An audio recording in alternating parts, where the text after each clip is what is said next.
but it's not the same. It's no way close. Has anybody read the English part though? मैं तो नहीं पढ़ता होंदा बहुता I, बच्चे पढ़ते होंदे कई बारी. I did, Virji, but it doesn't do it justice. Yeah. It's very bland. Yeah. या फिर इंग्लिश वाला जो लिखण वाला लिखे जेड़े की जुड़े होया होवे, you know, जेड़ा थोड़ी स्पिरिचुअली इंक्लाइंड होवे ना, अगर बंदा अगर ਉਹ ਬੰਦਾ ਲਿਖੇ ਨਾ ਇੰਗਲਿਸ਼ ਵਿੱਚ, ਅਗਰ ਜਿਹੜਾ ਭਾਈ ਸਾਹਿਬ ਨੂੰ ਜਾਣਦਾ ਹੋਵੇ, ਜਿਹੜਾ ਸਿਰਫ ਸਿੰਪਲ ਲਾਈਨਾਂ ਦੀ ਟ੍ਰਾਂਸਲੇਟ ਨਾ ਕਰੇ, ਭਾਵਨਾ ਦੀ ਵੀ ਕਰੇ, ਤੇ that might make a difference, but otherwise it's hard, you know. It's 9:01 right now. I'm going to start. Vaiguru Ji Khalsa, Vaiguru Ji Ki Fateh, everybody, to joining the session again. ਮੇਰਾ ਪਹਿਲਾ ਹੈ ਕਿ ਪਿਛਲੇ 4 ਹਫ਼ਤਿਆਂ ਤੋਂ ਅਸੀਂ ਗੁਰਦੁਆਰਾ ਸੁਧਾਰ movement ਤੇ ਜਿਹੜੇ ਮੋਰਚੇ ਜਿਹੜੇ ਲੱਗੇ ਹਨ, and you are seeing the farmers thing going on right now, which reminds you of everything. So we went through a period from where the British took control of Punjab in 1849 to lake 1924 tak the period ਅਸੀਂ 4-5 ਹਫ਼ਤਿਆਂ ਚ cover ਕੀਤਾ ਸੀ. We took a you know little you know alag route from Sukhmani, you know, detour ਤੇ ਗਏ ਹਾਂ ਅਸੀਂ. We talked about the earlier ਜਿਹੜੇ pioneers ਹੋਏ ਹਨ ਉਸ ਵੇਲੇ ਸਿੱਖ movement ਦੇ, ਗਿਆਨੀ ਗੁਰਮੁਖ ਸਿੰਘ ਹੋਰੀ, ਗਿਆਨੀ ਦਿੱਤ ਸਿੰਘ ਹੋਰੀ, the establishment of the Khalsa Tract Society and establishment of Chief Khalsa Diwan, establishment of the Singh Sabha movement to lake jehdi struggle hui hai. When the struggle continued in late 1800s, which ਜਦੋਂ Christian missionaries the onslaught, you know, we talked about that. We talked about the Dayanand, which is the Arya Samajiyan, the onslaught on Sikhism, how we handled that part. Then we moved on to Gurdwara Sudhar movement de pehle paase. We also talked about how we improved the situation in Darbar Sahib de andar jadon pehle jehde lower caste Hindus ya lower caste jehde Hindus to Sikhism ch convert hoye san, जिन्हां दा प्रसाद नहीं लिता जांदा सी, उन्हां दा मोर्चा लग्या, ਉਹ ਕਿੰਜ ਹੋਇਆ. We also went through Jallianwala Bagh, the incident, and that had what effect that had on the Gurdwara Sudhar movement. We also then moved on to the Chabiyan wala morcha, jadon lagya, jadon when the British took away the keys to the Tosha Khana of Harmandir Sahib, you know, and the effect that had on everything. Then we moved on to the Nankana Sahib da Saka discuss kita. Nankana Sahib de Sake to baad ਚਾਬੀਆਂ ਵਾਲਾ discuss ਕੀਤਾ, ਮਜ਼ਹਬੀ ਸਿੱਖਾਂ ਦਾ discuss ਕੀਤਾ. ਉਸ ਤੋਂ ਬਾਅਦ we moved on to the next big ਮੋਰਚਾ ਜਿਹੜਾ ਗੁਰੂ ਕਾ ਬਾਗ ਵਾਲਾ. We discussed that in depth. ਗੁਰੂ ਕੇ ਬਾਗ ਦੇ ਮੋਰਚੇ ਤੋਂ ਬਾਅਦ ਪੰਜਾ ਸਾਹਿਬ ਦਾ ਸਾਕਾ ਜਿਹੜਾ ਜਦੋਂ ਟ੍ਰੇਨ ਉਹਨੇ ਰੋਕੀ, ਉਹਨਾਂ ਨੇ ਜਦੋਂ ਲੰਗਰ ਛਕਾਉਣ ਵਾਸਤੇ, we went through that part, and we ultimately ended last week with the last ਜਿਹੜਾ important ਜਿਹੜਾ ਜੈਤੋ ਦਾ ਜਿਹੜਾ ਗੰਗਸਰ ਦਾ ਮੋਰਚਾ ਸੀ 1924 ਵਾਲਾ. And somebody had requested, I think Virji had requested to put me that poem jehdi utthe jehdi ucharan hoi hai, te oh main pa diti si WhatsApp te. So that was the series of event that took us almost 6-7 hours to cover, you know, for those 70-80 years or so of very important part of Sikh history of exactly what we went through. Anji, so I'm going to wait for a second and see if nobody has any question, then I'm going to move on to Sukhmani. So I'm going to give myself like a 10-20 second break ji, and to see if anybody koi lingering question hove ya koi cheez na samajh aayi hove, then now is the time to say. Virji, I have one question. Why was the Maharaja of Nabha imprisoned? Was it because of the Akali Leher, the Babbar Akali Leher movement? No, not of the Babbar Akali Leher, because the Maharaja was he liked the Akali movement, he liked the Gurdwara Sudhar movement. He liked the, you know, he was with the Sikh Sangat, and the British government did not like that. And the reason was one of the agreements you had to sign though when you became, because you see, they were in control of India. They let you control a small part of Punjab, Nabha si, chhotiyan states, Nabha si, Kapurthala si, Patiala si, Faridkot si. These are very small states, you know. They let you control those states on the condition that you are, you know, what's the right word here? To see the King of England, yeah, your loyalties should lies with King of England, not with the Akalis, you know. So according to them, he broke that agreement, and that is the reason he was Well, they didn't throw into a prison. They just, they just exiled him, to Kodaikanal, So just want to let you know. Yeah, Ji. Any other questions, Ji? No questions. Okay. So we're going to move on to Sukhmani, the 9th Ashpadi. But before we did that, we'll just revise the Sukhmani, the 7th or 8th Ashpadiyan. And then understand कि सुखमनी दी ਜਿਹੜੀ ਲੜੀ ਜਿਹੜੀ ਚੱਲ ਰਹੀ ਹੈ 7ਵੀਂ 8ਵੀਂ ਅਸ਼ਪਦੀ ਤੋਂ ਬਾਅਦ ਇਹਦਾ ਮੂਲ ਜਿਹੜਾ ਸਿਧਾਂਤ ਜਿਹੜਾ ਹੈ the main ਜਿਹੜੀ the crux ਜਿਹੜਾ ਮੈਟਰ ਦਾ ਕੀ ਹੈ ਉਹ ਹੈ to ਸਿੱਖੀਜ਼ਮ ਵਿੱਚ ਗੁਰਮਤ ਵਿੱਚ ਇਹ ਬਹੁਤ ਇੰਪੋਰਟੈਂਟ ਮੰਨਿਆ ਗਿਆ ਹੈ ਕਿ ਪ੍ਰਮਾਤਮਾ ਦੀ ਪ੍ਰਾਪਤੀ ਇਸ ਪਾਸੇ ਚੱਲਣ ਵਾਸਤੇ ਜਿਹੜਾ ਇੰਪਟਸ ਚਾਹੀਦਾ ਹੈ ਉਹ ਜੁੜੇ ਹੋਏ ਦੀ ਸੰਗਤ ਚੋਂ ਮਿਲਦਾ ਹੈ you get it from people who are already connected or in the process of getting connected.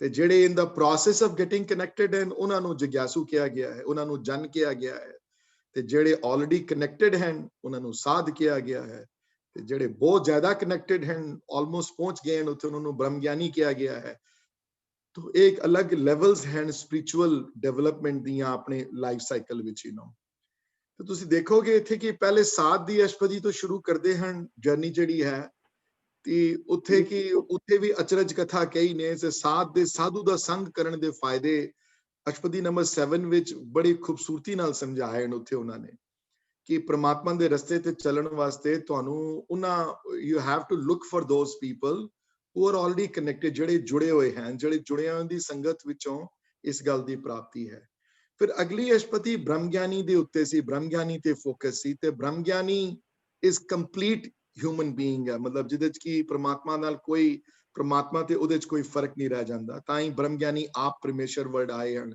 ਉਸ ਅਸ਼ਪਦੀ ਵਿੱਚ ਤੇ ਪੂਰੀ ਅਸ਼ਪਦੀ ਵਿੱਚ ਬ੍ਰਹਮ ਗਿਆਨੀ ਦਾ ਸਰੂਪ ਦੱਸਿਆ ਨੇ ਬ੍ਰਹਮ ਗਿਆਨੀ ਦੇ ਨਾਲ ਮਿਲਣ ਦੇ ਲੇਕਿਨ ਇਹ ਵੀ ਦੱਸਿਆ ਸੀ ਨੇ ਨਾਲ ਕਿ ਬ੍ਰਹਮ ਗਿਆਨੀ ਦਾ ਦਰਸ ਵਡਭਾਗੀ ਪਾਈ ਹੈ ਭਾਗ ਬਹੁਤ ਚੰਗੇ ਹੋਵਣ ਬਹੁਤ ਉਜਲੇ ਮੱਥੇ ਤੇ ਭਾਗ ਹੋਵਣ ਪ੍ਰਮਾਤਮਾ ਦੀ ਬੜੀ ਕਿਰਪਾ ਹੋਵੇ ਤਾਂ ਜੁੜਿਆਂ ਦੀ ਸੰਗਤ ਮਿਲਦੀ ਹੈ ਤੇ ਜੁੜਿਆਂ ਹੋਇਆਂ ਦੀ ਸੰਗਤ ਤੋਂ ਬਿਨਾ ਪ੍ਰਮਾਤਮਾ ਦੇ ਰਸਤੇ ਤੇ ਲੱਗਣਾ ਬਹੁਤ ਔਖਾ ਹੈ ਅਰਦਾਸ ਵਿੱਚ ਸਿੱਖ ਰੋਜ਼ ਅਰਦਾਸ ਕਰਦਾ ਹੈ ਇਹੀ ਅਰਦਾਸ ਕਰਦਾ ਹੈ ਰੋਜ਼ ਕੀ ਸਹੀ ਪਿਆਰੇ ਮੇਲ ਜਿਨ੍ਹਾਂ ਮਿਲਿਆਂ ਤੇਰਾ ਨਾਮ ਚਿਤੇ ਆਵੇ ਸੋ ਇਹ ਅਰਦਾਸ ਸਿੱਖ ਦੀ ਰੋਜ਼ਾਨਾ ਅਰਦਾਸ ਹੈ ਕਿ ਉਹਨਾਂ ਬੰਦਿਆਂ ਨਾਲ ਹੀ ਮੇੜੀ ਜਿਹਨੂੰ ਮਿਲਣ ਨਾਲ ਸੰਸਾਰ ਚੇਤੇ ਨਾ ਆਵੇ ਪਰ ਪ੍ਰਮਾਤਮਾ ਚੇਤੇ ਆਵੇ ਔਰ ਮੈਂ ਪਹਿਲੇ ਵੀ ਬੜੀ ਵਾਰੀ ਕਿਹਾ ਕਿ ਗੁਰੂ ਨਾਨਕ ਦੇਵ ਜੀ ਜਦੋਂ ਉਦਾਸੀਆਂ ਤੇ ਜਾਂਦੇ ਸਨ ਜਦੋਂ ਕੋਈ ਮਿਲਦਾ ਬੰਦਾ ਜਾਂ ਕੋਈ ਕਿਸੇ ਨੇ ਮੱਥਾ ਟੇਕਣਾ ਅੱਗੋਂ ਸਾਧੂ ਫਕੀਰ ਵਾਰੀ ਉਹਨਾਂ ਦੀ ਭੇਸ ਹੁੰਦਾ ਸੀ ਉੱਥੇ ਗੁਰੂ ਨਾਨਕ ਚਮਤਕਾਰ ਚ ਬੜੀ ਵਾਰੀ ਇਸ ਗੱਲ ਆਈ ਹੈ ਉੱਥੇ ਵੀ ਅਸੀਸ ਇਹੀ ਮਿਲਦੀ ਸੀ ਕਿ ਜਾਓ ਤੁਹਾਨੂੰ ਗੁਰੂ ਨਾਨਕ ਹਮੇਸ਼ਾ ਯਾਦ ਆਏ ਗੁਰੂ ਨਾਨਕ ਕਰਤਾਰ ਚੇਤੇ ਆਏ ਤੈਨੂੰ ਕਰਤਾਰ ਤੈਨੂੰ ਯਾਦ ਆਏ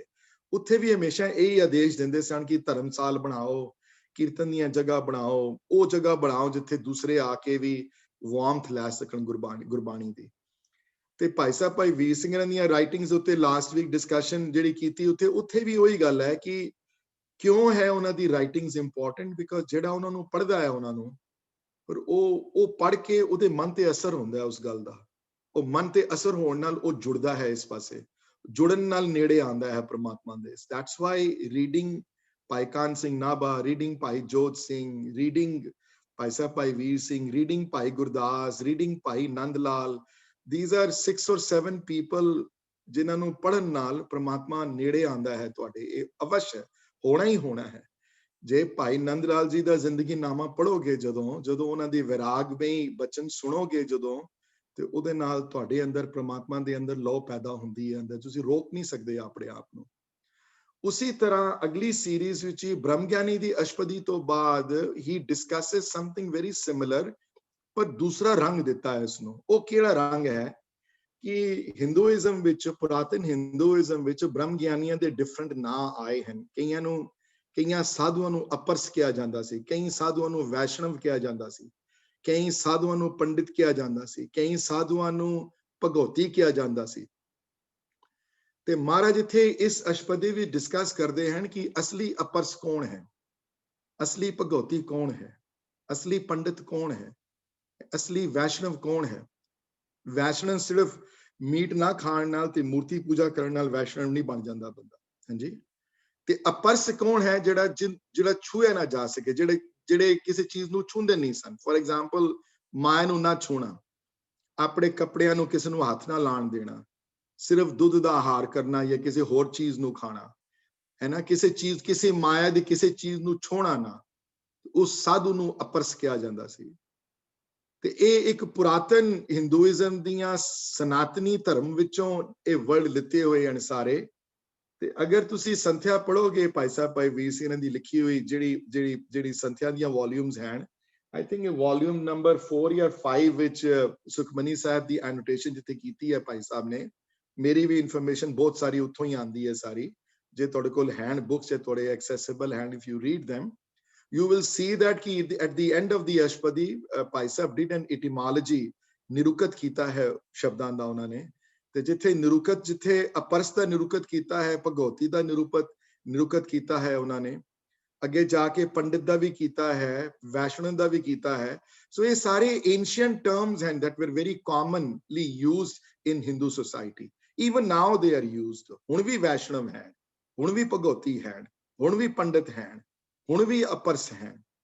ਪਰ ਇਹ ਹੁਣ ਤੁਹਾਨੂੰ ਗੁਰਮਤ ਦਾ ਪਰਸਪੈਕਟਿਵ ਦੇਣਗੇ ਅਪਰਸ ਦਾ। ਅਸਲੀ ਅਪਰਸ ਕੌਣ ਹੈ, ਅਸਲੀ ਪੰਡਿਤ ਕੌਣ ਹੈ, ਅਸਲੀ ਭਗਉਤੀ ਕੌਣ ਹੈ, ਅਸਲੀ ਵੈਸ਼ਨਵ ਕੌਣ ਹੈ, ਤੇ ਇਹ ਦੱਸ ਕੇ ਤੇ ਫਿਰ ਅਲਟੀਮੇਟ ਡਿਫਾਈਨ ਕਰਨਗੇ। ਇਹ ਸਨਾਤਨੀ ਧਰਮਾਂ ਚੋਂ ਸਨ, ਹੁਣ ਗੁਰਮਤ ਵਿੱਚੋਂ ਇੱਕ ਹਾਈਐਸਟ ਲੈਵਲ ਡਿਫਾਈਨ ਕਰਨਗੇ, ਉਹ ਹੈ ਜੀਵਨ ਮੁਕਤ ਦਾ। ਤੇ ਜੀਵਨ ਮੁਕਤ ਦੀ ਡੈਫੀਨੇਸ਼ਨ ਜਿਹੜੀ ਹੈ, I think paragraph number 6 ਤੇ ਆਈ ਹੈ, I'm sorry 7 ਵਿੱਚ ਆਈ ਹੈ, ਜਿੱਥੇ ਸ਼ੁਰੂ ਹੁੰਦੀ ਹੈ ਪ੍ਰਭ ਕੀ ਆਗਿਆ ਆਤਮ ਹਿਤਾਵੈ ਜੀਵਨ ਮੁਕਤ ਸੋ ਕਹਾਵੈ। ਇਹ ਨੰਬਰ 7 ਤੇ ਇਹ 7th ਸਟੈਂਜ਼ਾ ਹੈ ਇਸ ਅਸ਼ਪਦੀ ਦਾ, ਜਿਹਦੀ ਗੁਰਮਤ ਦਾ ਪਰਸਪੈਕਟਿਵ ਦੇ ਕੇ ਤੇ ਗੁਰਮਤ ਵਿੱਚੋਂ ਜਿਹੜੀ ਹਾਈਐਸਟ ਜਿਹੜੀ ਲੈਵਲ ਜਿਹੜਾ ਅਚੀਵ ਬੰਦਾ ਕਰ ਸਕਦਾ ਹੈ, ਉਹ ਜੀਵਨ ਮੁਕਤ ਦੀ ਅਵਸਥਾ ਹੈ। ਰਿਮੈਂਬਰ, ਮਰਨ ਤੋਂ ਬਾਅਦ ਕੁਝ ਨਹੀਂ ਹੈ ਗੁਰਮਤ ਵਿੱਚ। ਮਰਨ ਤੋਂ ਬਾਅਦ ਕਲਗੀਧਰ ਚਮਤਕਾਰ ਜੀ, ਉਹ ਪਿਛਲੇ ਹਫਤੇ ਚੈਪਟਰ ਆਇਆ ਤੇ ਉੱਥੇ ਵੀ ਸਾਧੂ ਮਿਲਣ ਆਇਆ, ਜਦੋਂ ਛੋਟੀ ਉਮਰ ਦੀ 8 ਸਾਲ ਦੀ ਉਮਰ ਵਿੱਚ ਸਾਧੂ ਨੂੰ ਉਪਦੇਸ਼ ਦਿੱਤਾ ਉਹਨਾਂ ਨੇ। ਉਹ ਸਾਧੂ ਮਿਲਣ ਜਦੋਂ ਆਇਆ ਉਹਨਾਂ ਨੂੰ, when he was on his way from Patna to Anandpur, ਤੇ ਉਹ ਸਾਧੂ ਨੇ ਵੀ ਇਹੀ ਗੱਲ ਕਹੀ ਉਹਨੇ ਕਿ ਤੁਸੀਂ ਤੇ ਜਾਤ ਦੇ ਬ੍ਰਾਹਮਣ ਨਹੀਂ ਹੋ, ਬ੍ਰਾਹਮਣਾਂ ਨੂੰ ਖਾਲੀ we only allow Brahman to preach about God, ਤੁਸੀਂ ਬ੍ਰਾਹਮਣ ਨਹੀਂ ਹੋ। ਤੇ ਉੱਥੇ ਵੀ ਉਹ ਜਵਾਬ ਦਿੱਤਾ ਉਹਨਾਂ ਨੇ ਕਿ ਜਾਤ ਪਾਤ ਦੇ ਹਿੱਸੇ ਵਿੱਚ ਨਹੀਂ ਹੈ ਕੁਝ ਵੀ ਉੱਥੇ, ਇਹ ਉਸ ਦਾਇਰੇ ਵਿੱਚ ਨਹੀਂ ਆਉਂਦਾ ਕੁਝ ਵੀ। ਜਿਹੜਾ ਪ੍ਰਮਾਤਮਾ ਨਾਲ ਜੁੜਦਾ ਹੈ ਉਹ ਅੱਗੇ ਪਹੁੰਚਦਾ ਹੈ ਇੱਥੇ। ਤੇ ਮਰਨ ਤੋਂ ਬਾਅਦ ਕੁਝ ਨਹੀਂ ਹੈ, ਕਿਉਂਕਿ ਸਾਧੂ ਨੇ ਵੀ ਕੁਐਸਚਨ ਪੁੱਛਿਆ ਉੱਥੇ। ਤੇ ਜਦੋਂ ਇੱਥੇ ਇਸ ਸਾਖੀ ਤੇ ਆਵਾਂਗੇ, ਇਸ ਪੈਰਾਗ੍ਰਾਫ ਤੇ ਆਵਾਂਗੇ, ਤੇ 2 ਸਾਖੀਆਂ ਮੈਂ ਸੁਣਾਵਾਂਗਾ ਜਿਹੜੇ ਪੁਰਾਤਨ ਸਾਡੇ ਨਿਰਮਲੇ ਗ੍ਰੰਥੀ ਜਾਂ ਨਿਰਮਲੇ ਸਾਧੂ ਇਹਨਾਂ ਸਾਖੀਆਂ ਨੂੰ ਸੁਣਾ। ਇੱਕ ਮਾਤਾ ਗੁਜਰੀ ਜੀ ਨਾਲ ਸੰਬੰਧਿਤ ਸਾਖੀ ਹੈ ਜਿਹੜੀ ਇਸ ਪੈਰਾਗ੍ਰਾਫ ਨੰਬਰ 7 ਨਾਲ, ਜਦੋਂ ਇਹਨਾਂ ਲਾਈਨਾਂ ਤੇ ਜਦੋਂ ਪਹੁੰਚਦੇ ਮਾਤਾ ਜੀ, ਤੇ ਮਾਤਾ ਜੀ ਰੁਕ ਜਾਂਦੇ ਉੱਥੇ, ਇਹ ਸੋਚਦੇ ਕਿ ਸ਼ਾਇਦ ਗੁਰੂ ਅਰਜਨ ਦੇਵ ਮਹਾਰਾਜ ਨੇ ਇੱਕ ਲਾਈਨਾਂ ਸਿਰਫ ਇਹ ਕੋਈ ਹਾਈਪੋਥੈਟੀਕਲ ਪਰਸਨ ਹੈ, ਇਹੋ ਜਿਹਾ ਪਰਸਨ ਕੋਈ ਐਗਜ਼ਿਸਟ ਨਹੀਂ ਕਰ ਸਕਦਾ, ਕਿਉਂਕਿ ਕੌਣ ਕਹਿ ਸਕਦਾ ਹੈ ਤੈਸਾ ਸਵਰਨ ਤੈਸੀ ਉਸ ਮਾਟੀ। ਬਹੁਤ ਮੁਸ਼ਕਿਲ ਹੈ। ਸੋਨਾ ਤੇ ਮਿੱਟੀ ਨੂੰ ਇੱਕੋ ਜਿਹਾ ਸਮਝੇ ਬੰਦਾ। ਕਿੱਥੇ ਸੋਨਾ ਹੈ ਬੰਦਾ ਸੰਭਾਲ ਕੇ ਰੱਖਦਾ ਹੈ, ਲੋਕਰਾਂ ਚ ਪਾ ਕੇ ਰੱਖਦਾ ਹੈ, ਸੰਭਾਲ ਕੇ ਰੱਖਦਾ ਹੈ, ਤੇ ਕਿੱਥੇ ਮਿੱਟੀ ਹੈ। ਮਾਤਾ ਜੀ ਦੇ ਮਨ ਚ ਬੜੇ ਖਿਆਲ ਇਹੋ ਜਿਹੇ ਆਏ ਕਿ ਮੇਬੀ ਗੁਰੂ ਅਰਜਨ ਦੇਵ ਮਹਾਰਾਜ ਨੇ ਇਹ ਲਾਈਨਾਂ ਜਿਹੜੀਆਂ ਹਨ, ਜਿਹੜੀਆਂ ਇਹ ਲਿਖੀਆਂ ਹਨ ਕਿਸੇ ਬੰਦੇ ਬਾਰੇ ਜਾਂ ਆਪਣੇ ਬਾਰੇ, ਪਰ ਇਹੋ ਜਿਹਾ ਬੰਦਾ ਕੋਈ ਐਗਜ਼ਿਸਟ ਨਹੀਂ ਕਰ ਸਕਦਾ। ਤੇ ਉਹ ਮੈਂ ਸਾਖੀ ਸੁਣਾਵਾਂਗਾ। ਜਦੋਂ ਇਹ ਗੱਲ ਉਹਨਾਂ ਨੇ ਕਲਗੀਧਰ ਪਿਤਾ ਨੂੰ, ਆਪਣੇ ਬੇਟੇ ਨੂੰ ਗੱਲ ਸੁਣਾਈ, ਤੇ ਉਹਨਾਂ ਨੇ ਫਿਰ ਬਾਬਾ ਗੁਰਬਖਸ਼ ਸਿੰਘ ਨੂੰ ਬੁਲਾ ਕੇ ਦਰਸ਼ਨ ਕਰਾਏ ਉਹਨਾਂ ਦੇ। ਉਹ I will go through that. Also this another ਸਾਖੀ ਜੁੜੀ ਹੋਈ ਹੈ ਇਸ ਅਸ਼ਪਦੀ ਨਾਲ, ਤਾਂ ਮੈਂ ਕਹਿ ਰਿਹਾ ਬਿਕਾਜ਼ ਸਿਆਣੇ ਪਹਿਲੇ ਸੁਣਾਇਆ ਕਰਦੇ ਸਨ। ਜਦੋਂ ਮੀਆਂ ਮੀਰ ਹੋਰੀ ਮਿਲਣ ਜਾਂਦੇ ਹਨ, ਜਦੋਂ ਗੁਰੂ ਅਰਜਨ ਦੇਵ ਮਹਾਰਾਜ ਨੂੰ, ਜਦੋਂ ਤੱਤੀ ਤਵੀ ਤੇ ਬੈਠਦੇ ਹਨ, ਤੇ ਜਦੋਂ ਮਿਲਣ ਜਾਂਦੇ ਹਨ, ਜਦੋਂ ਕਹਿੰਦੇ ਹਨ ਕਿ ਤੁਸੀਂ ਮੈਨੂੰ ਅਲਾਉ ਕਰੋ, ਮੈਂ ਮੁਗਲ ਗਵਰਨਮੈਂਟ ਦੀ ਇੱਟ ਵਜਾ ਦਿਆਂ, ਜਦੋਂ ਕਿਹਾ ਉਹਨਾਂ ਨੇ ਨਹੀਂ, ਤੇ ਜਦੋਂ ਦੇਖਿਆ ਉਹਨਾਂ ਨੂੰ ਇਸ ਅਵਸਥਾ ਵਿੱਚ, ਤੇ ਉਹਨਾਂ ਨੇ ਇਹ 7ਵੀਂ ਉਹਨਾਂ ਨੂੰ ਇਹ ਅਸ਼ਪਦੀ, ਕਿਉਂਕਿ ਉਹ ਆਪ ਹੀ ਸੁਖਮਨੀ ਸਾਹਿਬ ਦਾ ਜਾਪ ਨਿਤਾ ਪ੍ਰਤ ਕਰਦੇ ਸਨ, ਤੇ ਇਹ ਅਸ਼ਪਦੀ ਉੱਥੇ ਵੀ ਇਹ ਲਾਈਨਾਂ ਉਹਨਾਂ ਨੂੰ ਉੱਥੇ ਯਾਦ ਆਈਆਂ। ਉਹਨਾਂ ਨੇ ਇਹ ਵੀ ਇਤਿਹਾਸ ਨਾਲ ਜੁੜੀਆਂ ਹੋਈਆਂ, ਜਿਹੜੀਆਂ ਇਸ ਅਸ਼ਪਦੀ ਨਾਲ ਜੁੜੀਆਂ ਹੋਈਆਂ ਹਨ ਗੱਲਾਂ। ਤੇ ਲੈਟ ਮੀ ਰੀਡ ਦੀ ਸ਼ਲੋਕ ਦੋ। ਉਰ ਧਾਰੇ ਜੋ ਅੰਤਰ ਨਾਮ ਸਰਬ ਮੈਂ ਪੇਖੇ ਭਗਵਾਨ, ਨਿਮਖ ਨਿਮਖ ਠਾकुर नमस्कार है ਨਾਨਕ ਉਹ ਪਰ ਸਗਲ ਨਿਸਤਾਰ ਹੈ। ਉਰ ਧਾਰ ਹੈ, ਉਰ ਦੇ ਰਾਰੇ ਨੂੰ ਸਿਹਾਰੀ ਹੈ। ਉਰ ਮਤਲਬ ਹਿਰਦਾ ਅੰਦਰ ਤੁਹਾਡਾ, ਉਰ ਦੇ ਅੰਦਰ ਰਾਰੇ ਨੂੰ ਸਿਹਾਰੀ ਹੈ। ਉਰ ਦੇ ਅੰਦਰ ਅੰਤਰ ਨਾਮ, ਅੰਤਰ ਦੇ ਰਾਰੇ ਨੂੰ ਸਿਹਾਰੀ ਹੈ ਮਤਲਬ ਅੰਦਰ। ਗ੍ਰਾਮੈਟਿਕਲੀ ਸਪੀਕਿੰਗ ਅਗਰ ਅੰਤਰ ਦੇ ਰਾਰੇ ਨੂੰ ਸਿਹਾਰੀ ਹੈ ਇਹਦਾ ਮਤਲਬ ਅੰਦਰ। ਜੇ ਅੰਤਰ ਦੇ ਰਾਰੇ ਨੂੰ ਔਕੜ ਹੈ ਤੇ ਫਿਰ if anybody can participate and tell me ਕਿ ਅੰਤਰ ਦੇ ਰਾਰੇ ਦੀ ਜਗ੍ਹਾ ਅਗਰ ਔਕੜ ਹੁੰਦਾ ਅੰਕਰ ਨੂੰ ਤੇ outside the LA class though anybody can chip in and tell me how will that have changed the meaning? ਫਰਕ very good। ਜੇ ਅੰਤਰ ਜੇ ਕੰਜੰਕਸ਼ਨਲੀ ਹੈ ਲਗਾਣਾ ਹੈ ਉੱਥੇ, ਅਗਰ ਜੇ ਅੰਤਰ ਦੇ ਰਾਰੇ ਨੂੰ ਔਕੜ ਜਿੱਥੇ ਲਿਖੋਗੇ ਉੱਥੇ ਅੰਤਰ ਮਤਲਬ ਡਿਫਰੈਂਸ ਹੈ ਨਾ। ਜਿੱਥੇ ਅੰਤਰ ਦੇ ਰਾਰੇ ਨੂੰ ਸਿਹਾਰੀ ਹੋਏਗੀ ਉੱਥੇ ਅੰਤਰ ਮਤਲਬ ਅੰਦਰ ਹੈ। ਇਹ ਹਰ ਇੱਕ ਦੇ ਲੈਂਗੁਏਜ ਦੇ ਆਪਣੇ ਗ੍ਰਾਮੈਟੀਕਲ ਰੂਲਸ ਐਂਡ ਇਹ ਗੁਰਬਾਣੀ ਦੇ ਆਪਣਾ ਗ੍ਰਾਮਰ ਹੈ ਆਪਣਾ। ਉਰ ਧਾਰੇ ਜੋ ਅੰਤਰ ਨਾਮ, ਜੋ ਪ੍ਰਮਾਤਮਾ ਨੂੰ ਅੰਦਰੋਂ ਯਾਦ ਕਰਦਾ ਹੈ, ਜਿਹੜਾ ਜਿਹਦੇ ਅੰਦਰ ਪ੍ਰਮਾਤਮਾ ਦਾ ਵਾਸਾ ਹੈ, ਜਿਹਦੇ ਅੰਦਰ ਪ੍ਰੇਮਾ ਭਗਤੀ ਦੀ ਭਾਵਨਾ ਹੈ। ਪਰ ਇੱਥੇ ਬਹੁਤ ਵੱਡਾ ਸਨਾਤਨੀ ਧਰਮ ਤੋਂ ਤੇ ਇੱਥੇ ਇੱਕ ਬਹੁਤ ਵੱਡਾ ਫਰਕ ਹੈ। ਫਰਕ ਇਹ ਹੈ ਇੱਥੇ ਪ੍ਰਮਾਤਮਾ ਦੋਨਾਂ ਰੂਪ ਵਿੱਚ ਪ੍ਰਵਾਨ ਹੋਇਆ ਹੈ, ਨਿਰਗੁਣ ਤੇ ਸਰਗੁਣ ਵਿੱਚ। ਇਨਫੈਕਟ ਗੁਰਮਤ ਵਿੱਚ ਪਹਿਲੇ ਸਰਗੁਣ ਰੂਪ ਦੀ ਪ੍ਰਵਾਨਤਾ ਹੈ। ਜੇ ਦੂਸਰਿਆਂ 'ਚ ਰੱਬ ਨਜ਼ਰ ਨਹੀਂ ਆਇਆ ਨਾ ਤੁਹਾਨੂੰ, ਅਗਰ ਜੇ ਫੁੱਲਾਂ ਦੀ ਖੁਸ਼ਬੂ ਵਿੱਚੋਂ, ਜੇ ਫੁੱਲਾਂ ਵਿੱਚੋਂ ਰੱਬ ਨਜ਼ਰ ਨਹੀਂ ਆਇਆ ਤੇ ਜਿੰਨਾ ਜਾਨਵਰਾਂ ਵਿੱਚੋਂ ਰੱਬ ਨਜ਼ਰ ਆਇਆ, ਨਾ ਦਰਿਆਵਾਂ ਵਿੱਚੋਂ, ਨਾ ਸਾਗਰ ਵਿੱਚੋਂ, ਨਾ ਸੂਰਜਾਂ ਵਿੱਚੋਂ ਰੱਬ ਨਜ਼ਰ ਆਇਆ, ਤੇ ਉਸ ਧਰਤੀ ਦੀ ਕੋਈ ਵੈਜੀਟੇਸ਼ਨ 'ਚੋਂ ਰੱਬ ਨਜ਼ਰ ਨਹੀਂ ਆਇਆ, ਤੇ ਫਿਰ ਅੰਦਰ ਰੱਬ ਵਸਾਣਾ ਬਹੁਤ ਔਖਾ ਹੈ। ਜਿਹੜਾ ਰੱਬ ਬਾਹਰ, ਕਿਉਂਕਿ ਸਾਡੀ ਜਿਹੜੀ ਗੁਰਮਤ ਦੀ ਬਿਲੀਫ ਇਹ ਹੈ ਕਿ ਬਲਿਹਾਰੀ ਕੁਦਰਤ ਵਸਿਆ, ਤੇਰਾ ਅੰਤ ਨਾ ਜਾਈ ਲਖਿਆ। ਆਸਾ ਦੀ ਵਾਰ ਵਿੱਚ ਹੀ ਕੁਦਰਤ ਤੇ ਬਹੁਤ ਵੱਡਾ ਸ਼ਲੋਕ ਹੈ ਔਰ ਲੰਬਾ ਸ਼ਲੋਕ ਹੈ ਬੜਾ ਕੁਦਰਤ ਦੇ ਉੱਤੇ। ਹਰ ਚੀਜ਼ ਨੂੰ ਕੁਦਰਤ ਕਿਹਾ ਨੇ। ਤੁਸੀਂ ਦੇਖੋਗੇ ਅਗਰ ਉਸ ਸ਼ਲੋਕ ਨੂੰ ਧਿਆਨ ਨਾਲ ਪੜ੍ਹੋ ਅਗਰ, ਤੇ ਅੱਗੇ ਜਾ ਕੇ ਲਿਖਦੇ ਹਨ ਸਭ ਤੇਰੀ ਕੁਦਰਤ ਤੂੰ ਕਾਦਰ ਕਰਤਾ, ਹੈ ਨਾ। ਤੇ ਇਹ ਤੇਰੀ ਕੁਦਰਤ ਆਪ ਹੈ, ਤੂੰ ਇਸ ਦਾ ਮਾਲਕ ਹੈ, ਲੇਕਿਨ ਕੁਦਰਤ ਵਿੱਚ ਤੂੰ ਬੈਠਾ ਹੋਇਆ ਹੈ। ਔਰ ਉਸ ਕੁਦਰਤ ਦੇ ਸ਼ਲੋਕ ਵਿੱਚ ਹਰ ਚੀਜ਼ ਨੂੰ ਐਡਰੈਸ ਕੀਤਾ ਉਹਨਾਂ ਨੇ। ਕੁਦਰਤ ਵਿੱਚ ਆਪ ਹੈ, ਉਹ ਆਪ ਕੁਦਰਤ ਵਿੱਚ ਬੈਠਦਾ ਹੈ, ਆਪ ਕੁਦਰਤ ਦਾ ਮਾਲਕ ਹੈ। ਜੇ ਆਪ ਕੁਦਰਤ ਦਾ ਮਾਲਕ ਹੈ ਮਤਲਬ ਉਹਦੀ ਹਰ ਬਣਾਈ ਚੀਜ਼ ਵਿੱਚ ਆਪ। ਇਸੀ ਵਾਸਤੇ ਉਹਨਾਂ ਨੂੰ ਉਸਦੀ ਜਿਹੜੀ ਰੰਗ ਜਿਹੜਾ ਹੈ ਉਹਦਾ, he saw it in everything in that creation। ਤਾਂ ਕੁਦਰਤ ਵਾਲੇ ਤੋਂ ਪਹਿਲੇ ਜਿਹੜੀ ਸ਼ਲੋਕ ਜਿਹੜਾ ਹੈ ਸੱਚ ਵਾਲਾ, ਸੱਚੇ ਤੇਰੇ ਖੰਡ ਸੱਚੇ ਬ੍ਰਹਮੰਡ ਵਿੱਚ, ਉਸੇ ਵਿੱਚ ਵੀ ਇਸੀ ਗੱਲ ਨੂੰ ਅਨੁਰੂਪਣ ਕਰਦੇ ਹਨ ਸਾਰੀ ਗੱਲ। ਤਾਂ ਹੀ ਗੁਰੂ ਘਰ ਵਿੱਚ ਇਸ ਗੱਲ ਦੀ ਬਹੁਤ ਮਾਣ ਹੈ ਸਾਨੂੰ, ਇਸ ਗੱਲ ਦਾ ਕਿ ਅਸੀਂ ਪਹਿਲੇ ਬਲਿਹਾਰੀ ਕੁਦਰਤ ਵਸਿਆ ਨੂੰ ਮੰਨਿਆ ਹੈ। ਅਸੀਂ ਕਰਤਾ ਦੇ ਨਾਲ ਪੁਰਖ ਲਗਾਇਆ ਹੈ। ਸਿਰਫ ਕਰਤਾ ਨਹੀਂ ਹੈ, ਉਹ ਪੁਰਖ ਵੀ ਹੈ ਨਾਲ। ਉਹ ਜੰਮਿਆ ਹੋਇਆ ਆਪਣੀ ਸ੍ਰਿਸ਼ਟੀ ਵਿੱਚ ਆਪ ਬੈਠਦਾ ਹੈ, ਹਰ ਜਗ੍ਹਾ ਹੈ। ਇਸੀ ਵਾਸਤੇ ਉਹਦੀ ਕ੍ਰੀਏਸ਼ਨ ਵਿੱਚ ਉਹ ਆਪ ਹੈ। ਉਹ ਆਪ ਹੋਣ ਕਰਕੇ ਜੇ ਕਿਸੇ ਨਾਲ ਵਾਲੇ ਬੰਦੇ ਬੈਠੇ ਨੂੰ, ਚਾਹੇ ਮੁਸਲਮਾਨ ਹੋਵੇ, ਚਾਹੇ ਜੂਇਸ਼ ਹੋਵੇ, ਚਾਹੇ ਗੋਰਾ ਹੋਵੇ, ਚਾਹੇ ਕਾਲਾ ਹੋਵੇ, ਕਿਸੇ ਕਲਰ ਦਾ ਹੋਵੇ, ਕਿਸੇ ਕ੍ਰੀਡ ਦਾ ਹੋਵੇ, ਜੇ ਉਹਦੇ ਵਿੱਚੋਂ ਰੱਬ ਨਹੀਂ ਦੇਖ ਸਕੇ ਤੁਸੀਂ, ਜੇ ਲੰਗਰ ਛਕਾਉਣ ਵਾਲੇ ਬੰਦਾ ਇਹ ਕਹਿ ਦੇ ਕਿ ਤੂੰ ਨਹੀਂ ਆ ਸਕਦਾ, ਤੂੰ ਖਾ ਸਕਦਾ ਤੇ ਫਲਾਣਾ ਨਹੀਂ ਖਾ ਸਕਦਾ, ਤੇਰੇ ਵਾਸਤੇ ਸੇਵਾ ਨਹੀਂ ਕਰਨੀ, ਇਸ ਵਾਸਤੇ ਸੇਵਾ ਕਰ ਸਕਦੇ ਹੋ, ਉਹ ਮਤ ਪ੍ਰਵਾਨ ਨਹੀਂ ਹੋਈ। ਉਹ ਚੀਜ਼ ਪ੍ਰਵਾਨ ਨਹੀਂ ਹੋਈ ਗੁਰਮਤ ਵਿੱਚ। ਇੱਥੇ ਪ੍ਰਵਾਨ ਹੋਈਆਂ ਦੋਨੋਂ ਰੂਪ ਪ੍ਰਮਾਤਮਾ ਦੇ ਪ੍ਰਵਾਨ ਹੋਏ ਹਨ, ਨਿਰਗੁਣ ਤੇ ਸਰਗੁਣ ਵਾਲੇ। ਤੇ ਸਰਗੁਣ ਰੂਪ ਵਿੱਚ ਉਹ ਹਰ ਜਗ੍ਹਾ ਹੈ। ਤੇ ਸਰਬ ਮੇ ਪੇਖੇ ਭਗਵਾਨ, ਫਿਰ ਉਹ ਸਾਰਿਆਂ ਵਿੱਚ ਰੱਬ ਦਾ ਰੂਪ ਦੇਖਦਾ ਹੋਵੇ ਤਾਂ ਉਹਦੇ ਅੰਦਰ ਹੈ ਨਾਮ, ਉਹਦੇ ਅੰਦਰ। ਇਹ ਗੱਲ ਯਾਦ ਰੱਖਣਾ ਮੇਰੀ। ਜੇ ਦੂਸਰਿਆਂ ਨਾਲ ਘਿਰਣਾ ਕਰਦਾ ਹੋਵੇ, ਜੇ ਫੁੱਲਾਂ ਨਾਲ ਪਿਆਰ ਨਾ ਹੋਵੇ, ਜੇ ਵੈਜੀਟੇਸ਼ਨ ਨੂੰ ਦੇਖ ਕੇ ਪ੍ਰਮਾਤਮਾ ਚੇਤੇ ਨਾ ਆਉਂਦਾ ਹੋਵੇ, ਜੇ ਦਰਿਆਵਾਂ ਨੂੰ ਦੇਖ ਕੇ ਉਹਦੀ ਯਾਦ ਨਾ ਆਉਂਦੀ ਹੋਵੇ, ਜੇ ਟਰੀਜ਼ ਨੂੰ ਦੇਖ ਕੇ ਦਰਖਤਾਂ ਵਿੱਚੋਂ ਉਹਦੇ ਦਰਸ਼ਨ ਨਾ ਹੁੰਦੇ ਹੋਣ ਅਗਰ, ਹੈ ਨਾ, ਜੇ ਦਰਖਤ ਨੂੰ ਦੇਖ ਕੇ ਉਦੋਂ ਯਾਦ ਨਾ ਆਵੇ ਉਹ, ਤੇ ਸਮਝ ਲੈਣਾ ਫਿਰ ਉਹ ਹਾਲੇ ਉਰ ਧਾਰੇ ਔਰ ਅੰਤਰ ਨਾਮ ਨਹੀਂ ਹੈ। ਉਰ ਧਾਰੇ ਜੋ ਅੰਤਰ ਨਾਮ ਦੀ ਅਵਸਥਾ ਪ੍ਰਾਪਤ ਨਹੀਂ ਹੋ ਸਕੀ ਉਸਨੂੰ। ਕਿਉਂ? ਕਿਉਂਕਿ ਸਰਗੁਣ ਰੂਪ ਵਿੱਚ ਉਹਨੇ ਉਸਨੂੰ ਐਕਸੈਪਟ ਨਹੀਂ ਕੀਤਾ ਹਾਲੇ। ਸਰਬ ਮੇ ਪੇਖੇ ਭਗਵਾਨ ਨਹੀਂ ਹੈ। ਸਰਬ ਮੇ ਪੇਖੇ ਭਗਵਾਨ ਵਾਸਤੇ ਸਰਗੁਣ ਰੂਪ ਦੀ ਐਕਸੈਪਟੈਂਸ ਬੜੀ ਜ਼ਰੂਰੀ ਹੈ। ਔਰ ਇਸ ਸਰਗੁਣ ਰੂਪ ਦੀ ਜਿਹੜੀ ਮੈਡੀਸਿਨ ਦਿੱਤੀ ਉਹਨਾਂ ਨੇ ਦਵਾਈ ਦੇ ਦਿੱਤੀ, ਉਹ ਹੈ ਸੇਵਾ। इसी वास्ते साडे डीएनए दे अंदर है। हुण भी कई बारी यूट्यूब ते बड़े वीडियो देखीदा हुंदा है, ਉਹ ਬਾਹਰੋਂ ਰਿਪੋਰਟਰ ਆ ਕੇ ਪੁੱਛਦੇ ਨੇ ਫਾਰਮਰ ਪੋਟੇਟੋ, ਯਾਰ ਇਹ ਤੁਸੀਂ ਲੋਕਾਂ ਨੂੰ ਕਿਉਂ ਖਵਾ ਰਹੇ ਹੋ ਯਾਰ ਇੰਨਾ ਕੁਝ, ਤੁਸੀਂ ਪੁੱਛਦੇ ਵੀ ਨਹੀਂ ਕੌਣ ਹੋ ਯਾਰ, ਇਹ ਤੁਸੀਂ ਦੂਸਰਿਆਂ ਨੂੰ ਬੰਦਾ ਨਹੀਂ, ਆਪਣਿਆਂ ਨੂੰ ਨਹੀਂ ਖਵਾ ਸਕਦੇ, ਤੁਸੀਂ ਦੂਸਰਿਆਂ ਵਾਸਤੇ ਲੰਗਰ ਚਲਾਏ ਹੋਏ। ਪਰ ਇਹ ਸਮਝ ਨਹੀਂ ਪਾਉਂਦੇ ਕਿ ਸਾਡੇ ਡੀਐਨਏ ਵਿੱਚ ਇਹ ਗੱਲ ਲਗਾਈ ਹੋਈ ਹੈ, ਸਰਬ ਮੈਂ ਪੇਖੇ ਭਗਵਾਨ। ਇਹ ਸ਼ੁਰੂ ਤੋਂ ਹੈ ਗੱਲ।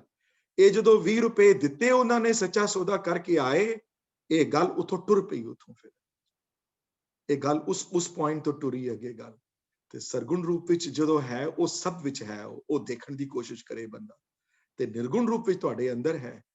ਨਿਰਗੁਣ ਰੂਪ ਦੀ ਮੈਡੀਸਨ ਸਿਮਰਨ ਹੈ, ਨਿਰਗੁਣ ਰੂਪ ਦੀ ਮੈਡੀਸਨ ਕੀਰਤਨ ਹੈ, ਲੇਕਿਨ ਸਰਗੁਣ ਰੂਪ ਦੀ ਮੈਡੀਸਨ ਸੇਵਾ ਹੈ। ਤੇ ਸੇਵਾ ਪਹਿਲੇ ਹੈ, ਸਿਮਰਨ ਬਾਅਦ ਵਿੱਚ। ਇਹ ਗੱਲ ਯਾਦ ਰੱਖਣਾ ਮੇਰੀ, ਪਹਿਲੇ ਸੇਵਾ ਹੈ, ਪਹਿਲੇ ਉਸ ਨੂੰ ਬਾਹਰ ਦੇਖਣਾ ਹੈ ਜਿਹੜੇ ਛੂ ਸਕਦੇ ਹੋ ਜਿਸ ਨੂੰ, ਫਿਰ ਅੰਦਰ ਵਸੇਗਾ ਤੁਹਾਡੇ। ਉਰ ਧਾਰੇ ਜੋ ਅੰਤਰ ਨਾਮ ਤਾਂ ਜੇ ਸਰਬ ਮੈਂ ਪੇਖੇ ਭਗਵਾਨ।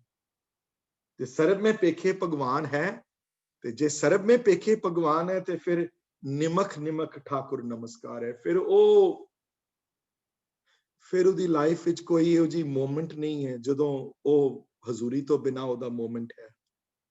ਕੋਈ ਲਾਈਫ ਦੀ ਮੂਮੈਂਟ ਨਹੀਂ ਹੈ ਜਦੋਂ ਉਹਦੀ ਪ੍ਰੈਜ਼ੈਂਸ ਨਹੀਂ ਫੀਲ ਹੁੰਦੀ ਉਸਨੂੰ।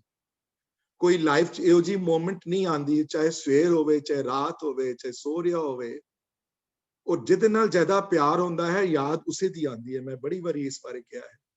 ਜੇ ਬੱਚੇ ਛੋਟੇ ਹਨ, ਵੱਡੇ ਵੀ ਹੋ ਜਾਂਦੇ ਨੇ, ਜਦੋਂ ਕਾਲਜ ਚਲੇ ਜਾਂਦੇ ਹਨ, ਜਦੋਂ ਨਹੀਂ ਰਹਿੰਦੇ ਘਰ, ਤਾਂ ਵੀ ਇਹ ਨਹੀਂ ਹੈ ਕਿ ਉਹਨਾਂ ਦੀ ਯਾਦ ਨਹੀਂ ਆਉਂਦੀ। ਉਹ ਹਮੇਸ਼ਾ ਯਾਦ ਆਉਂਦੀ ਹੈ ਤੁਹਾਨੂੰ, ਦਿਨ ਰਾਤ। ਚਾਹੇ ਸਵੇਰੇ ਜੇ ਖਾ ਲਿੱਤਾ ਹੋਏ ਖਾਣਾ, I hope this thing happened, I hope that. ਕਿਉਂ? Why is that?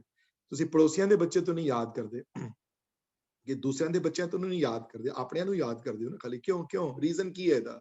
ਕਿਉਂਕਿ ਪਿਆਰ ਹੈ ਨਾ ਤੁਹਾਡਾ ਉਹਦੇ ਨਾਲ, ਕਲੋਜ਼ਨੈਸ ਫੀਲ ਕਰਦੇ ਹੋ ਨਾ, ਨੇੜਾਪਨ ਯੂਜ਼ ਕਰਦੇ ਹੋ। ਤੇ ਭਗਤਾਂ ਨਾਲ ਰਿਲੇਸ਼ਨਸ਼ਿਪ ਪਰਮਾਤਮਾ ਦੀ ਤੇ ਸੇਮ ਹੈ ਨਾ ਖਾਲੀ। ਜਿੱਥੇ ਬਹੁਤਾ ਪਿਆਰ ਹੋਵੇ, ਜਿੱਥੇ ਬਹੁਤੀ ਕਲੋਜ਼ਨੈਸ ਹੋਵੇ, ਫਿਰ ਉਹ ਬੰਦੇ ਭੁੱਲਦੇ ਨਹੀਂ ਕਦੇ। ਉਹ ਬੰਦੇ ਹਮੇਸ਼ਾ ਚੇਤੇ ਰਹਿੰਦੇ ਆ। ਉਹ ਕਦੀ ਦੂਰ ਨਹੀਂ ਜਾ ਸਕਦੇ ਕਿਸੇ ਤੋਂ। ਉਹ ਦਿਨ ਰਾਤ ਤੁਹਾਨੂੰ ਯਾਦ ਆਣਗੇ। ਉਹਨਾਂ ਦੀ ਯਾਦ ਸਤਾਉਂਦੀ ਹੈ, ਉਹਨਾਂ ਨੂੰ ਮਿਲਣ ਦਾ ਜੀ ਕਰਦਾ ਹੈ ਉਹਨਾਂ ਨੂੰ। ਉਹ ਇੱਕ ਬਿਰਹ ਦੀ ਫੀਲਿੰਗ ਕ੍ਰੀਏਟ ਹੁੰਦੀ ਹੈ ਅੰਦਰੋਂ। ਤੇ ਭਗਤਾਂ ਦੇ ਮਨ 'ਚ, ਜਿਹੜੇ ਉਹਦੇ ਨਾਲ ਪਿਆਰ ਕਰਦੇ ਆ, ਉਹਨਾਂ ਦੇ ਮਨ 'ਚ ਇਹੀ ਫੀਲ ਹੁੰਦੀ। ਉਹਨਾਂ ਨੂੰ ਠਾਕੁਰ ਕਦੀ ਭੁੱਲਦਾ ਨਹੀਂ। ਨਿਮਖ ਠਾਕੁਰ ਨਮਸਕਾਰ ਹੈ।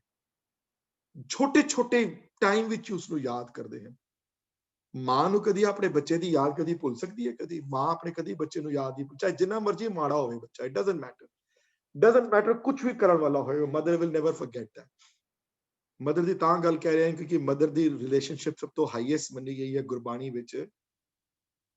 ਬੜੇ ਆਥਰਸ ਨੇ, ਕਈਆਂ ਨੇ 34 ਕਿਹਾ, ਕਈਆਂ ਨੇ 35 ਕਿਹਾ, ਕਈਆਂ ਨੇ 50 ਕਿਹਾ ਹੈ।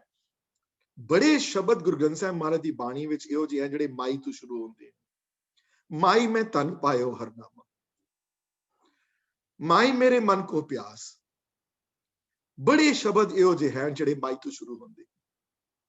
ਕਿਉਂ? ਕਿਉਂਕਿ ਆਪਣੀ ਮਦਰ ਨੂੰ ਐਡਰੈਸ ਗੁਰਬਾਣੀ 'ਚ ਬਾਰ-ਬਾਰ ਕੀਤਾ ਗਿਆ। ਕਿਉਂਕਿ ਕੋਈ ਗੱਲ ਖੁਸ਼ੀ ਦੀ ਹੋਵੇ ਜਾਂ ਗਮੀ ਦੀ ਹੋਵੇ, ਹੁਣ ਵੀ ਬੱਚੇ ਨੂੰ ਕੋਈ ਤਕਲੀਫ ਹੋਵੇ, the first thing he asks for is his mother. You know, they don't want to go to anywhere else but their mom. ਇੱਥੇ ਵੀ ਕੋਈ ਖੁਸ਼ੀ ਦੀ ਗੱਲ ਸੁਣਾਣੀ ਹੋਵੇ ਜਾਂ ਮਾਂ ਨੂੰ ਕਿਸੇ ਚੀਜ਼ ਨੂੰ ਆਪਣੀ ਵਿਫਲਤਾ ਦੱਸਣੀ ਹੋਵੇ, ਤੇ they address their mom. ਮਾਂ ਪਿਓ ਨੇੜੇ ਹਨ ਉਹਦੇ। ਇਸੇ ਵਾਸਤੇ ਇਹਨਾਂ ਭਗਤਾਂ ਦੇ ਪ੍ਰਮਾਤਮਾ ਨੇੜੇ ਹੈ। ਬੜਾ ਨੇੜੇਪਨ ਜਿਹੜੇ ਹੋਣ ਦੇ ਕਾਰਨ ਨਿਮਖ ਠਾਕੁਰ ਨਮਸਕਾਰ ਹੈ। ਨਾਨਕ ਉਹ ਅਪਰਸ ਸਗਲ ਨਿਸਤਾਰੇ। ਉਹ ਜਿਹੜੇ ਅਪਰਸ ਜਿਹੜੇ ਹਨ, ਜਿਹੜੇ ਅਪਰਸ ਜਿਹੜੇ ਹਨ, ਇਹੋ ਜਿਹੇ ਸਾਧੂ ਜਿਹੜੇ ਹਨ, ਇਹੋ ਜਿਹੇ ਨਾਮ ਜਪਣ ਵਾਲੇ ਹਨ। ਨਿਸਤਾਰੇ ਮਤਲਬ ਕਿ ਤਾਰ ਲੈਂਦੇ ਹਨ ਦੂਸਰਿਆਂ ਨੂੰ। ਉਹ ਦੂਸਰਿਆਂ ਦੀ ਛੁੱਟੀ ਕਰ ਦਿੰਦੇ ਹਨ, ਦੂਸਰਿਆਂ ਦਾ ਹੱਥ ਪਕੜਦੇ ਹਨ। ਇਹ ਫਰਕ ਹੈ ਗੁਰਮਤ ਵਿੱਚ ਤੇ ਦੂਸਰੇ ਸਾਧੂਆਂ ਵਿੱਚ। ਪੁਰਾਤਨ ਸਾਧੂ ਜਿਹੜੇ ਨਿਰਮਲੇ, ਜਿਹੜੇ ਸਨਾਤਨੀ ਧਰਮ ਦੇ ਸਾਧੂ, ਆਪਣਾ ਘਰ-ਬਾਰ ਛੋੜ ਕੇ ਜੰਗਲਾਂ ਵਿੱਚ ਜਾ ਕੇ ਤਪ ਕਰਨਾ, ਉਹਨਾਂ ਨੇ ਆਪਣਾ ਸਾਧ ਦਿਆ, ਉਹਨਾਂ ਨੇ ਆਪਣਾ ਠੀਕ ਕੀਤਾ, ਦੂਸਰਿਆਂ ਦੇ ਹੱਥ ਨਹੀਂ ਪਕੜ। ਇੱਥੇ ਉਹ ਨਹੀਂ, ਇੱਥੇ ਉਹ ਅਵਸਥਾ ਪ੍ਰਾਪਤ ਨਹੀਂ ਹੋਈ, ਇੱਥੇ ਉਹ ਐਕਸੈਪਟ ਨਹੀਂ ਕੀਤਾ ਗਿਆ ਉਸ ਗੱਲ ਨੂੰ।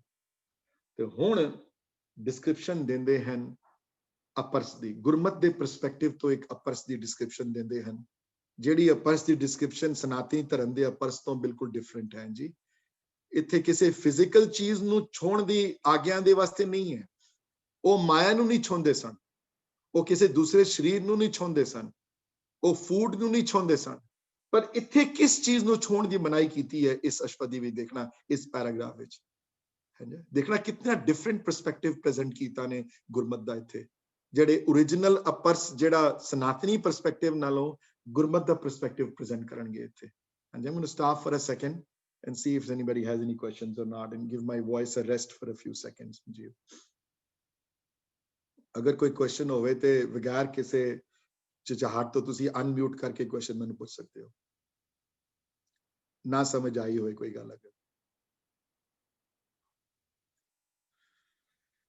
ਮਿਥਿਆ I'm sorry, I go want to ahead. emphasize ਜੋ ਤੁਸੀਂ ਕਹਿ ਰਹੇ ਹੋ ਕਿ ਬਈ ਅਸੀਂ ਨਾ ਬਹੁਤ ਵਾਰੀ ਜਦੋਂ ਉਚਾਰਨ ਕਰਨੇ ਆ ਨਾ ਇਹਨੂੰ ਅਸੀਂ ਅਪਰਸ ਬੜੇ ਬਹੁਤ ਪੜ੍ਹਦੇ ਆ ਅਸੀਂ। Yeah. ਉਹ doesn't give the meaning ਜੋ is the actual meaning of word the. So a purse ਤੋਂ negative ਹੋਇਆ apers। So it's very important that we should pronounce it correctly. Apers, not apras. That's right. Thank you. Thank you, Didi. That you're right. बड़े लोग mispronounce करे। सुखमनी बाणी ਨੂੰ especially बड़ी जगह ਅਸੀਂ ਵੀ ਸਾਡਾ ਵੀ ਆਪਣਾ ਸੁਖਮਨੀ ਸਾਹਿਬ ਦਾ group ਹੈ, and sometimes we feel कि people don't pronounce those words correctly, you know. So मिथ्या नाई रसना परस, जिस तरह ਉਹ ਸਾਧੂ ਕਿਸੇ ਖਾਣੇ ਨੂੰ ਨਹੀਂ ਛੂੰਦੇ, ਉਹ ਸਾਧੂ ਕਿਸੇ ਮਟੀਰੀਅਲ ਚੀਜ਼ ਨੂੰ ਨਹੀਂ ਛੂੰਦੇ, ਤੇ ਗੁਰਮਤ ਵਿੱਚ ਸਾਧੂ ਉਹ ਹੈ ਅਪਰਸ ਜਿਹਦੇ ਜ਼ਬਾਨ ਤੇ ਝੂਠ ਆਏ ਹੀ ਨਾ ਕਦੀ। ਮਿਥਿਆ ਨਹੀਂ ਰਸਨਾ, ਉਸ ਰਸਨਾ ਤੇ ਝੂਠ ਕਦੀ ਆਏ ਹੀ ਨਾ ਜਿਹਦਾ ਕਦੀ। ਪਰ ਇੱਕ ਗੱਲ ਮੈਂ ਹੋਰ ਕਹਿ ਦਿਆਂ ਤੁਹਾਨੂੰ, ਮੈਂ I will emphasize on this part। Japji ਦੀਆਂ ਉਹਨਾਂ ਪੌੜੀਆਂ ਤੇ ਜਿਨ੍ਹਾਂ ਦੀ ਅਸੀਂ ਕਈ ਵਾਰੀ ਪਹਿਲੇ ਵੀ ਗੱਲ ਕਰ ਚੁੱਕੇ ਹਾਂ ਕਦੀ in the previous sessions, Japji ਦੀਆਂ ਉਹਨਾਂ ਦੋ ਜਿਹੜੇ ਸੈਕਸ਼ਨ ਜਪਜੀ ਦੇ ਜਿਹੜੇ ਹਨ ਸੁਣਨ ਤੇ ਮੰਨਣ ਵਾਲੇ, ਇੱਥੇ ਮਿਥਿਆ ਨਾਈ ਰਸਨਾ ਪਰਸ ਸੁਣਿਆ ਵਾਲੀ ਹਾਲਤ ਵਿੱਚ ਨਹੀਂ ਹੈ, ਮੰਨਣ ਵਾਲੀ ਹਾਲਤ ਵਿੱਚ ਹੈ। Let me tell you the difference। ਇੱਕ ਹੈ ਮਿਥਿਆ ਨਾਈ ਰਸਨਾ ਪਰਸ, ਝੂਠ ਤੁਹਾਡੇ ਦਿਮਾਗ 'ਚ ਆਇਆ ਲੇਕਿਨ ਸੁਚੇਤ ਹੋ ਗਏ, ਨਹੀਂ ਨਹੀਂ ਨਹੀਂ ਗੁਰੂ ਨੇ ਕਿਹਾ ਝੂਠ ਨਹੀਂ ਬੋਲਣਾ, ਯਾਨੀ ਗੁਰੂ ਨੇ ਮਨਾਹੀ ਕੀਤੀ ਹੈ, ਇਸ ਵਾਸਤੇ ਤੁਸੀਂ ਰੁਕ ਗਏ, ਝੂਠ ਨਾ ਬੋਲਿਆ, ਲੇਕਿਨ ਤੁਹਾਡੇ ਮਾਈਂਡ 'ਚ ਗੱਲ ਆਈ, ਤੁਹਾਡੇ ਮਾਈਂਡ 'ਚ ਗੱਲ ਆਈ, ਯਾਰ let me lie my way out of this one, or let me say something that is not correct। ਹਾਂਜੀ, ਫਿਰ ਤੁਹਾਨੂੰ ਅਚੇਤਿਤ ਯਾਦ ਆ ਗਿਆ, oh no that's not right, ਗੁਰੂ ਨੇ ਵਰਜਿਆ ਹੈ ਇਸ ਗੱਲ ਤੋਂ। ਉਹ ਸੁਣਿਆ ਵਾਲੀ ਅਵਸਥਾ ਹੈ, ਜਦੋਂ ਹਲੇ ਉਸ ਸਟੇਜ ਵਿੱਚ ਹੈ, ਹਲੇ ਜਦੋਂ ਸੁਣਨ ਨਾਲ ਉਹ ਪ੍ਰੋਸੈਸ ਕਰਦਾ ਹੈ ਗੁਰੂ ਦੀ ਬਾਣੀ, ਅੰਦਰ ਲੈ ਕੇ ਜਾਂਦਾ ਹੈ ਗੁਰੂ ਦੀ ਬਾਣੀ, ਉਸ ਨੂੰ ਮੰਨਦਾ ਹੈ ਗੁਰੂ ਦੀ ਬਾਣੀ ਨੂੰ, ਬਟ ਫਿਰ ਵੀ ਉਹਨੂੰ ਰਿਮਾਈਂਡ ਕਰਾਉਣਾ ਪੈਂਦਾ ਹੈ, ਕਈ ਵਾਰੀ ਗਲਤੀਆਂ ਹੋ ਜਾਂਦੀਆਂ ਉਹਦੇ ਕੋਲ। ਸੁਣਿਆ ਦੁੱਖ ਪਾਪ ਦਾ ਨਾਸ ਹੈ ਪਰ ਮੋਖ ਦੁਆਰ ਨਹੀਂ ਹੈ ਸੁਣਿਆ ਵਿੱਚ, ਮੰਨੇ ਪਾਵੇ ਮੋਖ ਦੁਆਰ ਹੈ। ਤੇ ਮੰਨੇ ਦੀ ਅਵਸਥਾ ਵਿੱਚ ਫਰਕ ਇਹ ਹੈ ਪਹਿਲੀ ਅਵਸਥਾ ਨਾਲੋਂ, ਮੰਨੇ ਦੀ ਅਵਸਥਾ ਵਿੱਚ ਝੂਠ ਦੀ ਆਂਦਾ ਹੀ ਨਹੀਂ ਉਹਦੇ ਦਿਮਾਗ 'ਚ ਕਦੀ। It does not come, it's not that it comes and he stops, that's it, ਉਹ ਆਂਦਾ ਹੀ ਨਹੀਂ, ਉਹ ਅਗਲੀ ਸਟੇਜ ਹੈ ਮੰਨਣ ਵਾਲੀ। ਸੋ ਇੱਥੇ ਜਿਹੜੀ ਸਟੇਜ ਜਿਹੜੀ ਡਿਫਾਈਨ ਕੀਤੀ ਜਾ ਰਹੀ ਹੈ, ਇਹ this is more closer to the ਮੰਨਣ ਵਾਲੀ ਸਟੇਜ ਤੇ। ਇੱਥੇ ਉਹ ਅਵਸਥਾ ਨਹੀਂ ਹੈ ਮਿਥਿਆ ਨਾਈ ਰਸਨਾ ਪਰਸ ਕੀ ਉਹ ਝੂਠ ਮਨ 'ਚ ਆਇਆ ਤੇ ਆਪਣੇ ਆਪ ਨੂੰ ਰੋਕ ਲਿੱਤਾ ਤੇ ਉਹ ਜ਼ਬਾਨ ਤੇ ਝੂਠ ਨਹੀਂ ਆਇਆ, ਉਹਦੇ ਅੰਦਰ ਝੂਠ ਆਂਦਾ ਹੀ ਨਹੀਂ ਕਦੇ। ਬੜੀ ਉੱਚੀ ਅਵਸਥਾ ਹੈ ਮਿਥਿਆ ਨਾਹੀ ਰਸਨਾ ਪਰਸ। ਤੇ ਮਨ ਮੇਂ ਪ੍ਰੀਤ ਨਿਰੰਜਨ ਦਰਸ, ਦਰਸ ਹੁੰਦਾ ਹੈ ਦੇਖਣ ਦੀ ਇੱਛਾ, ਨਿਰੰਜਨ ਹੈ ਜਿਹੜਾ ਕਾਲਖ ਤੋਂ ਅਲੱਗ ਹੋਵੇ, ਜਿਹੜੀ ਨੈਗੇਟਿਵਿਟੀ ਤੋਂ ਅਲੱਗ ਹੋਵੇ। ਪ੍ਰੀਤ ਹੈ ਪਿਆਰ, ਜਿਹਦੇ ਮਨ ਵਿੱਚ ਉਸ ਪ੍ਰਮਾਤਮਾ ਦੀ, ਉਸ ਨਿਰਗੁਣ ਰੂਪ ਪ੍ਰਮਾਤਮਾ ਦੀ, ਸਰਗੁਣ ਰੂਪ ਪ੍ਰਮਾਤਮਾ ਦੀ, ਜਿਹੜਾ ਨੈਗੇਟਿਵਿਟੀ ਤੋਂ ਦੂਰ ਹੈ, ਉਸ ਨੂੰ ਦੇਖਣ ਦੀ ਪ੍ਰੀਤੀ ਹੋਵੇ, ਜਿਹਦੇ ਦੇ ਅੰਦਰ ਪ੍ਰਮਾਤਮਾ ਦੀ ਦੇਖਣ ਦੀ ਇੱਛਾ ਹੋਵੇ, ਪ੍ਰਮਾਤਮਾ ਨੂੰ ਮਿਲਣ ਦੀ ਇੱਛਾ ਹੋਵੇ। ਇਹ ਜਿਗਿਆਸੂ ਦਾ ਪਹਿਲਾ ਸਟੈਪ ਹੈ, ਪਹਿਲਾ ਜਿनको ਲੱਗੀ ਪਿਆਸ ਅੰਮ੍ਰਿਤ ਸੇ ਹੀ ਖਾਏ ਵਾਲਾ। ਤੇ ਜਿਹਨੂੰ ਪ੍ਰਮਾਤਮਾ ਨੂੰ ਦੇਖਣ ਦੀ ਇੱਛਾ ਹੀ ਨਹੀਂ ਪੈਦਾ ਹੋਈ, ਅਗਰ ਜਿਸਨੂੰ ਅੰਦਰ ਉਹਨੂੰ ਮਿਲਣ ਦੀ ਹਾਲੇ ਆਸ ਨਹੀਂ ਮਿਲੀ, ਅਗਰ ਉਸਨੂੰ ਅਗਰ ਉਹਦੇ ਅੰਦਰੋਂ ਅਗਰ ਉਹ ਇੱਛਾ ਨਹੀਂ ਪ੍ਰਗਟ ਕਰ ਸਕਿਆ ਅੰਦਰ ਆਪਣੀ, ਅਗਰ ਉਹਨੂੰ ਹਾਲੇ ਵੀ ਅੰਦਰੋਂ ਨਹੀਂ ਹੈ ਤੇ ਹਾਲੇ ਉਹ ਸਟੇਜ ਤੇ ਨਹੀਂ ਪਹੁੰਚ ਸਕਿਆ। ਮਨ ਮੇਂ ਪ੍ਰੀਤ ਨਿਰੰਜਨ ਦਰਸ, ਉਹਦੇ ਵਿੱਚ ਉਸ ਪ੍ਰਮਾਤਮਾ ਦੀ ਪਿਆਰ, ਉਸ ਪ੍ਰੇਮਾ ਭਗਤੀ ਦੀ ਪਿਆਰ ਦੀ, ਉਸਨੂੰ ਮਿਲਣ ਦਾ ਦਰਸ ਉਹਦੇ ਅੱਖਾਂ ਵਿੱਚ ਹੈ, ਉਹਦੇ ਉਹਦੇ ਜ਼ਬਾਨ ਤੇ ਹੈ, ਮਿਲਣ ਦੀ ਇੱਛਾ ਹੈ ਉਸਨੂੰ। ਸੁਖਮਨੀ ਸਾਹਿਬ ਵਿੱਚ ਇੱਕ ਵਰਡ ਆਉਂਦੇ ਹਨ ਅੱਗੇ ਜਾ ਕੇ ਕਿ ਇਹ ਇੱਛਾ ਪੈਦਾ ਹੋ ਜਾਣੀ ਹੀ ਬਹੁਤ ਵੱਡੀ ਗੱਲ ਹੈ। जिस प्रभ को प्रभ दरस प्यासा, जिस जन को प्रभ दरस प्यासा नानक ताके बलबल जासा वर्ड आए हैं सुखमनी विच कि जिदे अंदर उस देखने की इच्छा पैदा हो जाए ना, ਜਦੋਂ ਮਿਲਣ ਦੀ, ਇਹ ਵੀ ਬਹੁਤ ਵੱਡੀ ਉੱਚੀ ਅਵਸਥਾ ਹੈ। ਮਿਲਿਆ ਨਹੀਂ ਹਾਲੇ, ਲੇਕਿਨ ਮਿਲਣ ਦੀ ਇੱਕ ਆਸ ਪੈਦਾ ਹੋ ਜਾਵੇ। ਇੱਕ ਆਸ ਹੁੰਦੀ ਹੈ ਨਾ ਕਿ ਮੇਰੇ ਕੋਲ ਵੱਡਾ ਘਰ ਹੋਏਗਾ, ਮੇਰੇ ਕੋਲ ਕਰੀਆਂ ਕਾਰਾਂ ਅੱਛੀਆਂ ਹੋਣਗੀਆਂ। ਆਸ ਹੁੰਦੀ ਹੈ ਮੇਰੇ ਬੱਚੇ ਅੱਛੀ ਤਰ੍ਹਾਂ ਵਿਆਹੇ ਜਾਣ, ਠੀਕ ਤਰ੍ਹਾਂ ਸੈਟਲ ਹੋ ਜਾਣ। ਇੱਕ ਆਸ ਹੁੰਦੀ ਹੈ ਮੇਰੇ ਕੋਲ ਬਹੁਤੇ ਪੈਸੇ ਹੋਵਣ। ਇੱਕ ਆਸ ਹੁੰਦੀ ਹੈ ਮੇਰੀ ਵਡਿਆਈ ਹੋਵੇ, ਤੇ ਕਿਸੇ ਭਗਤਾਂ ਦੇ ਮਨ 'ਚ ਆਸ ਹੁੰਦੀ ਹੈ ਕਿ ਮਰਨ ਤੋਂ ਪਹਿਲੇ ਉਸ ਕਰਤੇ ਨਾਲ, ਉਸ ਕ੍ਰੀਏਟਰ ਨਾਲ ਮੇਰੀ ਰਿਲੇਸ਼ਨਸ਼ਿਪ ਜੁੜ ਜਾਏ, ਉਸ ਕ੍ਰੀਏਟਰ ਨਾਲ ਮੇਰੀ ਬਣ ਆਏ ਮੇਰੀ। ਤੇ ਇੱਥੇ ਬਨ ਮੇ ਪ੍ਰੀਤ ਨਿਰੰਜਨ ਦਰਸ, ਉਸ ਗੱਲ ਦੀ ਅਵਸਥਾ ਦੱਸਦਾ। ਤੇ ਪਹਿਲੇ ਰਸਨਾ ਦੀ ਗੱਲ ਕੀਤੀ ਨੇ, ਜ਼ਬਾਨ ਦੀ। ਹੁਣ ਪਰਤਰੀ ਰੂਪ ਨਾ ਪੇਖੇ ਨੇਤਰ, ਤ੍ਰੇ ਕਹਿੰਦੇ ਹਨ ਪਰਾਈ ਔਰਤ ਨੂੰ। ਪਰਤਰੀ ਹੈ, ਪਰਾਇਆ ਰੂਪ ਨਹੀਂ ਦਿਖਦੀਆਂ, ਇਹ ਅੱਖਾਂ ਦਿਖਦੀਆਂ ਹੀ ਨਹੀਂ ਦੂਸਰਿਆਂ ਦਾ ਰੂਪ। ਨਾ ਪੇਖੇ ਨੇਤਰ ਮਨੇ ਅੱਖਾਂ ਨਹੀਂ ਦੇਖਦੀਆਂ ਦੂਸਰੇ ਦੇ ਪਰਾਏ ਰੂਪ ਨੂੰ। ਦੇਖਣੀਆਂ ਚਾਹੁੰਦੀਆਂ ਤਾਂ ਵੀ ਨਹੀਂ ਦੇਖ ਸਕਦੀਆਂ। ਹੁਣੇ ਬਿਗਨਰਸ ਕਲਾਸ ਵਿੱਚ ਸ਼ਬਦ ਕਰਾਇਆ ਭਾਈ ਗੁਰਦਾਸ ਜੀ ਦਾ, ਤੇ ਉਹਦੇ 'ਚ ਹੀ ਵਰਡ ਆਏ ਹਨ। Sudhi, you have the Shabad in front of you. I like to go over that Shabad. I think this relates to this one. If you can read the entire Kabit hai Bhai Gurdas da. I would like to. Maybe I went over this or not. I forgot. Did I already go over it? I don't know whether I did or not. Par uthe netra bare gal uthe bhi aayi hai. Can you tusi unmute karke agar if you can read that to me though. ਉੱਥੇ ਵੀ ਗੱਲ ਆਈ ਇਹ ਹੈ ਕਿ Bhavraj, if you have the Shabad in front of me, you can read it also. Whoever has that Shabad, the Kabit, दृगन में, ਮੈਨੂੰ याद आ गया शब्द आपे, दृगन में देखत हो दृग हूं जो देखियो चाहे। ਆਏ ਹਨ ਇਹ ਭਾਈ ਗੁਰਦਾਸ ਦੇ ਕਬਿਤ ਵਿੱਚ ਹੈ। ਦ੍ਰਿਗ ਵੀ ਅੱਖਾਂ ਨੂੰ ਕਹਿੰਦੇ ਹਨ। ਬ੍ਰਜ ਵਿੱਚ ਦ੍ਰਿਗਨ ਵਰਡ ਆਏ ਹਨ। ਬ੍ਰਜ ਵਿੱਚ ਬੜੀ ਜਗ੍ਹਾ ਦ੍ਰਿਗਨ ਵਰਡ ਯੂਜ਼ ਕਰਦੇ ਹਨ ਮਹਾਰਾਜ ਭਾਈ ਗੁਰਦਾਸ। ਦ੍ਰਿਗਨ में देखत हो दृग हूं जो देखियो चाहे। ਦ੍ਰਿਗ ਮਤਲਬ ਅੱਖਾਂ ਦੇਖ ਸਕਦੀਆਂ ਹਨ ਬਹੁਤ ਕੁਝ। ਅੱਖਾਂ ਦੇਖਣ ਤੋਂ ਕਾਬਲ ਹਨ ਬੜਾ ਕੁਝ। ਦ੍ਰਿਗ ਹੂੰ ਜੋ ਦੇਖਿਓ ਚਾਹੇ, ਦੇਖ ਸਕਦੀਆਂ ਹਨ, ਪਰ ਇਹ ਮਹਾਰਾਜ ਇਹਨਾਂ ਨੂੰ ਦਿਖਾਓ ਨਾ ਤੁਸੀਂ। ਇਹ ਦੇਖ ਸਕਦੀਆਂ ਹਨ ਬੜਾ ਕੁਝ, ਦੇਖਣ ਦੇ ਕਾਬਲ ਵੀ ਹਨ, ਪਰ ਇਹਨਾਂ ਨੂੰ ਇਹ ਦਿਖਾਣਾ ਬੰਦ ਕਰ ਦਿਓ ਤੁਸੀਂ। ਲੈ ਲਓ ਸ਼ਕਤੀ ਇਹਨਾਂ ਕੋਲ। परम अनूप रूप सुंदर दिखाइए वर्ड आए हैं अगे। अपना सुंदर रूप, अपना गुरमत वाला शब्द रूपी रूप, निर्गुण सरगुण वाला रूप मैनू दिखाओ। दृगन में देखत हूं दृग हूं जो देखियो चाहे, परम अनूप रूप सुंदर दिखाइए। ते पहले अखां बारे ते इत्थे भी परतरी रूप ना पेखे नेत्र। ते उथे रसना बारी भी जिथे मिथ्या नाही रसना परत रसन केड़े वर्ड आए? if you can unmute yourself and रसना में रटत जो रसना हूं रसे चाहे, प्रेम रस अमृत चुआए क्या चखाई है। रसना ते मेरी जबान ते बहुत कुछ बोल सकती है। मेरी जबान ते बहुत कुछ बोलने तो काबिल है, बड़ा कुछ बोल सकती है, पर बंद कर दियो इन्हें। शक्ति ला लो तुसी। ए मान लो वो मेरी, you just control my tongue, you just control my mind, और इसनों तुसी प्रेम रस अमृत चुआए के चुखाई है। मतलब इसनों तुसी चुआ के, कहते ना बड़े चटकारे नाल खाना, उंगलियां चट के खाना बड़ा स्वाद हुंदा है जी। you enjoy that every morsel जेड़ा तुसी खांदे हो तुहानू enjoy करे। मैंने इस तरह मैनू अपना नाम चटका के मेरे अंदर पैदा कर दियो रसना ते मेरी। ये भाई गुरदास दी अपनी अरदास है। इत्थे भी एक परतरी रूप ना पेखे रेतरे मैंने कि नहीं देखदियां अखां, देखनियां चाहन तां भी नहीं देख सकदियां दूसरे दा रूप, नहीं देखदियां बाहर। ते ए सिर्फ साथ की टहल संत संग हेत, जुड़िया होयां दी संगत दी सेवा। टहल मने सेवा ते हेत मने प्यार। संत संग हेत उन्हां जुड़िया वाले नाल, जुड़िया दी संगत नाल प्यार, ते जुड़िया होयां संगत दी सेवा विच जुड़दियां हन। ये एक उच्च कोटि दे, बहुत उच्च कोटि दे जिज्ञासु दी डेफिनेशन है इत्थे। ते करन न सुने काहू की निंदा। हुण कान जिस निंदा सुनना भी चाहण ते नहीं सुनदे है, मैंने आंदी नहीं जबान ते निंदिया। ਤੇ ਭਾਈ ਗੁਰਦਾਸ ਦੇ ਕਬਿਤ ਵਿੱਚੋਂ ਵੀ ਆਏ ਨੇ ਵਰਡ, ਉਹ ਵੀ ਸੁਣਾ ਦਿਓ ਜੀ।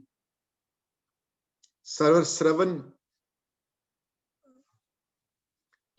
वो है श्रवण में सुनत जो, श्रवण हूं जो सुनियो चाहे, अनहद शब्द, शब्द अनहद शब्द प्रसन्न होए, प्रसन्न होए सुनाई। ਤੇ ਕੰਨ ਵੀ ਸੁਣਨਾ ਚਾਹੁੰਦੇ ਹਨ ਬੜਾ ਕੁਝ, ਯੂ نو, ਕੰਨ ਵੀ ਸੁਣ ਸਕਦੇ ਹਨ, ਕੰਨ ਬੜਾ ਕੁਝ, ਉਹ ਸੁਣਨਾ ਵੀ ਚਾਹੁੰਦੇ ਹਨ ਕੰਨ। ਪਰ ਇਹਨਾਂ ਤੇ ਮਿਹਰ ਕਰੋ, ਇਹਨਾਂ ਕੰਨਾਂ ਤੇ, ਇਹਨਾਂ ਦੀ ਕੰਨਾਂ ਦੀ ਸ਼ਕਤੀ ਲੈ ਲਵੋ ਤੁਸੀਂ, ਇਹਨਾਂ ਕੰਨਾਂ ਤੇ ਆਪ ਬੈਠ ਜਾਓ ਹੈ ਮੇਰੇ ਗੁਰੂ, ਇਹਨਾਂ ਕੰਨਾਂ ਤੇ ਆਪ ਕਾਬੂ ਕਰ ਲਵੋ, ਇਹਨਾਂ ਨੂੰ ਸਿਰਫ ਆਪਣਾ ਸ਼ਬਦ ਸੁਣਾਓ। ਅਨਹਦ, ਜਿਹੜਾ ਅਨਹਦ ਸ਼ਬਦ ਤੁਹਾਡਾ ਹੈ, ਇਹ ਖੁਸ਼ ਹੋ ਕੇ ਇਹਨਾਂ ਕੰਨਾਂ ਨੂੰ ਸੁਣਾਓ ਆਪਣਾ ਨਾਦ, ਹੋਰ ਕੁਝ ਨਾ ਸੁਣਾਓ ਇਹਨਾਂ ਨੂੰ। ਇਹ ਇੱਕ ਬੜੇ ਉੱਚ ਕੋਟੀ ਦੇ ਜਿਗਿਆਸੂ ਦੀ ਅਰਦਾਸ ਹੈ ਭਾਈ ਗੁਰਦਾਸ ਵਰਗਿਆਂ ਦੀ, ਜਿਨ੍ਹਾਂ ਨੇ ਪਹਿਲੀ ਲਾਸਟ ਲਾਈਨ ਵਿੱਚ ਕਹਿੰਦੇ ਆ, ਮਨ ਮੇ ਬਸੋ ਮਲ ਮਇਆ ਕੀਜੇ ਮਹਾਰਾਜ, ਧਾਵਤ ਬਰਜ ਉਨ ਮਨ ਲਿਵ ਲਾਈਏ। ਮੇਰੇ ਮਨ ਵਿੱਚ ਵਸੋ, ਮੇਰੇ ਤੇ ਕਿਰਪਾ ਕਰੋ, ਮਇਆ ਕੀਜੇ ਮਹਾਰਾਜ, ਮੇਰੇ ਤੇ ਮਇਆ ਕਰੋ, ਮੇਰੇ ਤੇ ਕਿਰਪਾ ਕਰੋ। ਧਾਵਤ ਬਰਜ ਤੇ ਮਲ ਮਇਆ ਕੀਜੇ, ਮੇਰੇ ਮਨ ਨੂੰ ਮਲ ਕੇ ਬੈਠ ਜਾਓ, ਮੇਰੇ ਮਨ ਤੇ ਕਬਜ਼ਾ ਕਰ ਲਵੋ। ਤੇ ਜਿਹੜਾ ਮਨ ਧਾਵਤ ਬਰਜ ਹੈ, ਜਿਹੜਾ ਮਨ ਜਿਹੜਾ ਹਮੇਸ਼ਾ ਇੱਕ ਜਗ੍ਹਾ ਰਹਿਣ ਵਾਲਾ ਨਹੀਂ ਹੈ, ਹਮੇਸ਼ਾ ਧਾਵਦਾ ਹੈ, ਹਮੇਸ਼ਾ ਇੱਧਰ ਉੱਧਰ ਨੱਸਦਾ ਹੈ, ਕਠੋਰ ਹੈ ਬੜਾ, द्रवित नहीं है, कंपैशन नहीं है मेरे अंदर, उस जे मन ਨੂੰ, उन मन ਇੱਕ ਤੁਸੀਂ ਉਹਨੂੰ ਸਟਾਪ ਕਰਕੇ ਤੁਸੀਂ ਉਹਦੇ ਉੱਤੇ ਇੱਕ ਬੜੀ ਇੱਕ ਲੰਬੀ ਸਟੇਜ ਵਾਸਤੇ ਤੁਸੀਂ ਸ਼ਾਂਤ ਕਰਦੇ ਹੋ ਉਸ ਮਨ ਨੂੰ। ਇਹ ਅਰਦਾਸ ਹੈ ਭਾਈ ਗੁਰਦਾਸ ਜੀ ਇਸ ਕਬਿਤ ਵਿੱਚ। ਤੇ ਇੱਥੇ ਵੀ ਮਹਾਰਾਜ ਇਸੀ ਗੱਲ ਦੇ ਉੱਤੇ ਨਿਰੂਪਣ ਕਰਦੇ ਪਏ ਨੇ, ਇਸੀ ਗੱਲ ਤੇ ਕਹਿੰਦੇ ਪਏ ਕਿ ਅਸਲੀ ਅਪਰਸ ਕੌਣ ਹੈ। ਹਾਂਜੀ ਗੈਸਮਿਨ, I am done with that, you can take that शब्द अवे। मिथ्या नाही रसना परस, मन में प्रीत निरंजन दरस, परत्री रूप न पेखे नेत्र, साथ के टहल संत संग हेत, करन न सुने काहू की निंदा, सबते जाने आपस को मंदा। करन न सुने काहू की निंदा, नहीं कंन सुनदे हुण दूसरियां दी निंदा, नहीं कंन सुनदे दूसरियां दी निंदा। ते क्योंकि इतनी ह्यूमिलिटी आ गई है हुण, इतनी जबरदस्त ह्यूमिलिटी आ गई है कि you feel that you are always worse than somebody else, you know। ਸਭ ਤੇ ਜਾਣੇ ਆਪਸ ਕੋ ਮੰਦਾ, ਸਾਰਿਆਂ ਤੋਂ ਆਪਣੇ ਆਪ ਨੂੰ ਮੰਦਾ ਜਾਣਦਾ ਹੈ। ਔਰ ਇੱਥੇ ਹੀ ਮੈਂ ਇੱਕ ਗੱਲ ਕਲੈਰਿਟੀ ਕਰ ਦਿਆਂ, ਇੱਥੇ ਕੋਈ ਕਿਸੇ ਨੂੰ ਕੋਈ ਡਾਊਟ ਨਾ ਰਹਿ ਜਾਏ ਇਸ ਗੱਲ ਦਾ। ਦੋ ਤਰ੍ਹਾਂ ਦੀਆਂ, there are two kind of humilities, okay, I'm just letting you know कि one is a humility by force, you know, and one is a humility by choice. I want to discuss these two humilities here। वे कोई doubt ना रह जाए गुरमत विच किहो जी humility प्रवान है। एक humility है, कोई वाकई बंदा गरीब है, कुछ है ही नहीं उहदे कोल, हां जी, he is a poor man, he doesn't know much, he is not very powerful, he is not कोई गुरुद्वारे दा प्रेसिडेंट नहीं, कोई किसी चीज दा ऑर्गेनाइजेशन दा प्रेसिडेंट नहीं है, पढ़िया लिखिया नहीं है बहुता, इंटेलेक्चुअली पुअर होवे, चाहे फाइनेंशियली पुअर होवे, चाहे स्पिरिचुअली पुअर होवे, ਉਹ ਬੰਦਾ ਤੇ ਹੈ ਹੀ ਗਰੀਬ, ਉਹ ਤੇ ਹਿਊਮਿਲਿਟੀ ਆ, ਉਹ ਵਿਚਾਰਾ ਕੀ ਕਰੇਗਾ, ਉਸ ਉਹ ਕੋਈ ਚੋਇਸ ਨਹੀਂ ਹੈ ਕੋਈ। ਪਰ ਇੱਥੇ ਉਹ ਹਿਊਮਿਲਿਟੀ ਨਹੀਂ ਆਈ। ਨੈਕਸਟ ਵੀਕ ਮੈਨੂੰ ਖਿਆਲ ਆਇਆ, ਮੈਨੂੰ ਅਗਰ ਯਾਦ ਰਹੇ, ਸਮਬਡੀ ਰਿਮਾਈਂਡ ਮੀ, ਭਾਈ ਗੁਰਦਾਸ ਦੀ ਇੱਕ ਵਾਰ ਹੈ ਹਿਊਮਿਲਿਟੀ ਦੇ ਉੱਤੇ, ਗਰੀਬੀ ਦੇ ਉੱਤੇ, ਇੱਕ ਯੂ نو ਕੌਣ ਗਰੀਬ ਹੈ ਅਸਲੀ, ਕੌਣ ਹੰਬਲ ਅਸਲੀ ਹੈ। ਭਾਈ ਸਾਹਿਬ ਡਿਫਾਈਨ ਕਰਦੇ ਹਨ ਗੁਰਮਤਿ ਸਾਹਿਬ ਦੇ ਨਾਲ ਕਿੱਥੋਂ ਹਿਊਮਿਲਿਟੀ ਆਉਂਦੀ ਹੈ, ਯੂ نو ਹਿਊਮਿਲਿਟੀ ਦੀ ਅਸਲੀ ਡੈਫੀਨੇਸ਼ਨ ਕੀ ਹੈ। ਗੁਰਮਤਿ ਵਿੱਚ ਹਿਊਮਿਲਿਟੀ ਦੀ ਡੈਫੀਨੇਸ਼ਨ ਹੈ ਵੱਡੇ ਤੋਂ ਵੱਡਾ ਰਾਜਾ ਹੋਵੇ, ਵੱਡੇ ਤੋਂ ਵੱਡਾ ਕੀਰਤਨੀਆ ਹੋਵੇ, ਵੱਡੇ ਤੋਂ ਵੱਡਾ ਕਵੀ ਹੋਵੇ, ਭਾਈ ਸਾਹਿਬ ਭਾਈ ਵੀਰ ਸਿੰਘ ਵਰਗੀ ਉਨਤੀ ਦੇ ਵਰਗਾ ਬ੍ਰਹਮ ਗਿਆਨੀ ਹੋਵੇ, ਹਾਂਜੀ, ਵੱਡੇ ਤੋਂ ਵੱਡਾ ਗਿਆਨੀ ਹੋਵੇ, ਭਾਈ ਗੁਰਦਾਸ ਵਰਗਾ ਹੋਵੇ, ਹਾਂਜੀ, ਤੇ ਫਿਰ ਵੀ ਆਪਣੇ ਆਪ ਨੂੰ ਦੂਸਰਿਆਂ ਦੀ ਧੂੜ ਸਮਝੇ, ਫਿਰ ਵੀ ਆਪਣੇ ਆਪ ਨੂੰ ਕੁਝ ਨਾ ਸਮਝੇ। ਮੈਂ ਇਹ ਐਗਜ਼ਾਮਪਲ ਪਹਿਲੇ ਵੀ ਦੇ ਚੁੱਕੀ ਹਾਂ ਭਾਈ ਨੰਦ ਲਾਲ ਦੀ, ਮੈਨੂੰ ਯਾਦ ਆਈ ਗੱਲ ਮੈਨੂੰ। ਭਾਈ ਨੰਦ ਲਾਲ ਮੁਗਲ ਗਵਰਨਮੈਂਟ ਵਿੱਚ ਮੀਰ ਮੁਨਸ਼ੀ ਸਨ, you know I think I've said this before, you know, chief secretary of the government of India, ਜਿਹੜੀ ਪੋਜੀਸ਼ਨ, ਜਿਹੜੀ ਹਾਈਐਸਟ ਸਿਵਲ ਸਰਵਿਸ ਦੀ ਪੋਜੀਸ਼ਨ ਸੀ ਉਹਨਾਂ ਦੀ, ਮੈਨੂੰ ਕਿ ਬਹੁਤ ਉੱਚੇ ਅਹੁਦੇ ਤੇ ਸਨ ਆਪ, you know Shahjahan the government ਵਿੱਚ ਹੀ, ਅੱਗੇ ਜਾ ਕੇ ਔਰੰਗਜ਼ੇਬ ਦੀ, ਬਹਾਦਰ ਸ਼ਾਹ ਦੀ ਗਵਰਨਮੈਂਟ ਵਿੱਚ ਹੀ ਮੀਰ ਮੁਨਸ਼ੀ ਰਹੇ ਹਨ ਮੁਗਲ ਗਵਰਨਮੈਂਟ ਵਿੱਚ। ਫਾਰਸੀ ਦੇ ਜਾਣੂ ਹਨ, ਸੰਸਕ੍ਰਿਤ ਦੇ ਜਾਣੂ ਹਨ, ਬ੍ਰਜ ਦੇ ਜਾਣੂ ਹਨ, ਸਾਰੇ ਧਰਮ ਗ੍ਰੰਥ ਪੜ੍ਹੇ ਹੋਏ ਹਨ, ਬੜੀ ਉੱਚ ਕੋਟੀ ਦੇ ਜਿਗਿਆਸੂ ਹਨ। ਜਦੋਂ ਅਨੰਦਪੁਰ ਸਾਹਿਬ ਆਉਂਦੇ ਹਨ, ਜਦੋਂ ਮਿਲਦੇ ਹਨ, ਜਦੋਂ ਮਹਾਰਾਜ ਨਾਲ ਮੁਲਾਕਾਤ ਹੁੰਦੀ ਹੈ ਕਲਗੀਧਰ ਪਿਤਾ ਨਾਲ, ਇਫੈਕਟ ਹੁੰਦਾ ਉਹਨਾਂ ਦੀ ਲਾਈਫ ਦੇ ਉੱਤੇ, ਲਾਈਫ ਟਰਨ ਅਰਾਊਂਡ ਹੋ ਜਾਂਦੀ ਹੈ, ਪਰਮਾਤਮਾ ਨਾਲ ਜੁੜ ਜਾਂਦੇ ਹਨ, ਇੱਕ ਮਿਕ ਹੋ ਜਾਂਦੇ ਹਨ, ਗੁਰੂ ਨਾਲ ਜੁੜ ਜਾਂਦੇ ਹਨ, ਨਿਮਰਤਾ ਆ ਜਾਂਦੀ ਹੈ, ਨਿਮਰਤਾ ਆਂਦੀ ਹੈ, ਆਂਦੀ ਹੈ, ਆਂਦੀ ਹੈ, ਆਂਦੀ ਹੈ। ਤੇ ਇੱਕ ਟਾਈਮ ਉਹ ਵੀ ਆਂਦਾ ਹੈ ਜਦੋਂ ਇਤਨੇ ਪੜ੍ਹੇ ਲਿਖੇ ਬੰਦੇ ਹੋ ਕੇ, ਤੇ ਇੱਕ ਵਾਰੀ ਇੱਕ ਇਨਸੀਡੈਂਟ ਲਿਖਿਆ ਹੋਇਆ ਹੈ ਇਤਿਹਾਸ ਵਿੱਚ, ਮਹਾਰਾਜ ਜਦੋਂ ਲੰਗਰ ਖਾਣ ਤੋਂ ਬਾਅਦ ਆਪਣਾ ਝੂਠ ਜਾਨਵਰਾਂ ਨੂੰ ਦਿੰਦੇ ਸਨ, ਜਦੋਂ ਕੁੱਤਿਆਂ ਨੂੰ ਜਿਹੜੇ ਆਂਦੇ ਸਨ, ਤੇ ਉਹ ਝੂਠ ਜਿਹੜਾ ਹੈ ਆਪਣਾ ਉਹ ਦਿੰਦੇ ਸਨ, ਤੇ ਜਿੱਥੇ ਸਾਰੇ ਲਾਈਨ ਲਗਾ ਕੇ ਖੜੇ ਸਨ ਕੁੱਤੇ ਜਾਨਵਰ ਸਾਰੇ, ਇੱਕ ਦਿਨ ਆਪ ਆ ਕੇ ਉਹਨਾਂ ਨਾਲ ਖੜੇ ਹੋ ਗਏ ਉੱਥੇ, ਕਿ ਜਿਸ ਤਰ੍ਹਾਂ ਝੂਠ ਤੁਸੀਂ ਇਹਨਾਂ ਦੇ ਮੂੰਹ ਚ ਪਾਉਂਦੇ ਹੋ, ਹੈ ਮੇਰੇ ਦਾਤਾ, ਹੈ ਮੇਰੇ ਕਲਗੀਧਰ ਪਿਤਾ, ਇਹ ਝੂਠ ਮੇਰੇ ਮੂੰਹ ਚ ਪਾਓ, ਤੁਸੀਂ ਮੇਰੇ ਮੂੰਹ ਚ ਸੁੱਟੋ। ਇਹ ਬਹੁਤ ਡਿਫਿਕਲਟ ਹੈ ਕਰਨਾ, ਉਹ ਖਾਨੀ ਇੰਨਾ ਈਜ਼ੀ ਨਹੀਂ ਹੈ ਕਰਨਾ ਹੈ। ਇੱਕ ਹਿਊਮਿਲਿਟੀ ਹੈ, ਜਿਹੜੀ ਹਿਊਮਿਲਿਟੀ ਹੈ ਬਿਕੋਜ਼ ਯੂ ਡੋਂਟ ਹੈਵ, ਇੱਕ ਹਿਊਮਿਲਿਟੀ ਹੈ ਸਭ ਤੋਂ ਵੱਡੀ ਪਾਵਰਫੁਲ ਪੋਜੀਸ਼ਨ ਹੋਵੇ ਤੁਹਾਡੀ, ਸਭ ਤੋਂ ਉੱਚੇ ਤੋਂ ਉੱਚ ਕੋਟੀ ਦਾ ਵਿਦਵਾਨ ਹੋਵੇ, ਭਾਈ ਗੁਰਦਾਸ ਵਰਗਾ, ਭਾਈ ਨੰਦ ਲਾਲ ਵਰਗਾ, ਤੇ ਉਸ ਉੱਚ ਕੋਟੀ ਦੇ ਵਿਦਵਾਨ ਹੁੰਦਿਆਂ ਹੋਇਆਂ ਵੀ ਇਹ ਕਹਿ ਦੇਵੇ ਕਿ ਮੋਸੋ ਨਾ ਗਰੀਬ ਨਾ ਤੋਸੋ ਨਾ, ਇਹੋ ਜਿਹੇ ਵਰਡ ਜਦੋਂ ਮੂੰਹੋਂ ਨਿਕਲਣ, ਜਦੋਂ ਉਹਦੇ, ਉਹ ਅਸਲੀ ਹਿਊਮਿਲਿਟੀ ਹੈ। ਗੁਰੂ ਘਰ ਵਿੱਚ ਹਿਊਮਿਲਿਟੀ ਉਹ ਹੈ। ਹਾਂਜੀ, ਇੱਥੇ ਅਪਰਸਵਰ ਕੀ ਪੋਜੀਸ਼ਨ ਤੇ ਪਹੁੰਚ ਕੇ ਉਹ ਵਾਲੀ ਹਿਊਮਿਲਿਟੀ ਹੈ। ਇਹ ਨਹੀਂ ਹੈ ਕਿ ਮੇਰੇ ਕੋਲ ਥੋੜੀ ਬਹੁਤ ਚੀਜ਼ਾਂ ਆ ਗਈਆਂ ਜਾਂ ਮੇਰੇ ਕੋਲ ਹੈ ਹੀ ਨਹੀਂ ਕੁਛ ਤਾਂ ਮੈਂ ਹੰਬਲ, ਇਹ ਇੰਨਾ ਈਜ਼ੀ ਨਹੀਂ ਹੈ ਕਰਨਾ। ਇਹੋ ਜਿਹੀ ਹਿਊਮਿਲਿਟੀ ਮਿਲਣੀ ਈਜ਼ੀ ਨਹੀਂ, ਇਹੋ ਜਿਹੀ ਗਰੀਬੀ ਮਿਲਣੀ ਈਜ਼ੀ ਨਹੀਂ ਹੈ, ਔਰ ਇਹ ਸਭ ਤੋਂ ਵੱਡਾ ਗੁਣ ਹੈ ਪ੍ਰਮਾਤਮਾ ਦੇ ਰਸਤੇ ਤੇ ਪਹੁੰਚਣ ਵਾਸਤੇ। ਸਾਧ ਕੀ ਟਹਿਲ ਸੰਤ ਸੰਗ ਹੇਤ, ਕਰਨ ਨ ਸੁਨੇ ਕਾਹੂ ਕੀ ਨਿੰਦਾ, ਸਭ ਤੇ ਜਾਣੇ ਆਪਸ ਕੋ ਮੰਦਾ, ਗੁਰ ਪ੍ਰਸਾਦ ਵਿਖਿਆ ਪਰ ਹਰੈ। ਗੁਰੂ ਦੀ ਕਿਰਪਾ ਲੈਂਦਾ ਹੈ, ਫਿਰ ਵੀ ਜਿੰਨਾ ਵੱਡਾ ਅਪਰਸ ਹੋ ਜਾਵੇ, ਜਿਤਨੇ ਵੱਡੇ ਤੋਂ ਵੱਡੇ ਅਪਰਸ ਦੀ ਅਵਸਥਾ ਪ੍ਰਾਪਤ ਕਰ ਲਵੇ, ਜਿਤਨੀ ਵੱਡੀ ਤੋਂ ਵੱਡੀ ਸਪਿਰਚੁਅਲ ਅਵਸਥਾ ਪ੍ਰਾਪਤ ਕਰ ਲਵੇ, ਤਾਂ ਵੀ ਗੁਰੂ ਦੀ ਕਿਰਪਾ ਮੰਗਦਾ ਹੈ, ਗੁਰੂ ਦੀ ਕਿਰਪਾ ਨਾਲ ਮੰਗਦਾ, ਹਰ ਚੀਜ਼ ਗੁਰੂ ਦੀ ਕਿਰਪਾ ਨਾਲ ਹੁੰਦੀ ਹੈ। ਚੌਥੀ ਲਾਮ ਵਿੱਚ, ਲਾਵਾਂ ਦੇ 4 ਹਿੱਸੇ ਹਨ, ਚੌਥੀ ਲਾਮ ਵਿੱਚ ਜਦੋਂ ਯੂਨੀਅਨ ਦੀ ਜਿਹੜੀ ਲਾਮ ਜਿਹੜੀ ਹੈ, ਪਰਮਾਤਮਾ ਮਿਲਣ ਦੀ ਜਿਹੜੀ ਲਾਮ ਹੈ, ਅਖੀਰਲੀ ਸਟੇਜ ਹੈ, ਹਰ ਚੌਥੜੀ ਲਾਮ ਮਨ ਸਹਿਜ ਪਿਆ, ਹਰ ਪਾਇਆ ਬਲਰਾਮ ਜੀਓ। ਅਗਰ ਉਸ ਲਾਮ ਨੂੰ ਤੁਸੀਂ ਅਗਰ ਧਿਆਨ ਨਾਲ, maybe after the class you can go over it yourself, you know, ਅਗਰ ਧਿਆਨ ਨਾਲ ਉਸ ਚੌਥੀ ਲਾਮ ਨੂੰ ਪੜੋਗੇ ਤੇ ਇੱਕ ਅਜੀਬ ਤੁਹਾਨੂੰ ਇੱਕ ਮਹਿਸੂਸ ਹੋਏਗੀ ਫੀਲਿੰਗ ਬੜੀ, ਕਿ ਇੱਕ ਯੂਨੀਅਨ ਹੁੰਦੀ, ਇੱਕ ਹੁੰਦਾ ਬੰਦਾ ਕਿ ਮੈਂ ਗ੍ਰੈਜੂਏਟ ਕਰ ਗਿਆ, ਹਾਂਜੀ, I have graduated from medical school or law school or whichever school he went to, ਤਾਂ ਨਾ ਯਾਰ ਮੈਨੂੰ ਗਿਆਨ ਮਿਲ ਗਿਆ ਹੈ, ਮੈਂ ਵੀ ਹੁਣ ਡਾਕਟਰ ਬਣ ਗਿਆ, ਜਾਂ ਮੈਂ ਵੀ ਵਕੀਲ ਬਣ ਗਿਆ, ਜਾਂ whatever it is you have achieved that। ਗੁਰਮਤਿ ਦੇ ਰਸਤੇ ਵਿੱਚ ਉਸ ਜਗ੍ਹਾ ਤੋਂ ਗ੍ਰੈਜੂਏਟ ਹੋਣ ਤੋਂ ਬਾਅਦ ਵੀ ਉਹ ਸਟੂਡੈਂਟ ਉਸੇ ਨਿਮਰਤਾ ਚ ਰਹਿੰਦਾ ਹੈ, ਜਿਸ ਸਟੂਡੈਂਟ ਜਿਹੜੇ ਜਦੋਂ ਸਕੂਲ ਚ ਦਾਖਲਾ ਲਿੱਤਾ ਸੀ ਨਾ, ਜਿਸ ਦਿਨ ਉਹ ਵਾਲੀ ਨਿਮਰਤਾ ਉਹਦੇ ਮਨ ਚੋਂ ਜਾਂਦੀ ਨਹੀਂ। ਚੌਥੀ ਲਾਮ ਵਿੱਚ ਨਾਮ ਵਜੀ ਵਧਾਈ ਵਰਡ ਆਏ ਹਨ ਅੱਗੇ, ਉਹ ਹੁਣ ਵੀ ਨਾਮ ਦੀ ਪ੍ਰਾਪਤੀ ਕਰਨ ਤੋਂ ਬਾਅਦ ਮਨ ਚੰਦਿਆ ਫਲ ਪਾਇਆ ਸਵਾਮੀ, ਹਰ ਨਾਮ ਵਜੀ ਵਧਾਈ, ਕਿਉਂਕਿ ਮੀਠਾ ਲਾਇਆ ਮੇਰੇ ਪ੍ਰਭ ਪਾਇਆ, ਸਭ ਕੁਝ ਮਿਲਣ ਤੋਂ ਬਾਅਦ ਹੀ ਨਾਮ ਦੀਆਂ ਵਧਾਈਆਂ, ਹਾਲੇ ਵੀ ਉਹ ਅੰਦਰੋਂ ਡਿਜ਼ਾਇਰ ਹਾਲੇ ਵੀ ਹੈ ਉਸ ਨੂੰ ਲੈਣ ਦੀ ਅੱਗੋਂ ਹੋਰ। ਹਾਂਜੀ, ਮਨ ਚੰਦਿਆ ਫਲ ਪਾਇਆ ਸਵਾਮੀ ਠੀਕ ਹੈ, ਪਰ ਜਿਹੜੀ ਨਾਮ ਦੀ ਵਧਾਈ ਹੈ, ਜਿਹੜੀ ਨਾਮ ਦੀ ਅੰਦਰਲੀ ਜਿਹੜੀ ਖੁਸ਼ੀ ਜਿਹੜੀ ਹੈ, ਜਿਹੜੀ ਉਹ ਉਸ ਨੂੰ ਚੌਥੀ ਲਾਮ ਵਿੱਚ ਜਿਹੜੋ ਹਰ ਪਾਇਆ ਬਲਰਾਮ ਜੀ, ਉਹ ਤੋਂ ਬਾਅਦ ਵੀ ਘਟਦੀ ਨਹੀਂ। ਉਹ ਹਰਪ੍ਰਭ ਠਾਕੁਰ ਕਾਜ ਰਾਇਆ ਤਨ ਹਿਰਦੇ ਨਾਮ ਵਿਗਾਸੀ, ਹਾਲੇ ਵੀ ਵਿਗਸ ਰਿਹਾ ਨਾਮ ਉਹਦੇ ਅੰਦਰ। ਮਨ ਚਿੰਦਿਆ ਫਲ ਪਾਇਆ ਸਵਾਮੀ, ਹਰ ਨਾਮ ਵਜੀ ਵਧਾਈ, ਹਾਲੇ ਵੀ ਵਧਾਈਆਂ ਦੀ ਜਿਹੜੀ ਫੀਲਿੰਗ ਜਿਹੜੀ ਹੈ ਨਾ, ਜਿਹੜੀ ਗ੍ਰੈਜੂਏਸ਼ਨ ਦੀ ਜਿਹੜੀ ਫੀਲਿੰਗ, ਹੋਰ ਕੁਝ ਮਿਲੇਗਾ, ਹੋਰ ਕੁਝ ਅੱਗੇ ਮਿਲੇਗਾ, ਉਹ ਪੂਰੀ ਨਹੀਂ ਹੈ।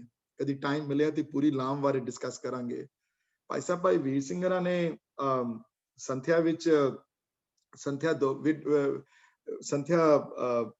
ਕੋਈ ਕਨਫਿਊਜ਼ ਨਾ ਹੋਵੇ ਇੱਥੇ, ਭਾਈ ਸਾਹਿਬ ਭਾਈ ਵੀਰ ਸਿੰਘ ਦੀ ਰਾਈਟਿੰਗਸ ਵਿੱਚ 2 ਸੰਥਿਆਂ ਦੀਆਂ ਵੋਲਿਊਮਸ ਹਨ। ਇੱਕ ਸੰਥਿਆ ਦੀ ਵੋਲਿਊਮ 7 ਵੋਲਿਊਮ ਵਾਲੀ ਸੰਥਿਆ ਹੈ, ਜਿਹੜੀ ਰਾਗ ਸੋਰਠ ਤੱਕ ਜਾਂਦੀ ਹੈ, ਜਿਹੜੀ ਤੇ ਇੱਕ ਵੋਲਿਊਮ ਹੈ ਜਿਹੜੀ 3 ਵੋਲਿਊਮ ਵਿੱਚ ਪਤਲੀਆਂ ਕਿਤਾਬਾਂ ਹਨ, ਸੰਥਿਆ ਅਨੇਕ, I think ਸੰਥਿਆ ਅਨੇਕ ਬਾਣੀਆਂ ਉਸ ਕਿਤਾਬ ਦਾ ਸਿਰਲੇਖ ਹੈ ਉੱਤੇ। ਤੇ ਲਾਵਾਂ ਜਿਹੜੀਆਂ ਹਨ ਉਹ ਸੰਥਿਆ ਅਨੇਕ ਬਾਣੀਆਂ ਵਾਲੀ I think ਵੋਲਿਊਮ ਨੰਬਰ 2 ਜਾਂ 3 ਵਿੱਚ ਭਾਈ ਸਾਹਿਬ ਡਿਸਕਸ ਕਰਦੇ ਹਨ, ਔਰ ਬੜਾ ਲੰਬਾ ਲੇਖ ਹੈ ਉਹਨਾਂ ਦੇ ਉੱਤੇ। ਸਪੈਸ਼ਲੀ ਚੌਥੀ ਲਾਮ ਤੇ ਜਿਹੜੀ ਵਿਆਖਿਆ ਭਾਈ ਸਾਹਿਬ ਨੇ ਕੀਤੀ ਹੈ, ਮੇਰੇ ਖਿਆਲ ਉਹ ਜੀ ਵਿਆਖਿਆ ਹੁਣ ਦੁਨੀਆ 'ਚ ਕੋਈ ਨਹੀਂ ਕਰ ਸਕਦਾ। I don't think so, ਕੋਈ ਜੰਮਿਆ ਨਹੀਂ ਹੁਣ ਕਰਨ ਵਾਲਾ ਉਹ ਜਾਂ ਕੋਈ ਲਿਖਣ ਵਾਲਾ ਕੋਈ। ਤੇ whoever have access to it, ਕਦੀ ਪੜ੍ਹਿਓ ਉਸ ਵਿਆਖਿਆ ਨੂੰ ਪੂਰੀ ਤਰ੍ਹਾਂ, ਇੱਕ ਵਾਰੀ ਪੜ੍ਹਨਾ ਸਮਝਣਾ ਆਏ, ਚਾਹੇ 2-3 ਵਾਰੀ ਪੜ੍ਹਨਾ ਪਵੇ, ਤੇ ਹਾਈਲਾਈਟਰ ਵੀ ਲਾ ਲਿਓ ਨਾਲ ਜੇ ਕਿਤੋਂ ਹਾਈਲਾਈਟ ਕਰਨ ਵਾਸਤੇ ਕੋਈ ਚੀਜ਼। ਤੇ ਭਾਈ ਸਾਹਿਬ ਇਤਨੀ ਖੂਬਸੂਰਤੀ ਨਾਲ ਸਮਝਾਉਂਦੇ ਹਨ ਉੱਤੇ ਕਿ ਚੌਥੀ ਲਾਮ ਵਿੱਚ ਸਿੱਖ ਨੂੰ ਹਰ ਕੁਝ ਮਿਲਣ ਤੋਂ ਬਾਅਦ ਵੀ ਹਾਲੇ ਵੀ ਮਿਲਣ ਦੀ ਆਸ ਹੈ, ਹਾਲੇ ਵੀ ਉਸੇ ਨਿਮਰਤਾ ਵਿੱਚ ਬੈਠਾ ਹੋਇਆ ਹੋ। ਇੱਥੇ ਵੀ ਉਹੀ ਹੈ, ਗੁਰਪ੍ਰਸਾਦ ਵਿਖਿਆ ਕਹਿੰਦੇ ਹਨ, ਵਿਖਿਆ ਕਹਿੰਦੇ ਹਨ ਨੈਗੇਟਿਵਿਟੀ ਨੂੰ ਹਲਾ ਦਿੰਦਾ ਹੈ, ਪਰ ਹਰੇ ਦੂਰ ਕਰ ਲੈਂਦਾ ਹੈ, ਗੁਰੂ ਦੀ ਕਿਰਪਾ ਨਾਲ ਦੂਰ ਕਰਦਾ ਹੈ, ਆਪਣੀ ਮਿਹਨਤ ਨਾਲ ਨਹੀਂ ਦੂਰ ਕਰਦਾ। ਮਨ ਕੀ ਬਾਸਨਾ ਮਨ ਤੇ ਟਰੈ, ਤੇ ਮਨ ਦੀਆਂ ਵਾਸ਼ਨਾਵਾਂ ਜਿਹੜੀਆਂ ਹਨ, ਮਨ ਦੀਆਂ ਇੱਛਾਵਾਂ ਜਿਹੜੀਆਂ ਹਨ, ਤੇ ਵਾਸ਼ਨਾ ਦੀ ਕੀ ਡੈਫੀਨੇਸ਼ਨ ਹੈ? ਵਾਸ਼ਨਾ ਦੀ ਡੈਫੀਨੇਸ਼ਨ ਹੈ ਮਟੀਰੀਅਲ ਚੀਜ਼ਾਂ ਦੀ ਡਿਜ਼ਾਇਰ ਜਿਹੜੀ ਓਵਰਪਾਵਰ ਕਰ ਰਵੇ ਸਪਿਰਿਚੁਅਲ ਡਿਜ਼ਾਇਰ ਦੇ ਉੱਤੇ। ਹਾਂਜੀ, ਮਟੀਰੀਅਲ ਚੀਜ਼ਾਂ ਦੀ ਚਾਹ ਜਿਹੜੀ ਹੈ ਮਾੜੀ ਨਹੀਂ।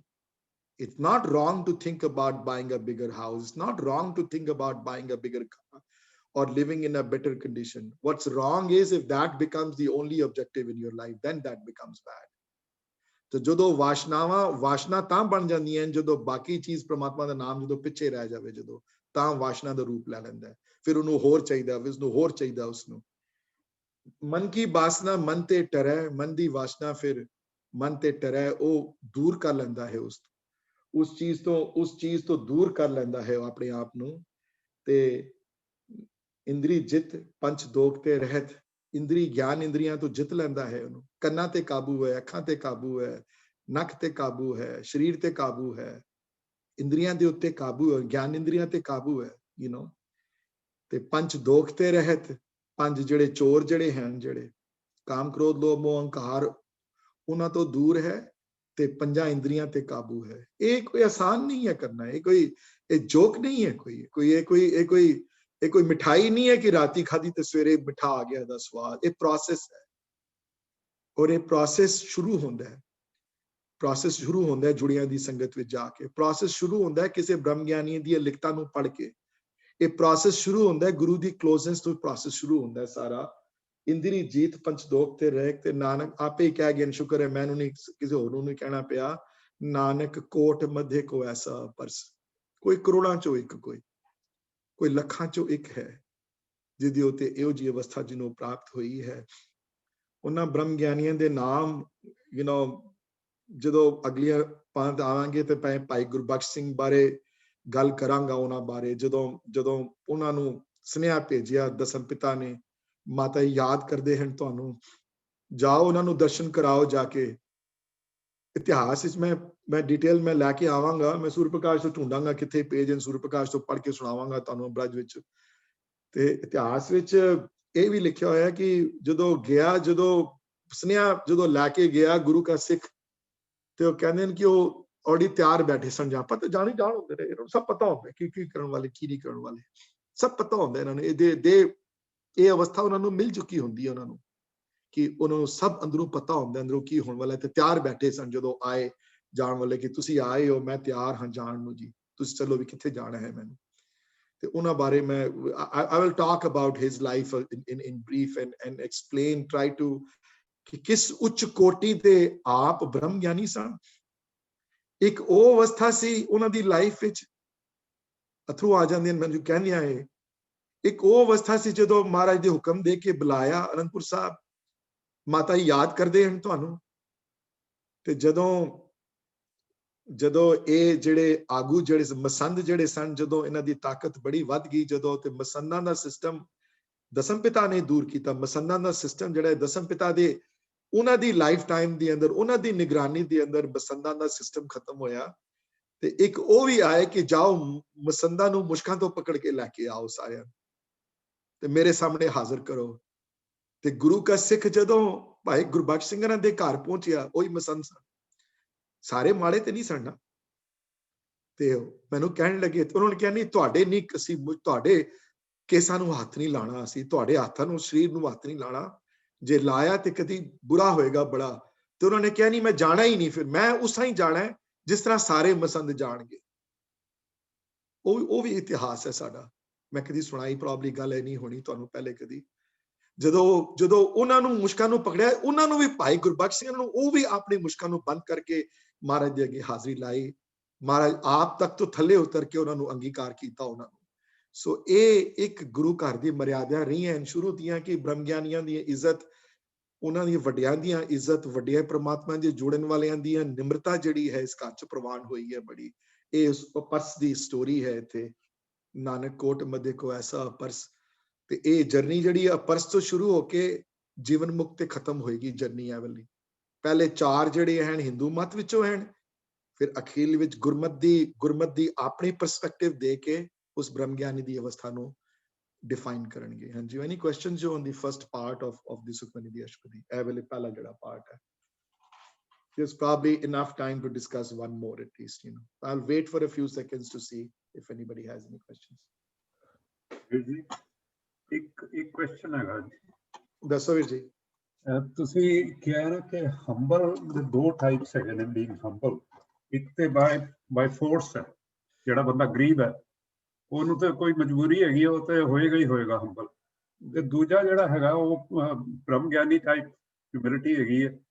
ਤੇ ਸਾਡੇ ਵਰਗੇ ਮਾਤੜ ਸਾਥੀਆਂ ਦਾ ਕੋਈ ਵਿਚਕਾਰਲਾ ਹੈਗਾ ਜਿੱਥੇ ਬਿਲਕੁਲ ਹੈ। ਸਾਡੇ ਵਰਗੇ ਦੀ ਹਿਊਮਿਲਿਟੀ ਇਹ ਹੈ ਕਿ ਕਦੀ ਹੰਬਲ ਹੁੰਦੇ ਆ, ਕਦੀ ਨਹੀਂ ਹੁੰਦੇ। ਜਦੋਂ ਹੁਣ ਕਲਾਸ 'ਚ ਬੈਠੇ ਹੋ, ਗੁਰੂ ਦੀ ਗੱਲ ਸੁਣਦੇ ਪਏ ਹੋ, ਤੇ ਹਿਊਮਿਲਿਟੀ ਅੰਦਰ ਪੈਦਾ ਹੋ ਜਾਂਦੀ ਹੈ। ਹਿਊਮਿਲਿਟੀ ਦਾ ਲੈਵਲ ਮੇ ਵੀ 1 to 10 ਦੇ ਸਕੇਲ ਦੇ ਵਿਚਕਾਰ ਮੇ ਵੀ 5 or 6 ਲੈਵਲ ਦਾ ਸਕੇਲ ਹੋ ਗਿਆ ਹੋਵੇ ਹੁਣੇ। ਜੇ ਬਾਣੀ ਬਹੁਤਾ ਪੜ੍ਹਨਾ ਸ਼ੁਰੂ ਕਰ ਦੇਵੇ, ਜੇ ਭਾਈ ਸਾਹਿਬ ਭਾਈ ਵੀਰ ਸਿੰਘਾਂ ਨੂੰ, ਭਾਈ ਨੰਦ ਲਾਲ ਨੂੰ, ਭਾਈ ਗੁਰਦਾਸ ਨੂੰ ਬਹੁਤਾ ਪੜ੍ਹਨੀ ਸ਼ੁਰੂ ਕਰ ਦੇਵੇ ਤੇ ਹਿਊਮਿਲਿਟੀ ਦਾ ਲੈਵਲ ਵਧੇਗਾ ਉਹਦਾ ਜ਼ਰੂਰ, ਕਿਉਂਕਿ ਸੋਝੀ ਆਣੀ ਸ਼ੁਰੂ ਹੋ ਜਾਏਗੀ ਕਿ ਸਾਨੂੰ ਯਾਰ ਕੁਝ ਨਹੀਂ ਪਤਾ। ਅਸੀਂ ਬੜੇ ਆਪਣੇ ਆਪ ਨੂੰ ਗਿਆਨੀ ਮਹਾਰਥੀ ਸਮਝਦੇ ਸੀ, ਕੱਖ ਨਹੀਂ ਪਤਾ ਸਾਨੂੰ, ਤੇ ਕੁਝ ਨਹੀਂ ਪਤਾ ਸਾਨੂੰ। ਤੇ ਜਦੋਂ ਫਿਰ ਉਹ ਜਦੋਂ ਘਟਦਾ ਹੈ, ਲੈਸੇ ਹੁਣ ਕਲਾਸ ਖਤਮ ਹੋਈ ਹੈ, ਕੀਰਤਨ ਖਤਮ ਹੋ ਗਿਆ, ਜਾਂ ਵਟ ਐਵਰ ਇਟ ਇਜ਼, ਹੁਣ ਮੰਡੇ ਆ ਗਿਆ, ਆਫਿਸ ਚਲੇ ਗਏ, ਜਾਂ what ever we are doing, Tuesday ਆ ਗਿਆ, ਭੁੱਲ ਗਏ, ਉਹ ਫਿਰ ਆਮ ਜ਼ਿੰਦਗੀ ਦੇ ਵਿਵਹਾਰ ਵਿੱਚ ਆ ਗਏ, ਉਹ ਉਸ ਗੱਲ ਦਾ ਅਸਰ ਘਟ ਗਿਆ। ਤਾਂ ਹੁਣ 6 ਤੋਂ ਹਿਊਮਿਲਿਟੀ ਘਟ ਕੇ 3 ਤੇ ਆ ਜਾਏਗੀ, 2 ਤੇ ਆ ਸਕਦੀ ਹੈ, 1 ਤੇ ਵੀ ਆ ਸਕਦੀ ਹੈ। ਸੋ ਸਾਡੀ ਹਿਊਮਿਲਿਟੀ ਉਹ ਵੀਰ ਜੀ ਫਿਰ ਉਹ ਅਪ ਐਂਡ ਡਾਊਨ ਹੁੰਦੀ ਹੈ, ਡਿਪੈਂਡਿੰਗ ਔਨ ਤੁਹਾਡੀ ਕਿਤਨੀ ਅੰਦਰ ਤੁਸੀਂ ਲੈ ਰਹੇ ਹੋ। ਤੁਸੀਂ ਐਕਸਪੈਰੀਮੈਂਟ ਕਰਕੇ ਦੇਖ ਲਓ ਵੀਰ ਜੀ, ਤੁਸੀਂ 1 ਹਫ਼ਤਾ ਐਕਸਪੈਰੀਮੈਂਟ ਕਰੋ ਕਿ ਬਹੁਤੀ ਬਾਣੀ ਪੜੋ, ਬਹੁਤ ਜ਼ਿਆਦਾ ਭਾਈ ਗੁਰਦਾਸ ਦੇ ਕਵਿਤ ਪੜੋ ਸਾਰੇ, ਜਾਂ ਭਾਈ ਸਾਹਿਬ ਭਾਈ ਵੀਰ ਸਿੰਘਾਂ ਨੂੰ ਪੜ੍ਹਨਾ ਸ਼ੁਰੂ ਕਰ ਦਿਓ ਜ਼ਿਆਦਾ। ਹਾਂਜੀ, ਉਹ 1 ਹਫ਼ਤਾ ਲਵੋ, ਜਦੋਂ ਕੁਝ ਨਾ ਕਰੋ 2 ਹਫ਼ਤੇ ਖਾਲੀ ਛੋੜ ਦਿਓ ਆਪਣੇ ਆਪ ਨੂੰ, ਤੇ ਉਹ ਤੁਸੀਂ ਦੇਖੋਗੇ ਮਹਿਸੂਸ ਨਾ। ਇੱਕ ਸਟੇਜ ਉਹ ਵੀ ਹੈ ਵੀਰ ਜੀ, ਜਦੋਂ ਬੰਦਾ ਕੁਝ ਵੀ ਨਾ ਕਰੇ ਤਾਂ ਵੀ ਤੁਹਾਡੇ ਨਾਲ ਹੈ। ਉਹ ਸਟੇਜ ਬਾਅਦ ਵਾਲੀ ਹੈ, ਜਦੋਂ ਦ੍ਰਿੜ ਹੋ ਜਾਂਦਾ ਸਾਰਾ ਕੁਝ ਅੰਦਰ। ਉਹ ਲੇਕਿਨ ਉਹ that stage comes। ਹੁਣ ਮੈਂ ਮਿਊਜ਼ਿਕ ਦਾ ਸਟੂਡੈਂਟ ਵੀ ਹਾਂ ਤੇ ਟੀਚਰ ਵੀ ਹਾਂ, ਪੜ੍ਹਾਉਂਦਾ ਵੀ ਹਾਂ ਤੇ ਸਿੱਖਦਾ ਵੀ ਹਾਂ, ਦੋਨੋਂ ਚੀਜ਼ਾਂ ਨਾਲ। ਸੰਗੀਤ ਵਿੱਚ ਵੀ ਸੇਮ ਹੈ। ਜਿਹੜੇ ਰਿਆਜ਼ ਨਹੀਂ ਕਰਦੇ ਉਹਨਾਂ में ਸੁਰ ਵਿਗੜ ਜਾਂਦੇ ਨੇ, ਡਾਂਟ ਵੀ ਪੈਂਦੀ ਹੈ ਕਈ ਵਾਰੀ, ਮੈਨੂੰ ਵੀ ਡਾਂਟ ਪਾਈ ਦੇ ਮੇਰੇ ਸੁਰ ਵਿਗੜ ਜਾਣ ਤੇ। ਹਾਂਜੀ, ਜਿਹੜੇ ਨਹੀਂ ਰਿਆਜ਼ ਕਰਦੇ ਸੁਰ ਵਿਗੜ ਜਾਂਦੇ ਨੇ ਉਹਨਾਂ ਦੇ, ਜਿਹੜੇ ਨਹੀਂ ਮਿਹਨਤ ਕਰਦੇ ਸੁਰ ਵਿਗੜ ਜਾਂਦੇ ਹਨ। ਤੇ ਸੁਰ ਵਿਗੜ ਜਾਂਦੇ ਹਨ ਤੇ ਪਤਾ ਲੱਗ ਜਾਂਦਾ ਕਿ ਬੇਸੁਰਾ ਕੰਮ ਹੋ ਗਿਆ ਯਾਰ ਬੜਾ ਇਹ ਤੇ ਜਦੋਂ ਕਲਾਸ ਵਿੱਚ ਆਉਂਦੇ ਹਨ, ਜੇ ਜ਼ਿਆਦਾ ਰਿਆਜ਼ ਕਰਦੇ ਹਨ, ਸੁਰ ਬੈਟਰ ਹੋ ਜਾਂਦੇ ਹਨ। ਤੇ ਜੇ 2 ਹਫ਼ਤੇ ਰੋਜ਼ ਰਿਆਜ਼ ਕਰੇ, ਜੋ 4-4 ਘੰਟੇ ਰਿਆਜ਼ ਕਰੇ, ਤਾਂ ਸੁਰ ਤੇ ਬੈਟਰ ਹੋਣੇ ਹੀ ਹੋਣੇ ਨੂੰ। ਤੇ ਫਿਰ ਜੇ ਨਾ ਰਿਆਜ਼ ਕਰੇ, ਸੁਰ ਫਿਰ ਘਟਣੇ। ਪਰ ਇੱਕ ਟਾਈਮ ਆਉਂਦਾ ਹੈ ਵੀਰ ਜੀ ਇਹੋ ਜਿਹਾ, ਜਦੋਂ ਇਤਨੇ ਦ੍ਰਿੜ ਹੋ ਜਾਂਦੇ ਨੇ ਤੁਹਾਡੇ ਸੁਰ, ਇਤਨੇ ਦ੍ਰਿੜ ਹੋ ਜਾਂਦੇ ਨੇ ਤੁਹਾਡੇ ਸੁਰ ਕਿ ਤੁਸੀਂ ਅਗਰ 6 ਮਹੀਨੇ ਵੀ ਰਿਆਜ਼ ਨਾ ਕਰੋ, 3 ਮਹੀਨੇ ਵੀ ਰਿਆਜ਼ ਨਾ ਕਰੋ, ਮਹੀਨਾ ਵੀ ਰਿਆਜ਼ ਨਾ ਕਰੋ, ਤੇ ਤੁਹਾਡੇ ਅੰਦਰ ਸੁਰ ਫਿਰ ਵੀ ਠੀਕ ਨਿਕਲਦੇ। ਪਰ ਉਹ ਸਟੇਜ ਬੜੀ ਦੂਰ ਵਾਲੀ ਸਟੇਜ, ਉਹ ਸਟੇਜ ਟਾਈਮ ਲੱਗਦਾ ਉਸ ਸਟੇਜ ਨੂੰ ਆਉਣ ਵਾਸਤੇ। I hope I was able to answer that question. Thank you. No problem. ਵੀਰ ਜੀ ਇੱਕ ਕੁਐਸਚਨ ਹੈਗਾ ਜੇ ਕਿ ਹਿਊਮਿਲਿਟੀ ਦੀ ਜੋ ਡੈਫੀਨੇਸ਼ਨ ਹੈ ਉਹ ਥੋੜੀ ਜਿਹੀ ਡਿਫਿਕਲਟ ਹੈ, ਇਨ ਦ sense that humility is not being meek, is not being No, weak. not at all. Not at all. Humility doesn't mean weak. Humility doesn't mean कि ਤੁਹਾਡਾ ਆਪਣਾ स्वाभिमान ना होवे. Humility doesn't mean कि somebody pushes you around. Absolutely. Absolutely. Absolutely. But humility definitely means कि I have to learn more. I don't know enough. Others might be better than me. I cannot pass judgments on the others. Others might be better. You know, I have to learn more. I have to get to bigger point. I'm not as good as my guru is. I'm not as big as Bhai Gurdas is, you know. So a really feeling a humility di uthon aandi hai. Lekin that does not mean Veer ji ki banda somebody comes and pushes you around and you say baithe re banda ji main humble hai, main kuch nahi kehna. Absolutely not. Bilkul galat na eda matlab samjho eda. नहीं बिल्कुल नहीं है ਇਹਦਾ ਮਤਲਬ ਕਿ ਤੁਹਾਨੂੰ ਕੋਈ ਮਾਰੀ ਜਾਏ ਤੁਹਾਨੂੰ ਕੁਝ ਕਰੀ ਜਾਏ ਤਾਂ ਤੁਸੀਂ ਆਪਣੇ ਆਰਾਮ ਨਾਲ ਬੈਠ ਕੇ ਉਹਦੇ ਕਰੀ ਜਾਓ that is not humility.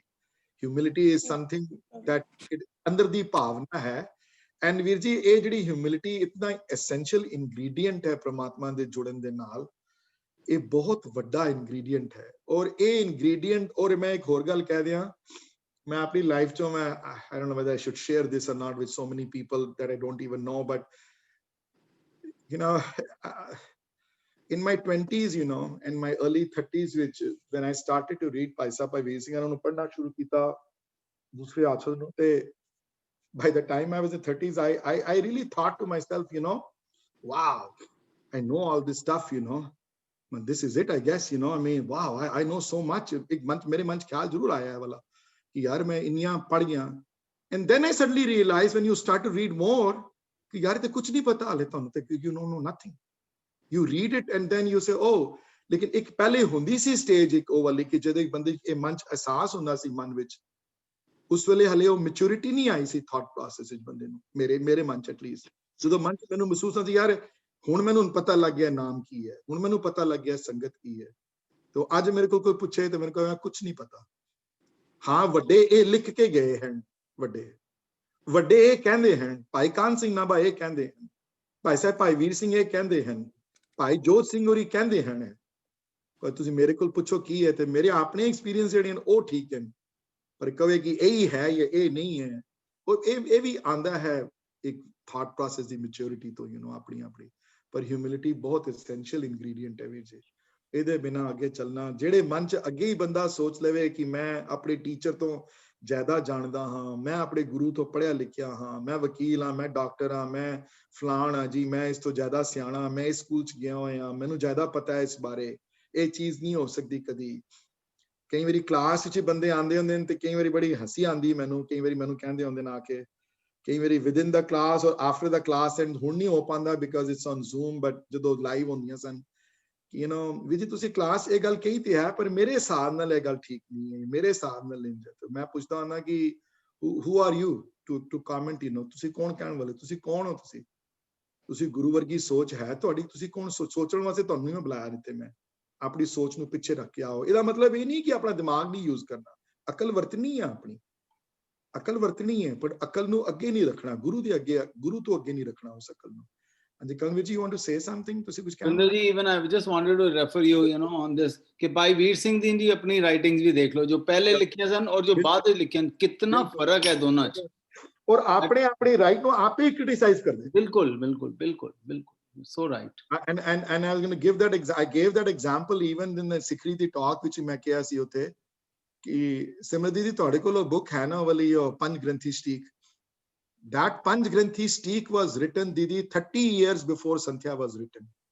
ਹਾਂਜੀ ਹਾਂਜੀ ਹਾਂਜੀ ਬਹੁਤ ਫਰਕ ਕਦੀ ਉਹਨਾਂ ਦੋਨਾਂ ਟੀਕਿਆਂ ਨੂੰ ਨਾਲ ਰੱਖੇ ਬੰਦਾ ਸੰਥਿਆ ਦਾ ਟੀਕਾ ਖੋਲੇ ਜਪਜੀ ਵਾਲਾ ਤੇ ਪੰਜ ਗ੍ਰੰਥੀ ਸਟੀਕ ਵਾਲਾ ਤੇ ਦੇਖੋ ਵੀ ਉਹ ਕਿਹੜਾ ਲੱਗਦਾ ਇਹ ਆਥਰ ਹੀ ਨਹੀਂ ਹੈ ਵਾਲਾ ਹਾਂਜੀ ਬਹੁਤ ਫਰਕ ਹੈ ਔਰ ਆਪਣੇ ਵਰਕ ਨੂੰ ਆਪਣੇ ਕ੍ਰਿਟਿਸਾਈਜ਼ ਕਰਦੇ ਹਨ ਕਿ ਪੰਜ ਗ੍ਰੰਥੀ ਸਟੀਕ ਚ ਲਿਖਿਆ ਸੀ ਬਟ ਮੇਰੀ ਨਾ ਸਮਝੀ ਸੀ ਹੈ ਮੈਂ ਗਲਤੀ ਹੋ ਗਈ ਮੇਰੇ ਕੋਲ I'm sorry that I wrote that you know एक maturity आती है you know slowly करके हाँ जी कानवीर जी कुछ कह रहे हो नहीं बिल्कुल ठीक है गल this is what it is and you experience this in your daily life also yeah कितनी चीजें आप पहले की ध्यान होने लगता oh my god we would have done that way that is a better way थोड़ी समझ आ गई है प्रैक्टिस करने नाल और बेटर होता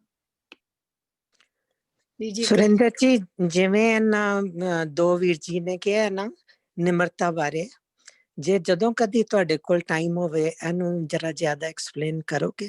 ਆਇਓ ਸਵਾਲ ਮੇਰਾ ਵੀ ਸੀ ਜਦੋਂ ਤੁਸੀਂ ਕਹਿ ਰਹੇ ਸੋ। ਠੀਕ ਹੈ ਜੀ, ਕਰਾਂਗੇ ਜੀ ਜ਼ਰੂਰ। ਹੈ ਨਾ ਕਿ ਮੀਕਨੈਸ, ਮੈਂ ਹਮੇਸ਼ਾ ਇਹ ਕੁਐਸਚਨ ਮੈਨੂੰ ਬਾਦਰ ਕਰਦਾ ਰਿਹਾ ਨਿਮਰਤਾ ਦਾ, ਤੇ ਕੋਈ ਗੱਲ ਜਦੋਂ ਤੁਹਾਡੇ ਕੋਲ ਵਕਤ ਹੋਇਆ ਦੱਸਣਾ ਸਾਰੀ ਕਲਾਸ ਨੂੰ ਹੀ, ਕਿਉਂਕਿ ਸਾਨੂੰ ਸਾਰਿਆਂ ਨੂੰ ਲੋੜ ਹੈ। ਠੀਕ ਹੈ ਜੀ, ਕਰਾਂਗੇ ਜੀ। ਥੈਂਕ ਯੂ ਜੀ।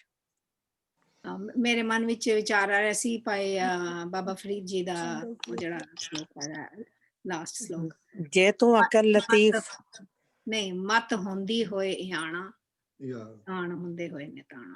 ਬਸ ਮਨ ਹੁੰਦੀ ਹੋਏ, ਇਹ ਗੱਲ ਜਿਤਨੀ ਜਲਦੀ ਸਮਝ ਆ ਜਾਵੇ ਨਾ ਜਦੋਂ, ਔਰ ਅਰਦਾਸ ਵਿੱਚ ਵੀ ਉਹ ਜਿਹੜੇ ਵਰਡ ਜਿਹੜੇ ਯੂਜ਼ ਕੀਤੇ ਨੇ ਅਰਦਾਸ ਵਿੱਚ, ਜਦੋਂ ਅਰਦਾਸ ਦੀ ਫਾਈਨਲ ਸ਼ੇਪ ਜਦੋਂ ਦਿੱਤੀ ਘਰ ਵਿੱਚ ਜਦੋਂ ਆਈ, ਤੇ ਉੱਥੇ ਵੀ ਵਰਡ ਉਹੀ ਹਨ ਕਿ ਮਨ ਨੀਵਾ ਤੇ ਮਤ ਉੱਚੀ।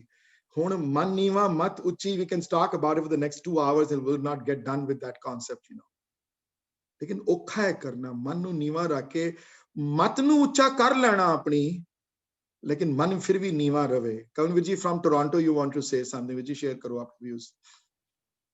Sorry, thank you, and so nicely ਤੁਸੀਂ ਇੰਨਾ ਸੋਹਣੀ ਤਰੀਕੇ ਦੇ ਨਾਲ ਐਕਸਪਲੇਨ ਕੀਤਾ। I can't ਮੈਂ ਬਿਆਨ ਨਹੀਂ ਕਰ ਸਕਦਾ। ਮੈਂ ਜਿਹੜਾ ਹੁਣੇ ਕੁਐਸਚਨ ਪੁੱਛ ਰਹੇ ਨੇ, ਔਰ ਇਹਦੇ ਵਿੱਚ ਮੈਂ ਵੀ I think I struggle with that is ਕਿ ਇੱਕ ਵਾਰੀ ਇਹ ਹੁੰਦੀ ਹੈ meekness, and the meekness gets exemplified by not speaking the truth when the truth needs to be spoken. ਮਤਲਬ ਸੋ ਉਹ ਕਈ ਵਾਰੀ ਮਤਲਬ ਜਿਹੜਾ ਹੈਗਾ ਨਾ, is that the issue ਜਿਹੜਾ ਪਿੱਛੇ ਹੁਣ ਅਸੀਂ 10-15 ਮਿੰਟਾਂ ਨੂੰ ਡਿਸਕਸ ਕਰ ਰਹੇ ਹਾਂ ਕਿ ਮਨ ਨੂੰ, ਹਾਂ, that is, I think that is one question I have. ਨਹੀਂ ਵੀਰ ਜੀ, ਕੁਐਸਚਨ ਤੇ ਉਹੀ ਹੈ ਕਿ as I said before ਕਿ humility does not means meekness, ਔਰ humility does not mean ਕਿ ਤੁਹਾਨੂੰ ਕੋਈ ਬੁਰਾ ਭਲਾ ਕਹਿੰਦਾ ਜਾਏ ਜਾਂ ਕੋਈ ਖਰਾਬ ਕਰਦਾ ਤੁਸੀਂ ਹੱਥ ਜੋੜ ਕੇ ਅੱਗੇ ਬੈਠ ਖੜੇ ਰਹੋ। ਇੱਥੇ ਹਿਊਮਿਲਿਟੀ ਇਹ ਹੈ ਕਿ ਤੁਹਾਡੇ ਮਨ 'ਚ ਇਹ ਕਦੀ ਨਾ ਆਏ ਕਿ ਮੈਂ ਸਭ ਤੋਂ ਵੱਡਾ ਹਾਂ ਗਿਆਨੀ, ਜਾਂ ਸਭ ਤੋਂ ਵੱਡਾ ਹਾਂ, ਮੇਰੇ ਅੰਦਰ ਅਹੰਕਾਰ ਦੀ ਜਿਹੜੀ ਫੀਲਿੰਗ ਹੈ ਤੁਹਾਡੇ ਅੰਦਰ ਨਾ ਆਏ। ਉਹ ਆਉਣ ਨਾਲ ਫਿਰ ਪ੍ਰਮਾਤਮਾ ਦਾ ਪਿਆਰ ਘਟ ਜਾਂਦਾ ਹੈ, ਤੇ ਨਾਲੇ ਉਹ ਆਉਣ ਨਾਲ ਵੀਰ ਜੀ ਇੱਕ ਹੋਰ ਬੜਾ ਫਰਕ ਪੈਂਦਾ ਕਿ ਬੰਦਾ ਸੇਵਾ ਨਹੀਂ ਕਰ ਸਕਦਾ ਬਹੁਤਾ। ਬਹੁਤੀ ਹਿਊਮਿਲਿਟੀ ਨਾ ਹੋਵੇ ਤੇ ਫਿਰ ਜਾ ਕੇ ਬਰਤਨ ਮਾਂਜਣੇ, ਝੂਠੇ ਬਰਤਨ ਮਾਂਜਣ 'ਚ ਸ਼ਰਮ ਆਏ ਉਸਨੂੰ, ਕਿਉਂਕਿ ਮੇਰੇ ਤੇ ਜਾਂ ਸੰਗਤ ਦੇ ਜੋੜੇ ਝਾੜਨ ਵਿੱਚ ਸ਼ਰਮ ਆਏ ਉਸਨੂੰ, ਕਿ ਮੇਬੀ ਮੇਰੇ ਤੋਂ ਥੱਲੇ ਲੈਵਲ ਦਾ ਕੰਮ ਹੈ। ਤੁਹਾਡੀ ਗੱਲ ਤੋਂ ਯਾਦ ਆਇਆ ਵੀਰ ਜੀ, ਜਦੋਂ ਭਾਈ ਨੰਦ ਲਾਲ ਪਹਿਲੀ ਵਾਰੀ ਅੰਮ੍ਰਿਤਸਰ ਜਦੋਂ ਗਏ ਨਾ ਅਨੰਦਪੁਰ ਸਾਹਿਬ, ਤੇ ਹਲੇ ਉਹ ਸਪਿਰਿਚੁਅਲ ਲੈਵਲ ਬਣਿਆ ਨਹੀਂ ਸੀ ਨਾ, ਹਲੇ ਮੁਲਾਕਾਤ ਹੋਈ 1-2 ਦਿਨ। ਮਹਾਰਾਜ ਨੇ ਅੱਖਾਂ ਦੇਖੀਆਂ ਨਾ ਜਦੋਂ ਦਸਮ ਪਿਤਾ ਨੇ ਦੇਖਿਆ ਕਿ ਕੋਈ ਆਇਆ ਹੈ, ਪਤਾ ਲੱਗਿਆ ਜਦੋਂ ਦੱਸਿਆ ਕਿ ਮੈਂ ਮੀਰ ਮੁੰਸ਼ੀ ਹਾਂ ਮੁਗਲ ਕੋਰਟ ਵਿੱਚ ਐਂਡ ਐਵਰੀਥਿੰਗ, ਤੇ ਮਹਾਰਾਜ ਨੇ ਕਿਹਾ ਕਿ ਮੈਂ ਆਇਆ ਹਾਂ, ਦੱਸੋ ਮੈਨੂੰ ਕੀ ਕਰਨਾ ਹੈ। ਤੇ ਉਹਨਾਂ ਨੇ ਪਹਿਲੀ ਸੇਵਾ ਜਿਹੜੀ ਉਹਨਾਂ ਦੇ ਹੱਥ ਪਈ ਉਹ ਸੰਗਤ ਦੇ ਝੂਠੇ ਭਾਂਡੇ ਨੂੰ ਮਾਂਜਣ ਦੀ ਸੇਵਾ ਸੀ। ਔਰ ਉਹ ਸੇਵਾ ਸਭ ਤੋਂ ਪਹਿਲੇ ਦਿੱਤੀ ਗੁਰੂ ਨੇ ਉਹਨਾਂ ਨੂੰ ਕਿ ਜਾਓ ਹੁਣ ਤੋਂ ਲੈ ਕੇ ਭਾਈ ਨੰਦ ਲਾਲ ਸੰਗਤ ਜਦੋਂ ਲੰਗਰ ਛਕ ਲਿਆ ਕਰੇਗੀ ਤੇ ਭਾਈ ਨੰਦ ਲਾਲ ਜੀ ਇਹ ਝੂਠੇ ਭਾਂਡੇ ਜੋ ਕਿੱਥੇ ਬੈਠੇ ਹਨ, ਭਾਈ ਨੰਦ ਲਾਲ ਕਿਹੜੀ, ਜੋ ਤੁਸੀਂ ਇਮੇਜਿਨ ਨਹੀਂ ਕਰ ਸਕਦੇ ਵੀਰ ਜੀ। he had direct access to Aurangzeb, he had direct access to Shah Jahan, he had direct access to Bahadur Shah. It's not a small thing we're talking about here. ਤੇ ਉਹ ਬੰਦਾ ਹੋਵੇ, ਹੁਣ ਕੋਈ ਗੁਰਦੁਆਰੇ ਦਾ ਕੋਈ ਹੋਵੇ ਬਹੁਤ ਵੱਡਾ ਅਧਿਕਾਰੀ ਹੋਵੇ, ਕੋਈ ਪ੍ਰੈਜ਼ੀਡੈਂਟ ਹੋਵੇ, ਕੁਝ ਹੋਵੇ, ਤੇ ਸਵੇਰੇ ਜਾਏ ਗੁਰਦੁਆਰੇ ਤੇ ਝਾੜੂ ਮਾਰ ਰਿਹਾ ਹੋਵੇ, ਹਾਂਜੀ, ਸਵੇਰੇ ਜਾਏ ਤੇ ਬਰਤਨਾਂ ਨੂੰ ਸਾਫ਼ ਕਰ ਰਿਹਾ ਹੋਵੇ ਕੋਈ, ਉਹ ਜੀ ਨਿਮਰਤਾ ਇਸ ਘਰ ਚ ਪ੍ਰਵਾਨ ਹੋਈ ਹੈ। ਲੇਕਿਨ ਮੁਸ਼ਕਿਲ ਹੈ ਵੀਰ ਜੀ ਮਿਲਣੀ। ਉਹ ਨਿਮਰਤਾ ਮਿਲਦੀ ਤਾਂ ਹੀ ਹੈ ਜੇ ਬਹੁਤ ਹੀ ਗੁਰੂ ਨਾਲ ਜੁੜਿਆ ਹੋਵੇ ਬੰਦਾ, ਬਾਣੀ ਕਸ ਵੀ ਤੁਹਾਡੇ ਅੰਦਰ ਵਸੀ ਹੋਵੇ, ਤਾਂ ਉਹ ਜੀ ਨਿਮਰਤਾ ਪ੍ਰਵਾਨ ਗੁਰੂ ਮਿਲਦੀ ਹੈ। ਤੇ ਨਹੀਂ ਤੇ ਔਖੀ ਹੈ ਨਿਮਰਤਾ ਮਿਲਣੀ। ਸਭ ਕੁਝ ਹੁੰਦਿਆਂ ਸੁਣਦਿਆਂ। ਸਿਮਰਤ ਜੀ, ਯੂ ਕੈਨ ਬਾਬਾ ਫਰੀਦ ਜੀ ਦੇ ਵਰਡ ਦੁਬਾਰਾ ਸਾਰੇ ਇੱਕ ਵਾਰੀ ਦੁਬਾਰਾ ਸੁਣਾ ਦਿਓ ਵੀ ਕਿਸ ਤਰ੍ਹਾਂ ਦੀ ਨਿਮਰਤਾ ਹੈ। ਹਾਂਜੀ, ਮਤ ਹੁੰਦੀ ਹੋਏ ਇਆਣਾ, ਤਾਣ ਹੁੰਦੇ ਹੋਏ ਨਿਤਾਣਾ, ਅਣ ਹੁੰਦੇ आप वंडाए को ऐसा पद सदाए। ਬਸ ਇਹ ਗੱਲ ਹੈ, ਇਸ ਘਰ ਵਿੱਚ ਹੀ ਉਹਦੀ ਨਿਮਰਤਾ ਪ੍ਰਵਾਨ ਹੋਈ ਹੈ। ਮੁਸ਼ਕਿਲ ਹੈ ਲੇਕਿਨ you have to work at it. I mean, it's not, ਉਹਦੀ ਕਿਰਪਾ ਹੋਵੇ ਤੇ ਫਿਰ ਉਹ ਜੀ ਨਿਮਰਤਾ ਦਿੰਦੇ ਹਨ ਪ੍ਰਮਾਤਮਾ ਜੀ। Any more questions ਜੀ on this issue? I still have time to finish one more. ਪਿਆਰ ਨਾਲ ਨਹੀਂ ਹੋ ਜਾਏਗੀ, ਜਦੋਂ ਪਿਆਰ ਹੋਵੇ ਫਿਰ ਤੁਸੀਂ ਸਭ ਕੁਝ ਸੈਕਰੀਫਾਈਸ ਕਰਨ ਲਈ ਤਿਆਰ ਹੋ ਜਾਂਦੇ ਹੋ ਜਾਂਦੇ ਤਾਂ ਵੀ ਹੈ ਨਾ। ਮੁਸ਼ਕਿਲ ਤਾਂ ਹਾਂ ਫਿਰ ਵੀ ਇਹ ਬਾਣੀ ਪੜਨ ਨਾਲ ਬਾਣੀ ਦੇ ਨੇੜੇ ਆਉਂਦੀਆਂ, ਬਾਣੀ ਦੇ ਲੈ ਕੇ। ਵੀਰ ਜੀ ਤੁਸੀਂ I'm sorry ਇੱਕ ਜਿਹੜਾ ਤੁਸੀਂ 뮤직 ਦਾ ਐਗਜ਼ਾਮਪਲ ਦਿੱਤਾ ਨਾ, ਉਹ ਵੀ ਬੜਾ ਬਿਊਟੀਫੁਲ ਹੈਗਾ ਕਿ 6 ਮਹੀਨੇ ਬਾਅਦ ਵੀ ਤੁਸੀਂ ਪ੍ਰੈਕਟਿਸ ਨਾ ਕਰੋ, ਇੱਕ ਸਟੇਜ ਇਹੋ ਜਿਹੀ ਪਹੁੰਚ ਜਾਂਦੀ ਹੈ ਕਿ ਤੁਸੀਂ 6 ਮਹੀਨੇ ਪ੍ਰੈਕਟਿਸ ਨਾ ਕਰੋ, ਪਰ ਉਹ ਟਾਈਮ ਉਹੀ ਆ ਜਾਂਦਾ ਕਿ ਜਿਵੇਂ ਫਿਰ ਵਾਹਿਗੁਰੂ ਜਾਂ ਸੁਰ ਜਿਹੜੇ ਹੈਗੇ ਉਹ ਫਿਰ ਉਹ 24 ਆਵਰਸ ਉਹ ਅੰਦਰ ਚੱਲਦੇ ਹੀ ਰਹਿੰਦੇ। ਉਹ 6 ਮਹੀਨੇ ਫਿਰ ਉਹ practice, that is not practice, then ਉਹ ਬਣ ਗਿਆ, then you become the ਸੁਰ। ਤੇ ਉਹ ਦ੍ਰਿੜਤਾ ਦੀ ਅਵਸਥਾ ਪ੍ਰਾਪਤ। ਮੈਨੂੰ ਛੋਟੀ ਗੱਲ ਯਾਦ ਆਈ, let me share that with everybody. Not everything you can, you know, ਮੈਨੂੰ ਯਾਦ ਆਈ ਤਾਂ ਕੋਈ 20 ਸਾਲ ਜਾਂ 22 ਸਾਲ ਪੁਰਾਣੀ ਗੱਲ ਹੋਣੀ ਹੈ। ਇੱਥੇ ਇੱਕ ਛੋਟਾ ਗੁਰਦੁਆਰਾ ਹੈ ਵੈਲੀ ਵਿੱਚ, ਵੈਲੀ ਸਿੱਖ ਟੈਂਪਲ, ਤੇ ਭਾਈ ਅਵਤਾਰ ਸਿੰਘ ਹੋਰੀ ਇੱਕ ਵਾਰੀ ਆਏ ਕੀਰਤਨ ਕਰਨ ਵਾਸਤੇ, ਤੇ ਫੋਨ ਆਈ ਗੁਰਦੁਆਰੇ ਤੋਂ ਕਿ ਆਸਾ ਦੀ ਵਾਰ ਦੀ ਚੌਂਕੀ ਲਗਾਓ ਤੇ ਸਵੇਰੇ 4 ਜਾਂ 5 ਵਜੇ। ਤੇ ਮੈਂ I took him, ਸਾਡੇ ਘਰ ਠਹਿਰੇ ਹੋਏ ਸਨ, I took him there। ਮੈਂ ਆਪਣਾ ਪੂਰਾ ਰਿਕਾਰਡਿੰਗ ਦਾ ਸਾਰਾ, ਮੈਂ ਐਗਜ਼ਾਮਪਲ ਦੇ ਰਿਹਾ ਦ੍ਰਿੜਤਾ ਦੀ, you know। ਤੇ ਮੈਂ ਬੈਠਿਆ, ਮੈਂ ਲਗਾ ਕੇ ਆਪਣਾ ਬੈਠ ਗਿਆ ਆ ਕੇ, ਤੇ ਕੁਝ ਜ਼ਿਆਦਾ ਬੰਦੇ ਨਹੀਂ ਸਨ ਸੰਗਤ ਵਿੱਚ, ਕੋਈ ਮੇਬੀ 15 people were sitting। ਤੇ ਇੱਕ ਬ੍ਰਿਧ ਮਾਤਾ, ਉਮਰ ਹੋਣੀ ਹੈ ਕੋਈ 80 ਸਾਲ ਦੇ, 90 ਸਾਲ ਦੇ ਹੋਣੇ, ਤੇ ਹੱਥ 'ਚ ਡੰਡੀ ਪਕੜੀ ਹੋਈ ਮੇਰੇ ਕੋਲ ਆਏ ਤੇ ਮੈਨੂੰ ਕਹਿਣ ਲੱਗੇ, ਬੇਟਾ ਜੀ ਇਹ ਜਿਹੜੇ ਬੈਠੇ ਕੀਰਤਨ ਕਰਨ ਵਾਸਤੇ, ਇਹ ਭਾਈ ਜਵਾਲਾ ਸਿੰਘ ਦੇ ਬੇਟੇ ਤੇ ਨਹੀਂ ਕਿਧਰੇ? ਮੈਂ ਕਿਹਾ ਹਾਂ ਉਹਨਾਂ ਦੇ ਬੇਟੇ ਹਨ। ਮੈਂ ਕਿਹਾ ਕਿਉਂ? ਕਹਿੰਦੇ ਨਹੀਂ ਸ਼ਕਲ ਮਿਲਦੀ ਹੈ ਬੜੀ। ਤੇ ਮੈਂ ਬਚਪਨ 'ਚ ਕੀਰਤਨ ਬੜਾ ਸੁਣਿਆ ਉਹਨਾਂ ਦਾ, ਆਸਾ ਦੀ ਵਾਰ ਦੀ ਚੌਂਕੀ ਲਗਾਉਣ ਵਾਲੇ। ਮੈਂ ਕਿਹਾ ਹਾਂ।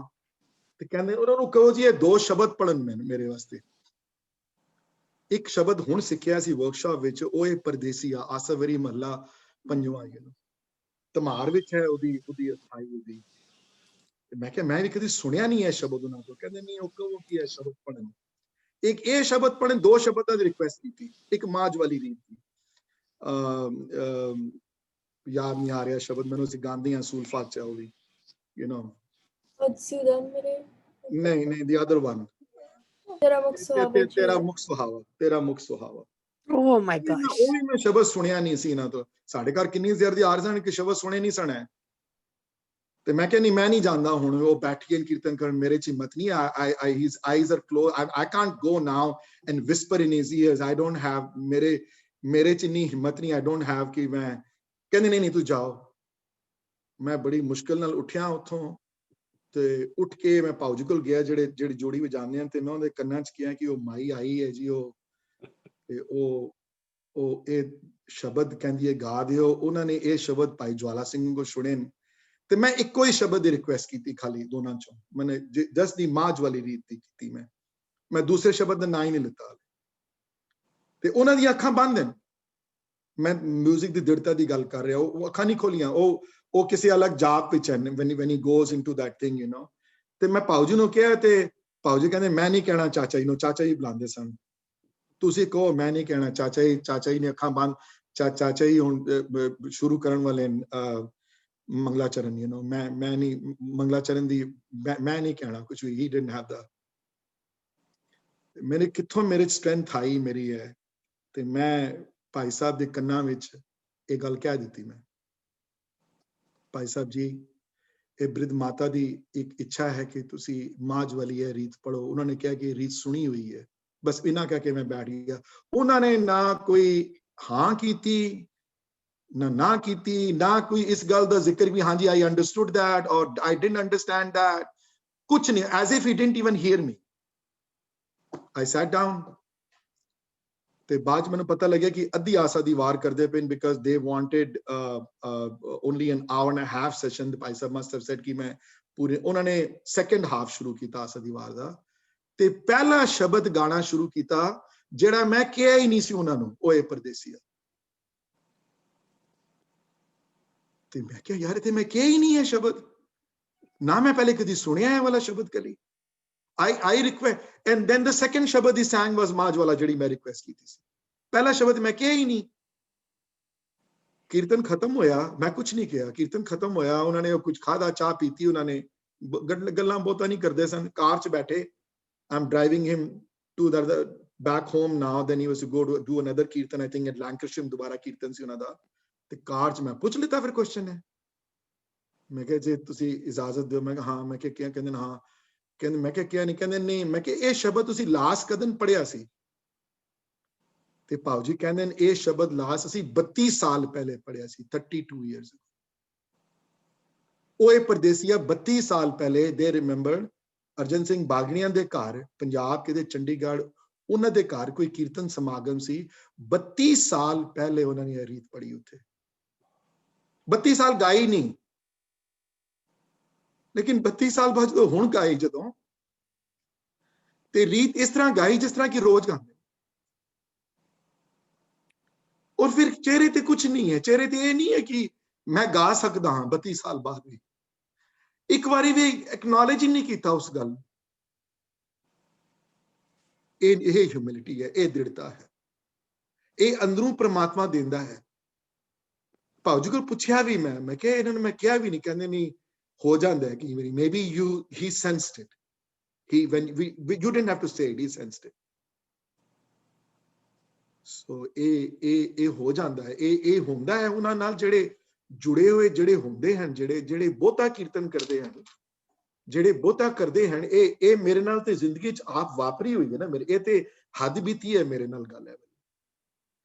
So anyway, I don't know ਕਿ ਸਾਨੂੰ ਖਿਆਲ ਆਇਆ ਇਸ ਗੱਲ ਦਾ। ਮੈਂ I shared that with everybody, and you got an idea. ਹਾਂਜੀ ਵੀਰ ਜੀ। ਥੈਂਕ ਯੂ ਵੈਰੀ ਮਚ ਵੀਰ ਜੀ, ਬਹੁਤ ਹੀ ਸੋਹਣਾ ਤੁਸੀਂ ਦੱਸਿਆ ਹਿਊਮਿਲਿਟੀ ਦੇ ਬਾਰੇ। ਮੈਂ ਇੱਕ ਹੋਰ ਮੇਰਾ ਕੁਐਸਚਨ ਹੈਗਾ ਕਿ ਪ੍ਰਾਈਡ ਹਿਊਮਿਲਿਟੀ ਦੇ ਵਿੱਚ ਕੀ ਰੁਕਾਵਟ ਆਉਂਦੀ? ਕਈ ਵਾਰੀ ਬੰਦਾ ਕੁਝ ਅੱਛੀ ਚੀਜ਼ ਬਣਾਉਂਦਾ ਹੈ ਜਾਂ ਲਿਖਦਾ ਹੋਵੇ ਤੇ ਲੋਕੀ ਪ੍ਰੇਜ਼ ਕਰਦੇ ਨੇ ਕਿ ਹਾਂ ਬਹੁਤ ਸੋਹਣਾ ਕੀਤਾ ਹੈਗਾ, ਉਹਦੇ ਨਾਲ ਥੋੜੀ ਪ੍ਰਾਈਡ ਆਉਂਦੀ। Is that homie? Nothing wrong with that. ਬੰਦਾ ਗਰਵ ਮਹਿਸੂਸ ਕਰਦਾ ਹੈ ਕਿ I have done a good job, but ਆਪਣੇ ਕ੍ਰੈਡਿਟ ਜਿਹੜਾ ਆਪਣੇ ਆਪ ਨੂੰ ਦੇ ਕੇ ਆਪਣੇ ਗੁਰੂ ਨੂੰ ਕ੍ਰੈਡਿਟ ਦੇਵੇ, ਹੋਮੇ ਵਾਲੀ ਫੀਲਿੰਗ ਨਾ ਹੋਵੇ। ਬਸ ਇਹ ਮਹਿਸੂਸ, ਇਹ ਮਾਣ ਮਾਣੇ ਕਿ ਗੁਰੂ ਨੇ ਮੈਨੂੰ ਇਹ ਮਾਣ ਦਿੱਤੇ ਹਨ। ਮੈਨੂੰ ਇਹ ਮਾਣ ਉੱਥੋਂ ਆਏ ਹਨ। ਮਾਣ ਮੇਰੇ ਨਹੀਂ ਹਨ, ਮਾਣ ਮੈਨੂੰ ਬਖਸ਼ੇ ਗਏ ਹਨ, ਮੇਰੀ ਝੋਲੀ 'ਚ ਪਾਏ ਗਏ ਹਨ। ਮਾਣ ਲੈਣ ਵਾਲਾ ਮੈਂ ਨਹੀਂ, ਉਹ ਦੇਣ ਵਾਲਾ ਮਾਣ ਹੈ ਜੇ ਦੇਣਾ ਚਾਹਵੇ ਕਿਸੇ ਨੂੰ। ਜਦੋਂ ਦੇ that is the feeling that it should be in there. ਫਿਰ ਜੀ ਇੱਕ ਹੋਰ ਚੀਜ਼ ਮੈਂ I just wanted to mention, ਤੁਸੀਂ ਇੱਕ ਮਾਈਂਡਫੁਲਨੈਸ ਜਾਂ ਮੈਡੀਟੇਸ਼ਨ ਦੇ ਇੱਕ ਹੋਰ ਤਰੀਕੇ ਦੇ ਵਿੱਚ ਨੇ ਇੱਕ ਐਗਜ਼ਾਮਪਲ ਦਿੰਦੇ ਹੁੰਦੇ ਨੇ। ਕੋਈ ਪੈਬਲੋ ਕਲਾਸ ਕਰਕੇ ਕੋਈ ਹੀ is the best cello player in the whole world, ਤੇ ਉਹ 92 ਕੁ ਸਾਲ ਦਾ ਸੀ। ਤੇ ਇੱਕ ਬੰਦਾ ਉਹਨੂੰ ਮਿਲਣ ਗਿਆ ਆਪਣੇ ਉਹਦੇ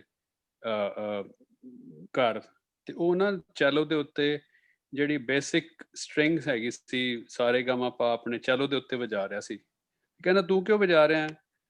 ਤੇ ਇਹ ਮਤਲਬ why are you singing the ਸਾਰੇ ਗਾਮਾ ਪਾ at this time, like you are 92, you are the best cello player? ਕਹਿੰਦਾ ਮੈਂ ਥੋੜੀ ਜਿਹੀ ਇੰਪਰੂਵਮੈਂਟ ਦੇਖ ਰਿਹਾ ਆਪਣੇ ਸਾਰੇ ਗਾਮਾ ਪਾ ਦੇ ਵਿੱਚ। ਸੋ ਉਹ ਸਟੇਜ ਜਿਹੜੀ ਆ ਜਾਵੇ ਨਾ ਮਨ ਦੇ ਵਿੱਚ ਕਿ ਮੈਨੂੰ ਕੁਝ ਵੀ ਨਹੀਂ ਆਉਂਦਾ, ਸੋ ਉਹ ਵੀ ਇੱਕ that's I just wanted to mention that. You have to work on it, Virji. This is a process, Virji. AOG thinking that it's a process jada anda slowly karke.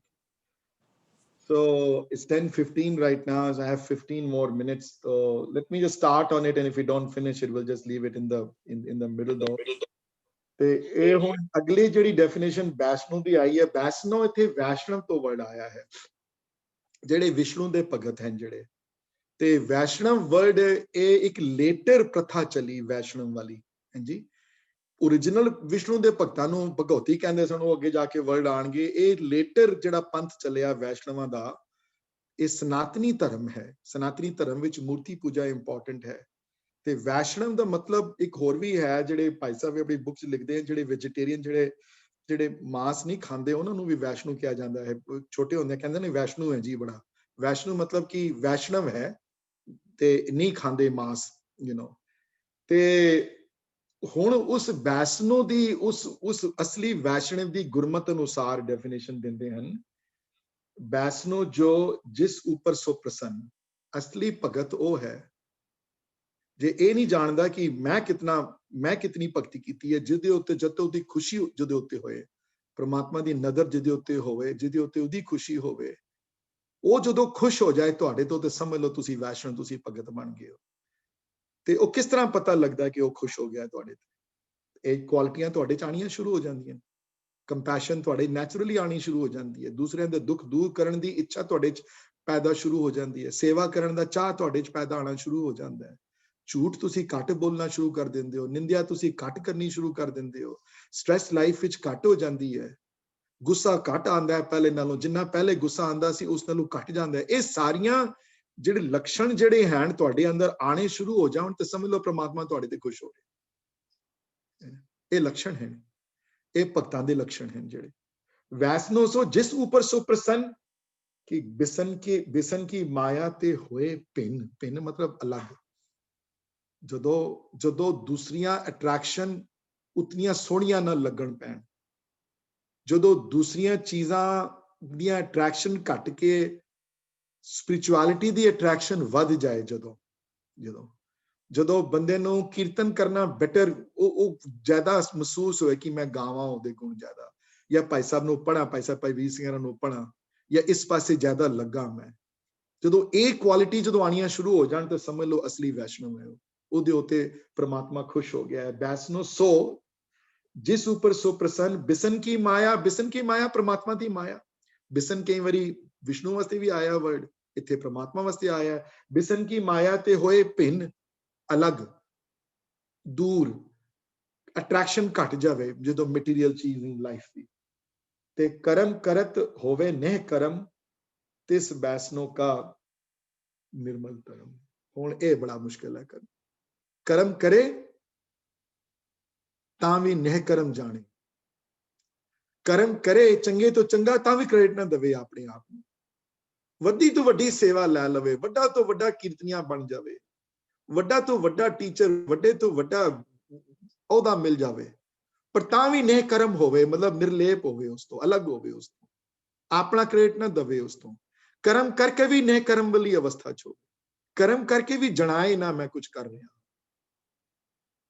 ਤੇ ਉਹ ਅਸਲੀ ਵੈਸ਼ਨੋ ਦਾ ਨਿਰਮਲ ਮਨੇ, ਇਹ ਉਹਦਾ ਪਵਿੱਤਰ ਕਰਮ ਹੈ, ਇਹ ਵੀ ਪ੍ਰਮਾਤਮਾ ਦੀ ਬਖਸ਼ਿਸ਼ ਹੈ, ਇਹ ਵੀ ਦੇਣ ਉਸੀ ਦੀ ਦੇਣ ਹੈ, ਇਹ ਉਹੀ ਕਰਨ ਕਰਾਉਣ ਵਾਲਾ ਹੈ, ਉਹੀ ਦੇਣ ਵਾਲਾ ਹੈ, ਉਹੀ ਸਮਝਾਉਣ ਵਾਲਾ ਹੈ।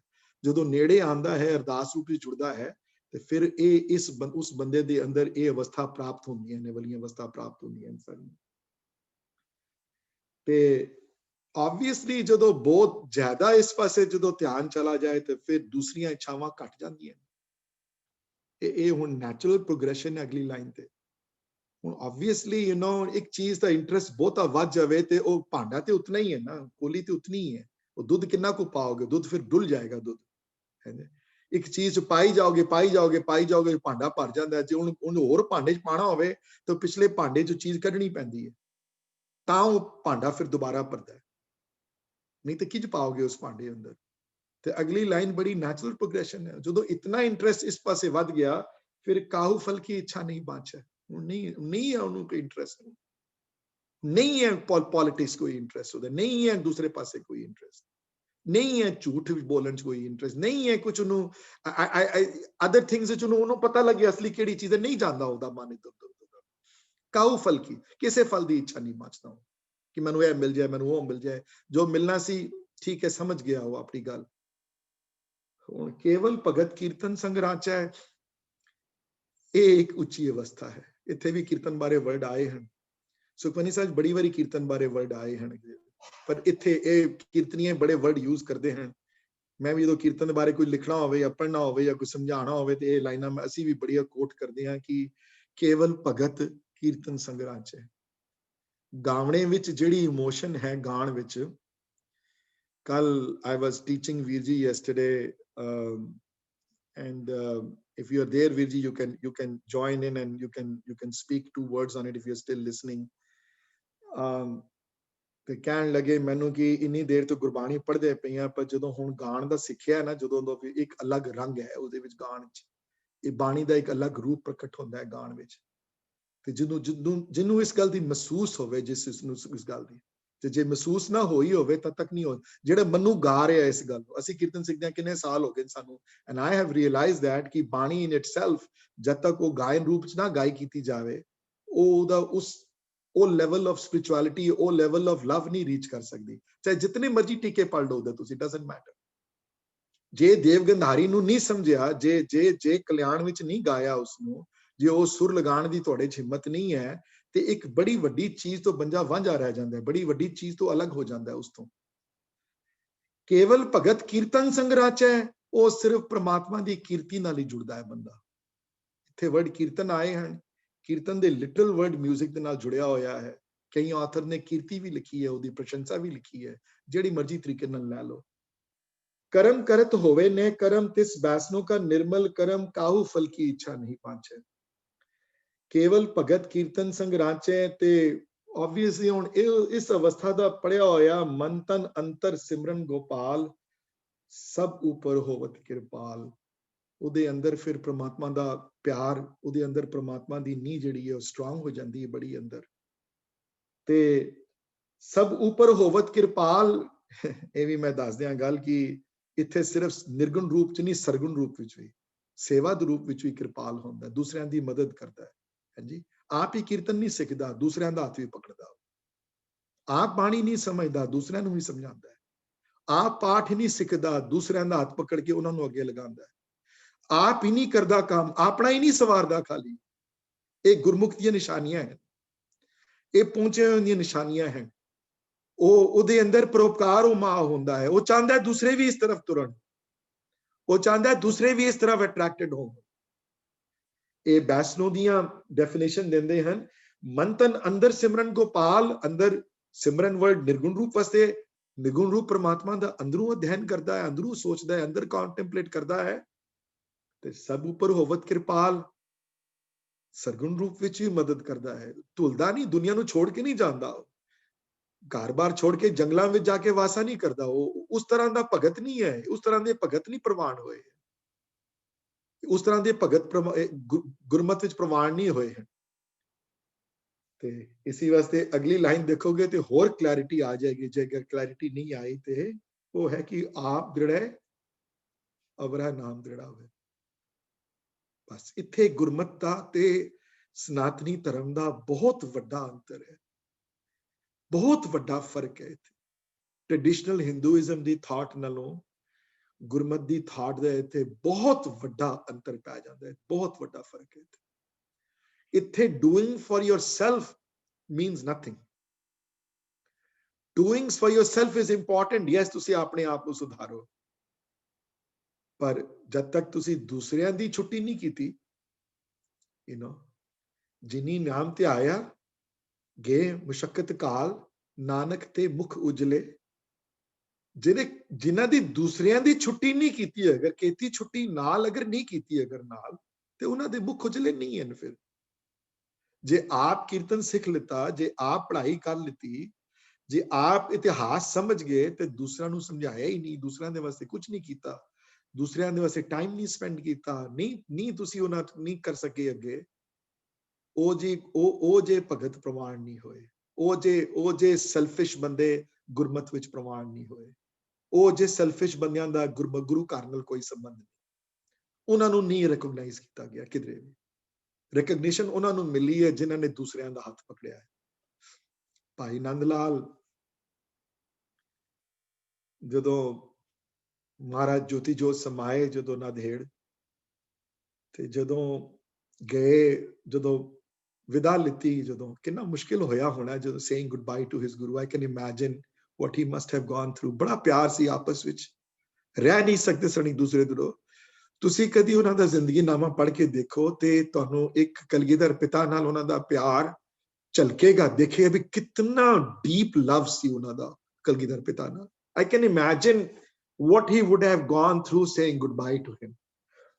ਜਦੋਂ ਆਪਣੇ ਆਪ ਨੂੰ, ਜਦੋਂ ਬ੍ਰਹਮ ਅਗਨੀ ਨਾਲ ਉਹਨਾਂ ਨੇ ਆਪਣੇ ਆਪ ਨੂੰ ਸੰਸਕਾਰ ਕੀਤਾ, ਜਦੋਂ ਗੁਰਿਆਈ ਬਖਸ਼ੀ, ਜਦੋਂ ਗੁਰੂ ਗ੍ਰੰਥ ਸਾਹਿਬ ਮਹਾਰਾਜ ਨੂੰ ਜਦੋਂ ਗੁਰਿਆਈ ਦਿੱਤੀ ਗਈ, ਜਦੋਂ ਭਾਈ ਨੰਦ ਲਾਲ ਉੱਥੋਂ ਜਦੋਂ ਵਿਦਾ ਲੈਂਦੇ ਹਨ ਗੁਰੂ ਤੋਂ, ਜਾਂਦੇ ਹਨ ਆਪਣੇ ਘਰ ਮੁਲਤਾਨ, ਅਨੰਦਪੁਰ ਨਹੀਂ ਜਾਂਦੇ, ਮੁਲਤਾਨ ਜਾਂਦੇ ਹਨ, ਤੇ Bhai Sahib establishes multiple music schools, multiple Gurbani ਦੇ schools in Multan. And the reason I say this is because ਇਹ ਇੱਕ ਸੱਚੇ ਭਗਤ ਦੀ ਨਿਸ਼ਾਨੀਆਂ ਹਨ ਕਿ ਆਪਣੇ ਕੋਲ knowledge ਨਹੀਂ ਰੱਖਣੀ। And I have to go far as say, Bhai Nand Lal ji the family ਚੋਂ ਹਾਲੇ ਵੀ ਬੰਦੇ ਮੌਜੂਦ ਹਨ, ਉਹਨਾਂ ਦਾ ਫੈਮਿਲੀ ਟਰੀ ਮੌਜੂਦ ਹੈ, ਕਿਤਾਬਾਂ 'ਚ ਮੈਂਸ਼ਨ ਕੀਤਾ ਗਿਆ ਉਹਨਾਂ ਦੇ ਫੈਮਿਲੀ ਟਰੀ ਬਾਰੇ। ਹੁਣ ਵੀ ਉਹਨਾਂ ਦੇ ਅੰਸ਼ ਵਿੱਚੋਂ ਹੈਂਡ ਬੰਦੇ ਜਿਹੜੇ ਪੰਜਾਬ 'ਚ ਰਹਿੰਦੇ ਹਨ। ਤੇ ਅਰਲੀਐਸਟ ਜਿਹੜਾ ਕਨੈਕਸ਼ਨ ਮਿਲਦਾ ਹੈ 1840s ਦਾ, 1830s ਦਾ ਜਿਹੜਾ ਕਨੈਕਸ਼ਨ ਮਿਲਦਾ ਹੈ, people have seen with those music school existed until 1850s and 60s in Multan. ਮਨੇ ਉਹਨਾਂ ਦੀ ਡੈਥ ਤੋਂ 100 ਸਾਲ ਬਾਅਦ ਵੀ ਅੱਗੇ ਉਹਨਾਂ ਦੇ ਘਰ ਵਾਲੇ ਚਲਾਉਣ ਵਾਲੇ ਉਹ ਸੰਗੀਤ ਦੇ ਸਕੂਲ ਚਲਾਉਂਦੇ ਰਹੇ ਮੁਲਤਾਨ।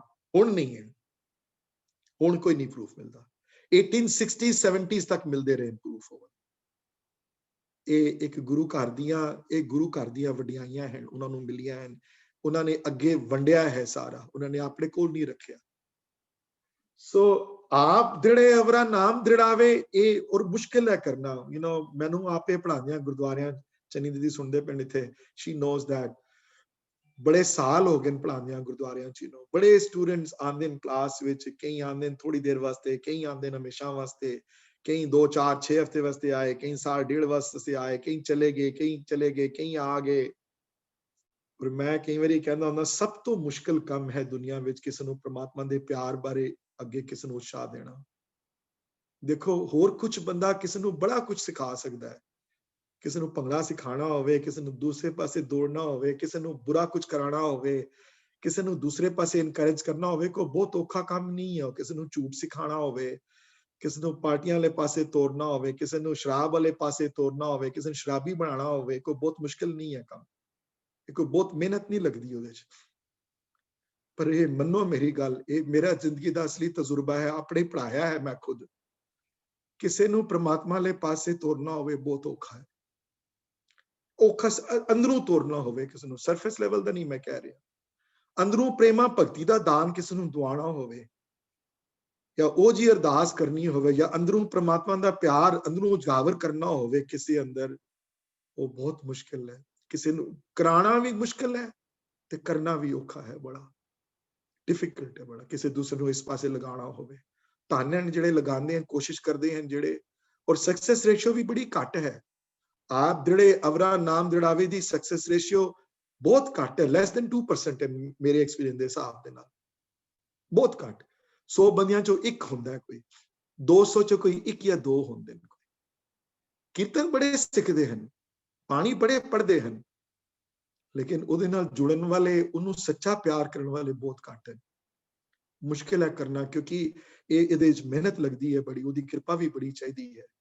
ਆਪ ਦ੍ਰਿੜੇ ਅਵਰਾ ਨਾਮ ਦ੍ਰਿੜਾਵੇ, ਇਹ ਗੁਰਮਤ ਨੂੰ ਪ੍ਰਵਾਨ ਹੋਇਆ ਨਾਨਕ ਉਹ ਬੈਸਨੋ ਪਰਮਗਤ ਭਾਵੇ। ਉਹ ਅਸਲੀ ਵੈਸ਼ਨੋ ਹੈ, ਉਹ ਅਸਲੀ ਵੈਸ਼ਨਵ ਹੈ, ਜਿਹੜਾ ਦੂਸਰਿਆਂ ਦਾ ਹੱਥ ਪਕੜ ਕੇ ਦੂਸਰਿਆਂ ਨੂੰ ਪ੍ਰਮਾਤਮਾ ਦੇ ਪਿਆਰ ਦੀ ਤਰਫ ਇਨਕਰੇਜ ਕਰਦਾ ਹੋਵੇ, ਜਿਹੜਾ ਇਨਕਰੇਜ ਕਰਦਾ ਹੋਵੇ ਕੀਰਤਨ ਵਾਲੇ ਪਾਸੇ ਲਗਾਏ, ਜਿਹੜਾ ਬਾਣੀ ਪੜ੍ਹ ਕੇ ਪੜ੍ਹੇ ਹੀ ਨਾ ਆਪ, ਦੂਸਰਿਆਂ ਨੂੰ ਇਨਕਰੇਜ ਕਰੇ ਇਸ ਪਾਸੇ ਲੱਗਣ ਵਾਸਤੇ। ਔਰ ਕਈ ਸੁਣਦੇ ਹਨ ਗਾਣ ਤੇ ਲੱਗ ਪੈਂਦੇ ਹਨ, ਪਰ ਬਹੁਤੇ ਨਹੀਂ ਲੱਗ ਪਾਉਂਦੇ, ਬਹੁਤੇ ਅੱਧੇ ਰਸਤੇ ਚੱਲਦੇ ਹਨ। ਸੋ ਇਹ ਤੁਸੀਂ ਵੀ ਕਰਨਾ ਹੈ ਸਾਰਿਆਂ ਨੇ, ਜੋ ਇੱਥੇ ਸਿੱਖਦੇ ਪਏ ਹੋ ਅੱਗੇ ਵੰਡੋ ਇਸ ਗੱਲ ਨੂੰ, ਤਾਂ ਦੂਸਰਿਆਂ ਨੂੰ ਹਮੇਸ਼ਾ ਇਨਕਰੇਜ ਕਰਿਆ ਕਰੋ, ਦੂਸਰਿਆਂ ਨੂੰ ਹਮੇਸ਼ਾ। ਔਰ ਇਸ ਇਨਕਰੇਜਮੈਂਟ ਜਿਹੜੀ ਹੈ, ਜਿਹੜੀ ਕਈ ਵਾਰੀ ਇਹਦੇ ਰਿਜ਼ਲਟ ਵੀ ਕਈ ਵਾਰੀ ਖਰਾਬ ਆਉਂਦੇ ਹਨ। ਕਈ ਵਾਰੀ ਬੰਦਾ ਤੁਹਾਡੇ ਮਜ਼ਾਕ ਹੀ ਉਡਾ ਸਕਦੇ ਨੇ ਤੁਹਾਡਾ, ਕਈ ਵਾਰੀ ਬੰਦਾ ਜੀ ਬੜਾ ਭਗਤ ਹੈ ਜੀ, ਬੜਾ ਗੁਰਦੁਆਰੇ ਨਾਲ ਜੁੜਿਆ ਹੋਇਆ ਜੀ, ਬੜਾ ਇਹੋ ਜਿਹਾ ਜੀ, you might not be considered very like a ਕਹਿ ਲੋ popular place, or popular ਬੰਦੇ, you are given a name also, you fall into a different category also, you might be called something else, but ਗੁਰੂ ਦੇ ਭਗਤ, ਪ੍ਰਮਾਤਮਾ ਦੇ ਭਗਤ ਇਸ ਗੱਲ ਤੋਂ ਡਰਿਆ ਨਹੀਂ ਕਰਦੇ ਕਦੇ। ਔਰ ਇਹ ਨਾ ਸੋਚ ਲੈਣਾ ਜ਼ਿੰਦਗੀ 'ਚ ਕਦੀ ਕਿ ਜਿਹੜੇ ਇਸ ਪਾਸੇ ਤੋਰਦੇ ਹਨ ਜਾਂ ਟੁਰਦੇ ਹਨ ਤੇ ਪ੍ਰਮਾਤਮਾ ਉਹਨਾਂ ਨੂੰ ਦੇਣਾ ਬੰਦ ਕਰ ਦਿੰਦਾ ਹੈ, ਜਾਂ ਉਹਨਾਂ ਦੇ ਘਰ ਖਾਲੀ ਹੋ ਜਾਂਦੇ ਨੇ, ਜਾਂ ਬੜੇ ਗਰੀਬ ਹੋ ਜਾਂਦੇ ਨੇ, ਜਾਂ ਉਹਨਾਂ ਕੋਲ ਹੁੰਦਾ ਨਹੀਂ ਕੁਝ ਵੀ, ਜਾਂ ਜੀ ਉਹ ਜੀ ਬੜੀ ਗਰੀਬੀ ਦੀ ਹਾਲਤ ਵਿੱਚ ਰਹਿੰਦੇ ਹਨ ਬੜੇ, ਜਾਂ ਬੜੇ ਪਾਵਰਟੀ 'ਚ ਬੜੇ ਸਪਾਰਟਨ ਲਾਈਫਸਟਾਈਲ ਹੈ ਉਹਨਾਂ ਦਾ, ਇਹ ਵੀ ਨਾ ਆਪਣੇ ਮਨ 'ਚ ਕਦੀ ਗੱਲ ਧਾਰਿਓ। ਹਾਂਜੀ, ਇਹ ਨਾ ਧਾਰਿਓ ਕਦੀ ਜਿਹੜੇ ਇਸ ਪਾਸੇ ਟੁਰਨ ਵਾਲੇ ਬੰਦਿਆਂ ਨੂੰ ਉਹ ਭੁੱਲ ਜਾਂਦਾ ਹੈ ਜਾਂ ਉਹਨਾਂ ਨੂੰ ਕੋਈ ਦਿੰਦਾ ਨਹੀਂ ਜਾਂ ਉਹਨਾਂ ਦੀ ਜ਼ਿੰਦਗੀ 'ਚ ਕੋਈ ਕਮੀਆਂ ਰਹਿ ਜਾਂਦੀਆਂ ਹਨ, ਇਹ ਵੀ ਆਪਣੇ ਮਨ ਵਿੱਚੋਂ ਇਹ ਗੱਲ ਹਟਾ ਲਓ। ਚੰਨੀ ਦੀਦੀ, you want to say something? You were nodding your head. You want to say something? You want to share a thought? ਤੁਸੀਂ ਕਰ ਸਕਦੇ ਹੋ if you want to, you know. So we have a question. ਹਾਂਜੀ, What was the classic definition of Vaishnav in that time in Hinduism that they? Vaishno the definition ਸੀ ਜਿਹੜਾ ਵਿਸ਼ਨੂੰ ਨੂੰ ਮੰਨਦਾ ਹੋਵੇ, ਜਿਹੜਾ ਟ੍ਰਿਨਿਟੀ ਨੂੰ ਮੰਨਦਾ ਹੋਵੇ, ਜਿਹੜਾ ਸ਼ਿਵ ਨੂੰ ਤੇ ਵਿਸ਼ਨੂੰ ਨੂੰ ਤੇ ਬ੍ਰਹਮਾ ਨੂੰ ਮੰਨਦਾ ਹੋਵੇ, ਜਿਹੜਾ ਸ਼ਾਸਤਰਾਂ ਵਿੱਚ ਜਿਹਦੀ ਨਿਸ਼ਠਾ ਹੋਵੇ, ਜਿਹਦੀ ਵੇਦਾਂ ਤੇ ਸ਼ਾਸਤਰਾਂ ਜਿਹਦੀ ਨਿਸ਼ਠਾ ਹੋਵੇ, ਜਿਹੜੀ ਮੂਰਤੀ ਪੂਜਾ ਨੂੰ ਮੰਨਦਾ ਹੋਵੇ, ਔਰ ਜਿਹੜਾ ਵੈਜੀਟੇਰੀਅਨ ਹੋਵੇ, ਵੈਸ਼ਨੋ ਹੋਵੇ ਜ਼ਿਆਦਾ। ਇਹ ਟ੍ਰੈਡੀਸ਼ਨਲ ਡੈਫੀਨੇਸ਼ਨਸ। ਅਗਰ ਤੁਸੀਂ ਹੋਰ ਡਿਟੇਲਸ ਦੇਖਣਾ ਨਾ ਵੀਰ ਜੀ, ਤੇ ਅਗਰ ਤੁਹਾਡੇ ਕੋਲ ਸੰਥਿਆ ਦਾ ਵੋਲਿਊਮ ਵਿੱਚ ਡਿਸਕਸ ਕਰਦੇ, ਪੇਜ ਨੰਬਰ ਦੱਸ ਦਿਆਂ ਤੁਹਾਨੂੰ ਮੈਂ। I have a page number here, I can tell you if I can find it, the page number. I found the page number. So a page number 1700 ਤੇ, ਹਾਂਜੀ ਬਿਲਕੁਲ ਠੀਕ। ਹਾਂਜੀ, ਵੋਲਿਊਮ ਕਿਹੜੀ ਹੈ ਦੀਦੀ, ਉਹ ਵੀ ਦੱਸ ਦਿਓ। 4 ਚੌਥੀ ਵੋਲਿਊਮ, ਵੋਲਿਊਮ ਨੰਬਰ 4 ਤੇ ਪੇਜ 1700 ਤੇ ਭਾਈ ਸਾਹਿਬ ਡਿਸਕਸਸ ਦਾ, ਤੁਸੀਂ ਖੁਦ ਪੜ੍ਹ ਸਕਦੇ ਹੋ। ਔਰ ਜਿਨ੍ਹਾਂ ਕੋਲ ਨਹੀਂ ਹੈ ਉਹ ਤੁਸੀਂ sikhbookclub.com ਤੋਂ ਡਾਊਨਲੋਡ ਕਰ ਸਕਦੇ ਹੋ। ਸੋ ਉਹ ਤੁਸੀਂ ਫਿਰ ਆਪਣੇ ਆਈਪੈਡ ਤੇ ਪੜ੍ਹ ਸਕਦੇ ਹੋ ਉਸਨੂੰ ਤੁਸੀਂ। ਸੋ ਅਗਲੀ ਡੈਫੀਨੇਸ਼ਨ ਅਗਲੇ ਹਫਤੇ we will continue with the next definition of the word Bhagauti. And Bhagauti ਦੀ ਟ੍ਰੈਡੀਸ਼ਨਲ ਡੈਫੀਨੇਸ਼ਨ ਗੁਰਮਤ ਦੇ ਹਿਸਾਬ ਨਾਲ ਡੈਫੀਨੇਸ਼ਨ ਗੋਬਿੰਦ ਦੇਵ ਮਹਾਰਾਜ ਦੇਣਗੇ, ਤੇ ਭਗਉਤੀ ਤੋਂ ਬਾਅਦ ਅਗਲੀ ਗੁਰਮਤ ਦੇ ਹਿਸਾਬ ਨਾਲ ਪੰਡਿਤ ਦੀ ਡੈਫੀਨੇਸ਼ਨ ਆਈ ਹੈ ਕਿ ਅਸਲੀ ਪੰਡਿਤ ਕੌਣ ਹੈ। ਹਾਂਜੀ, ਸੋ ਉੱਥੇ ਫਿਰ ਪੰਡਿਤ ਬਾਰੇ ਜਦੋਂ ਗੱਲ ਆਏਗੀ ਤੇ ਫਿਰ ਵਰਣ ਬਾਰੇ ਵੀ ਗੱਲ ਆਏਗੀ।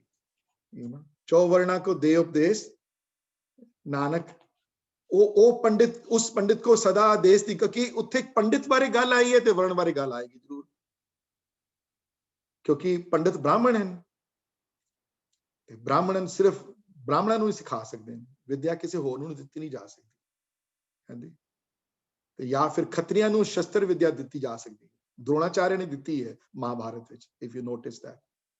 हाँ जी, लेकिन तू थल्ले वाले लेवल नहीं दे सकते विद्या सिर्फ ब्राह्मण लै सकते हैं विद्या। पर इत्थे वर्ड होर आए हैं, इत्थे जिथे वो असली पंडित है जिहड़े चारां वर्णां नूं इक्को ही वर्ण समझ के जिन्हें उपदेश दिते होण, वो असली पंडित है सुखमनी दे हिसाब दे नाल। That is the real पंडित। उस पंडित की definition next week आएगी, then we will discuss it, you know। उस पंडित ਨੂੰ एड्रेस करेंगे, उस पंडित ਨੂੰ ਜਿਹੜੇ राम नाम आत्म में सोध है, you know, ਜਿਹੜਾ ਆਪਣੇ ਅੰਦਰ ਪ੍ਰਮਾਤਮਾ ਦਾ ਨਾਮ ਸੋਧਦਾ ਹੈ, ਜਿਹੜਾ उस पंडित के उपदेश जग जीव है कि ਇਹ ਵੈਸੇ उपदेश ਦਿੰਦੇ ਹਨ पंडित, पर असली पंडित ਉਹ ਹੈ ਜਿਹਦੇ ਅੰਦਰ ਪ੍ਰਮਾਤਮਾ ਵਸਦਾ ਹੈ, ਜਿਹਦੇ ਅੰਦਰ ਫਿਰ ਉਸ ਉਪਦੇਸ਼ ਦੇ ਅੰਦਰ ਉਸ ਜੁੜਿਆ ਹੋਇਆਂ ਦੇ ਥੱਲੇ ਅੰਦਰ ਪ੍ਰਮਾਤਮਾ ਵਸਣ ਦੇ ਨਾਲ ਜਿਹੜੇ ਹਨ ਉਹ ਉਸ ਉਪਦੇਸ਼ ਦੇ ਥੱਲੇ ਪੰਡਿਤ ਜਿੰਦਾ ਹੈ। ਪੰਡਿਤ ਦੀ ਡੈਫੀਨੇਸ਼ਨ ਆਈ ਹੈ ਉੱਥੇ। ਹਾਂਜੀ, ਫਿਰ ਰਾਮਦਾਸ ਦੀ ਡੈਫੀਨੇਸ਼ਨ ਆਈ ਹੈ ਕਿ ਜਾ ਕੇ, ਹੈ ਨਾ, ਰਾਮਦਾਸ ਦੀ ਡੈਫੀਨੇਸ਼ਨ ਵੀ ਆਈ ਹੈ। ਰਾਮਦਾਸੀਏ ਹੁੰਦੇ ਸਨ ਜਿਹੜੇ ਨੱਚਦੇ ਸਨ, ਯੂ نو, ਟੈਂਪਲਸ ਵਿੱਚ, ਉਹਨਾਂ ਦੇ ਗੁਰਮਤ ਦੇ ਹਿਸਾਬ ਨਾਲ ਡੈਫੀਨੇਸ਼ਨ ਦਿੱਤੀ ਨੇ। ਸੋ ਐਂਡ ਫਿਰ ਅੱਗੇ ਜਾ ਕੇ ਗੁਰਮਤ ਦੇ ਹਿਸਾਬ ਦੇ ਨਾਲ ਸਿੱਖੀ ਦੀ ਸਭ ਤੋਂ ਉੱਚਾ ਜਿਹੜੀ ਅਵਸਥਾ ਹੈ ਜੀਵਨ ਮੁਕਤ ਦੀ, ਉਹ ਦਿੱਤੀ ਹੈ ਉਹਨਾਂ ਨੇ। ਹਾਂਜੀ, that is for the preview to the things to come, you know. Vijay, I have one question. Bisan ki maya, what is that? All maya? Paramatma di maya. Maya di definition is anything that takes away from spirituality is maya. Any distraction is maya, and that distraction includes your family. I'm sorry to say this. मैं पहले बार कहता उथे श्लोक संस्कृति विच मापियो दे प्यार नूं भी त्रिग के आया उन्होंने, त्रिगंत मात पिता स्नेह, you know.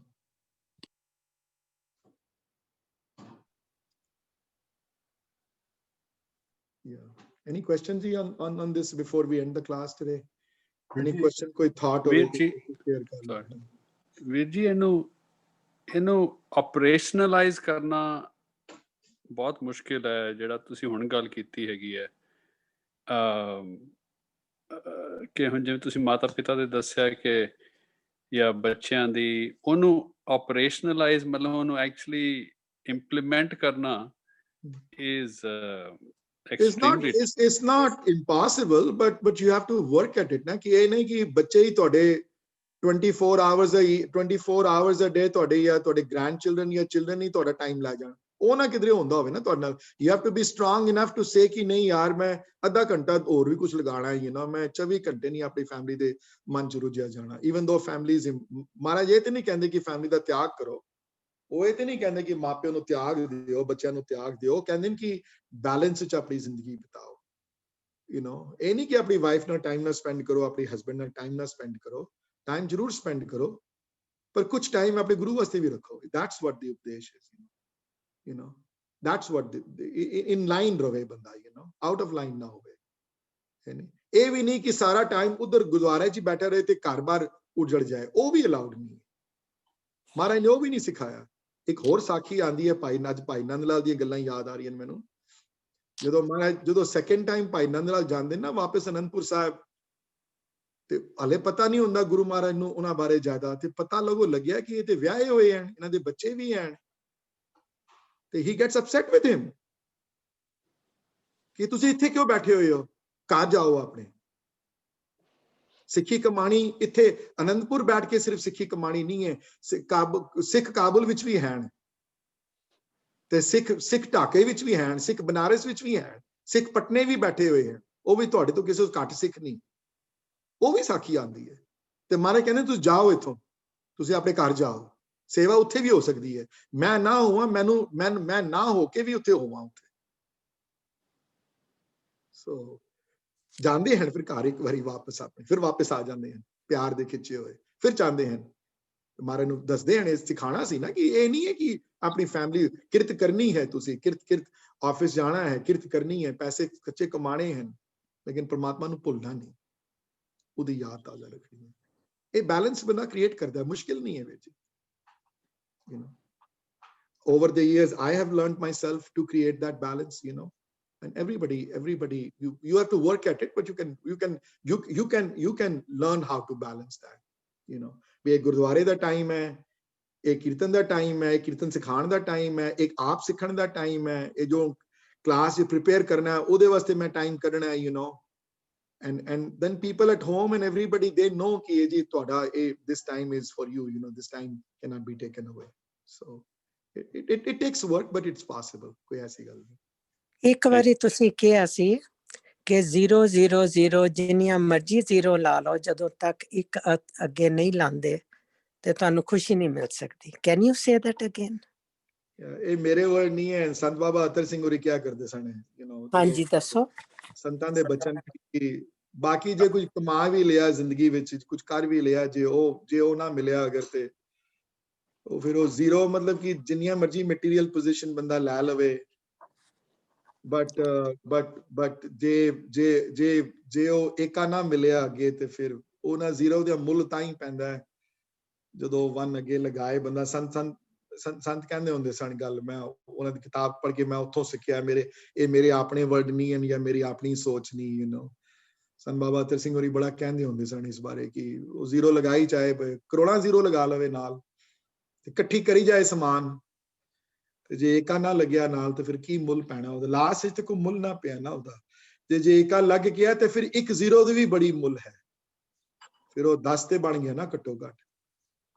ਤੇ ਜੇ ਨਾ ਲੱਗਿਆ ਤੇ ਫਿਰ ਉਹ 0 ਦੇ 0, ਫਿਰ 0 ਦੇ 0 ਹੀ ਹਨ ਸਾਰੇ ਅੱਗੇ, ਫਿਰ 0 ਹੀ ਹੈ, ਕੁਛ ਨਹੀਂ ਅੱਗੇ। ਸੰਤ ਹੋਰੀ ਕਹਿੰਦੇ ਹੁੰਦੇ ਸਨ, ਮੈਂ ਉਹਨਾਂ ਤੋਂ ਵੱਡਿਆਂ ਤੋਂ ਸਿੱਖਣ ਨੂੰ ਬੜਾ, ਉਹਨਾਂ ਦੀ ਜੀਵਨੀਆਂ ਤੋਂ ਸਭ ਤੋਂ ਜ਼ਿਆਦਾ ਮੈਨੂੰ ਐਜੂਕੇਸ਼ਨ ਜਿਹੜੀ whatever I teach, I try to read so much, ਜਿਹੜੇ ਕਿ ਪਹੁੰਚੇ ਹੋਏ ਹਨ, ਜਿਹੜੇ ਉਹਨਾਂ ਤੋਂ ਇਤਨਾ ਕੁਝ ਸਿੱਖਣ ਨੂੰ ਮਿਲਦਾ ਹੈ ਨਾ, ਜਿਨ੍ਹਾਂ ਨੇ ਆਲਰੇਡੀ ਐਕਸਪੀਰੀਅੰਸ ਕੀਤਾ ਹੋਇਆ ਸਾਰਾ ਕੁਝ।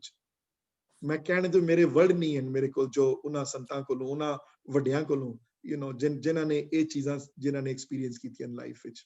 ਹਾਂਜੀ, I only have now 2 or 3 minutes though, so I have a quick question, otherwise I'll end the class. ਹਾਂਜੀ, We just wanted to ask you, ਤੁਸੀਂ ਉਹਨੂੰ ਕਿਹਾ ਸੀਗਾ ਭਾਈ ਵੀਰ ਸਿੰਘ ਜੀ ਦੀ ਜਿਹੜੀ ਹੈਗੀ ਗੁਰੂ ਨਾਨਕ ਚਮਤਕਾਰ, I should study that really, ਤੇ ਉਹਦੇ ਵਿੱਚ ਜਪਜੀ ਸਾਹਿਬ ਦੇ ਜਿਹੜੀ ਹੈਗੀ ਉਹਨਾਂ ਦੀ ਉਹ ਜਿਹੜੇ ਸੈਕਸ਼ਨ ਦੇ ਵਿੱਚ ਜਪਜੀ ਸਾਹਿਬ ਦੀ ਗੁਰੂ ਨਾਨਕ ਚਮਤਕਾਰ ਚ ਨਹੀਂ ਹੈ ਵੀਰ ਜੀ, maybe I misspoke or you misunderstood, ਉਹ ਸੰਥਿਆ ਵਿੱਚ ਹੈ। ਅੱਛਾ, ਸੰਖਿਆ ਉਹ ਸੰਥਿਆ ਨਾਮਕ ਬੁੱਕ ਵਿੱਚ ਹੈ। Okay, thank you.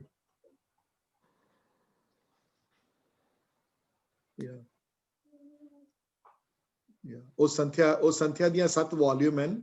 ਉਹ 7 ਵੋਲਿਊਮ ਜਿਹੜੀ ਪਹਿਲੀ ਵੋਲਿਊਮ ਹੈ ਨਾ ਵੀਰ ਜੀ, ਉਹਦੇ ਵਿੱਚ ਹਾਂ ਕਿਧਰੇ ਗੁਰੂ ਨਾਨਕ ਚਮਤਕਾਰ ਵਿੱਚ ਜਪਜੀ ਸਾਹਿਬ ਦੇ ਬਾਰੇ ਇਧਰ ਉਧਰ ਡਿਸਕਸ਼ਨ ਆਈ ਹੈ, ਬਟ ਉਹ ਡਿਸਕਸ਼ਨ ਜਿਹੜੀ ਹੈ ਜਪਜੀ ਸਾਹਿਬ ਦੇ ਮਤਲਬ ਕਿ ਉਹ ਮੇਨ ਡਿਸਕਸ਼ਨ ਨਹੀਂ ਹੈ, that is just ਉਸ ਸੰਦਰਭ ਵਿੱਚ ਆਈ ਹੈ, ਉਸ ਕੰਟੈਕਸਟ ਵਿੱਚ ਆਈ ਹੈ। ਜਿਸ ਤਰ੍ਹਾਂ ਕਿਧਰੇ ਸੈਕੰਡ ਵੋਲਿਊਮ ਵਿੱਚ ਇੱਕ ਜਗ੍ਹਾ ਉਹਨਾਂ ਨੇ ਖੰਡਾਂ ਬਾਰੇ ਡਿਸਕਸ਼ਨ ਕੀਤੀ ਹੈ, but that is not the focus ਨਹੀਂ ਹੈ ਮੇਨ ਉਹਨਾਂ ਦਾ। Thank you. No problem. Okay, nobody has any questions, so I'm going to Fateh bulawanga ji. Thank you for coming ji. Vaheguru ji ka khalsa, Vaheguru ji ki fateh.